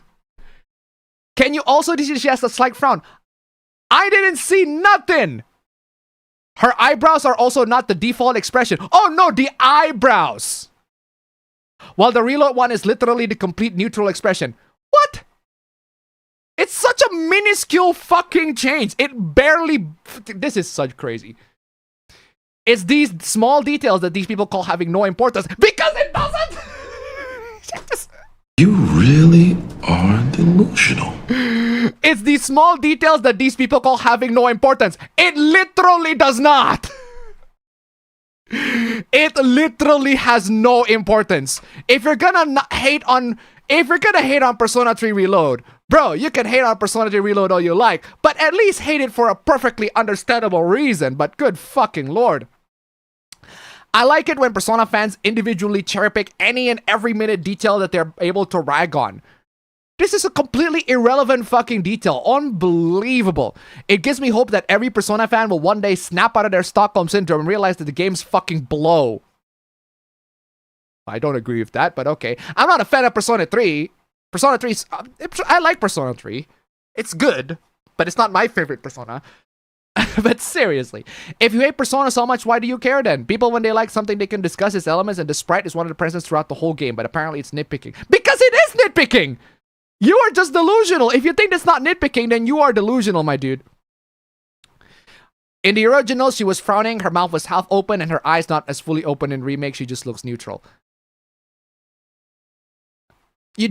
A neutral expression can convey, right? Can convey many emotions. A neutral expression can convey many emotions.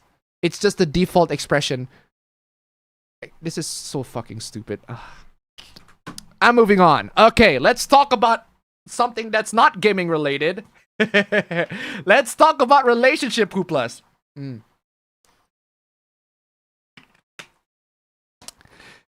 Oh man. Let's talk about relationship hooplas. Check this out, guys. Singaporean wife unhappy with marriage. Or I think it's marriage. I think it's wife. Apparently this is a romantic partner, but regardless, check this out, guys. Being obsessed all day about the Singaporean Chinese Christian girl who made a public Instagram post about how God sent her man who isn't her type, how he's only 10% close to her ideal type physically, and prayed to stop focusing on what he lacked physically. What the actual fuck? Shit, I knew there was a trade-off in deleting my Instagram. Now to try and find this gem. No need to install Instagram back. I show you, hey. Bless you, man. I don't want to open Instagram for this fucking garbage. But hey, thank you so much for showing it anyway. So let's see what you got. Okay, what is this? What if God sent someone who isn't exactly your type? First off,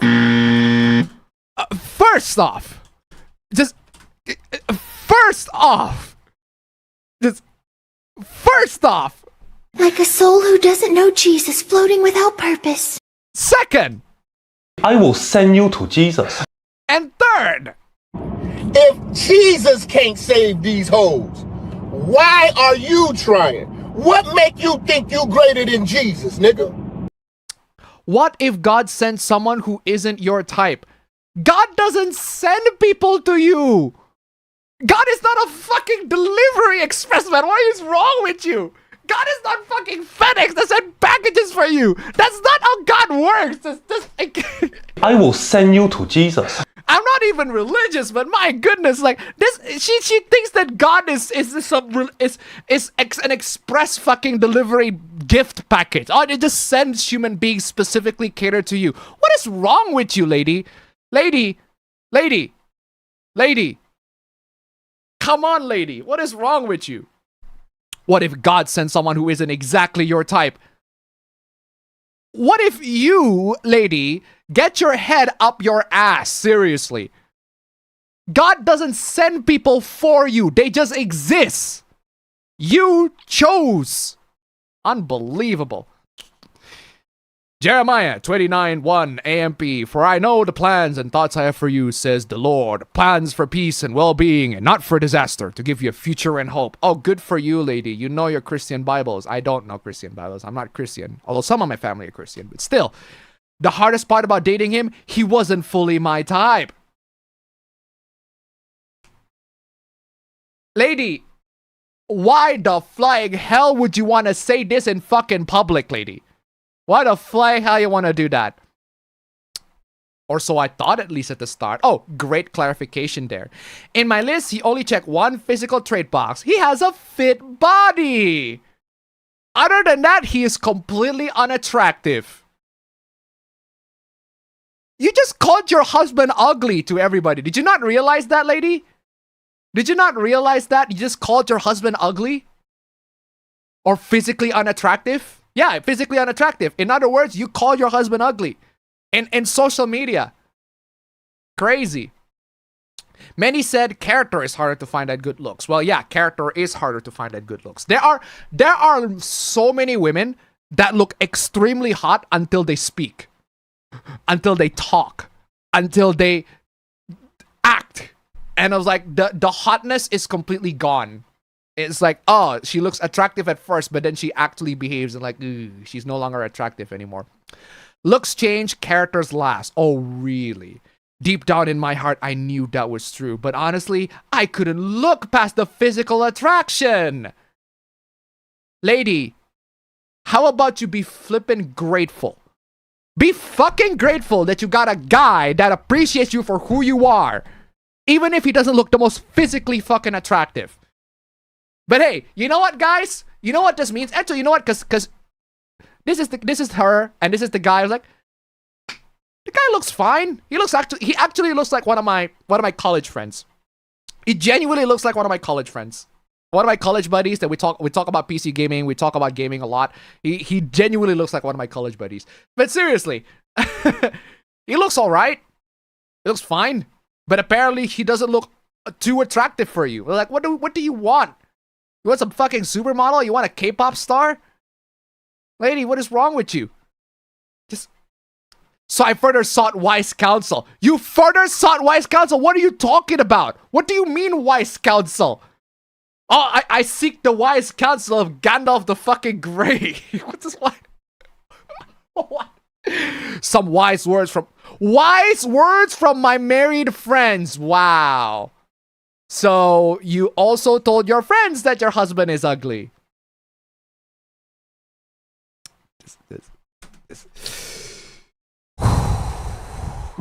If Jesus can't save these hoes, why are you trying? What make you think you greater than Jesus, nigga? Wise words from my married friends. You can help improve his style, but finding someone teachable, humble, and willing to grow, that's rare. It just... Why are you saying all this stuff? So basically, she's saying, yeah, I know my husband is ugly, but he has a good personality.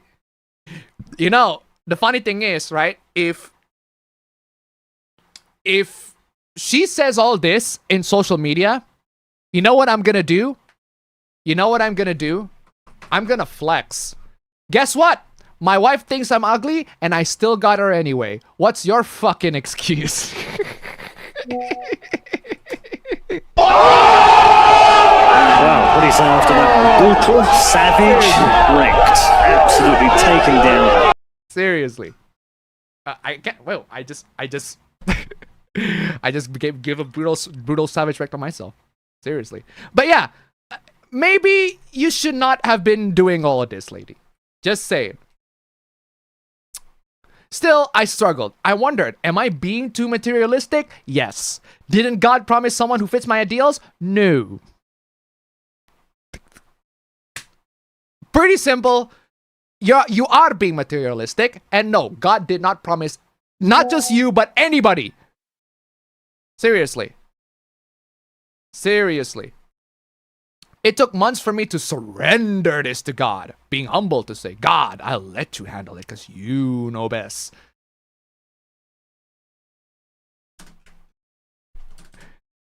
Where's Stephen Hay? I need Stephen Hay. I need him again. I will send you to Jesus. Send her to Jesus, please. Keep it my Sandy till $1. Thank you so much. Appa, many girls are hot until they open their mouth, and that's why it took them so long to get the vote. Wow, what do you say after that one? Brutal, savage, wrecked. Absolutely taken down. Oh man, that is completely fucking unwarranted, but that is very funny. Good comment. That is amazing. Keep it my Sandy. Thank you so much for the donation. Keep him coming. Oh, amazing. Seriously. So I prayed, Lord, if this is from you, give him favor in my eyes. And I gave God room to work. Lady, just please be quiet, lady. Just seriously. Pink guy, Joji, I need you. Shut the fuck up. You're a fucking cunt. Shut the fuck up. Thank you, Joji. Unbelievable. You're a stupid cunt. Suck my dick. And I give God room to work. I may also have had some fun playing dress up. Heh, it's still a fun thing to do. Ha ha ha ha ha ha ha. God's favor does wonders. As time passed, I stopped focusing on what he lacked physically. Instead, I saw how his character complemented mine beautifully. I'm an optimistic person. Words don't hurt me. Where's the shut the... I need the shut the fuck up. Ah, there you go. Shut the fuck up. There you go. I saw how he loved and accepted me in my shortcomings. I discovered that I genuinely enjoyed growing and learning together with him. Lady, nobody's gonna care about whatever you say in the last parts. They're gonna care about what you say in first. And you just tell everybody, yeah, my husband's ugly. Yeah, my husband is ugly. Absolutely crazy. And she made an apology. She made an apology. Oh, by the way, this is not a snake oil salesman. She's just completely and unbelievably up her own ass in her narcissism. In her pursuit to be Christian. She is absolutely up her own ass. And she just tells everybody, yeah, my husband, he's not that attractive. He's not that attractive. Well, if I'm in the husband position, I'll make a response like, hey, I may be unattractive, but I still got her anyway. Seriously. I can literally flip that out. This is completely manageable, right? If your wife is making sassy comments on social media, guess what? Make some sassy comments back in social media. Go back and forth. Seriously, make this fucking public. She wants to take shots, I am taking shots too. Unbelievable. It's not Indonesian, it's Singaporean, but yeah, you're close enough. I've taken some time to reflect after reading many of the conversations surrounding my recent posts. I understand why my words raise concerns, and looking back, I know I could have expressed my thoughts with greater care. Of course. Of course. And I do have that clip of the divorce fund. Nothing says true love like a divorce fund. Straight up. I recognize that... Oh no! The recognize! Oh no! Oh no! Nothing says true love like a divorce fund. The recognize is with an S. Let us commence forth. Oh. British? And since it's a Singaporean hoopla, this could work too. Oh no, I'm Australian. Seriously, to recognize this with an S. Oh, good lord. That explains everything. British or Australian. More likely Australian, but still. I recognize that my post might have come across diminishing, disrespecting, or embarrassing my partner, because it is. Although, if I am your partner, I wouldn't be fucking embarrassed. I'm just saying, wow, my wife's telling me that I'm ugly. My wife's telling me I'm not good looking. Well, I scored her anyway, so guys, what the fuck's your excuse? And while that was never my intention, I understand why it read that way. Well, at least you know what it is. He is someone that I love deeply, respect wholeheartedly, and I'm incredibly grateful for. What I shared was a reflection of my own personal journey and refining me through your relationships. It was never meant to define him or take away the love and the respect I have for him. Absolutely crazy. Ugh. Thank you for everyone who reached out, whether in support or feedback. I've taken these conversations to heart, and they reminded me of the responsibility and weight that comes with sharing personal stories publicly. I'll carry these lessons with me and be more thoughtful in how I communicate moving forward. Well, ladies and gentlemen, do you think that she's going to be more thoughtful in communicating moving forward? I don't know. Maybe, maybe not. But again, we'll have to see how that goes. I am ugly and I am proud. Exactly. Yeah, so there you have it, ladies and gentlemen. Absolutely crazy love story, or quote unquote, from the Singaporean, from the Singaporers. I guess there's just too much melodrama in that one. You know, the funny thing about the Asian culture, Asians in general, is like the romance stories. Oh, my God, the romance stories, the melodramas that are happening in the Asians, like. The level of melodrama and romance that we have in the, not just the Chinese, not just the Japanese, not just the Korean, like romance dramas and all that sort of stuff, is about the same level as Bollywood or telenovelas from Spain. It's crazy. Like Hallmark level shit. But, and then you got the real life stuff, which is just, stupid. Absolutely stupid. I missed this. This should have been on the top. Should have been a Persona hoopla. Moving on. Oh, wow. Seriously? That is the end? Well. Not a lot of hooplas for this week. But, wait, hold on. Why am I not hearing nothing? Is it playing? There you go. Okay, it's actually playing. Anyway, ladies and gentlemen, those are all the hooplas of this week, ladies and gentlemen. Thank you so much for joining in. You guys are... oh, fuck me. Bless me. You guys are absolutely fantastic. Thank you so much. We didn't make it to 80 or the 30s, but combined, we got a 50. So, hey, that's still a win in the end. So, thank you guys so much for joining in. Oh, my God. Thank you so much, Arcus. We made it. We made it on the $5. Oh my God, it didn't get registered as a super chat though. I don't know why. But thank you so much for the super claps regardless. Thank you so much, Arcus, for the $5 extra. Actually, in that case, we almost made it. It's fine. Thank you so much for the donation. Thank you so much for absolutely fantastic. You guys are amazing. As always, I will see you all in the next APB show. Hopefully with a Pablo this time. Seriously, he's not here.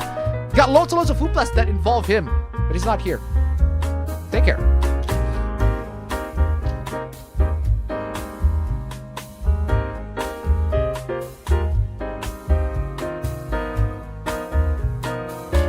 Man, I am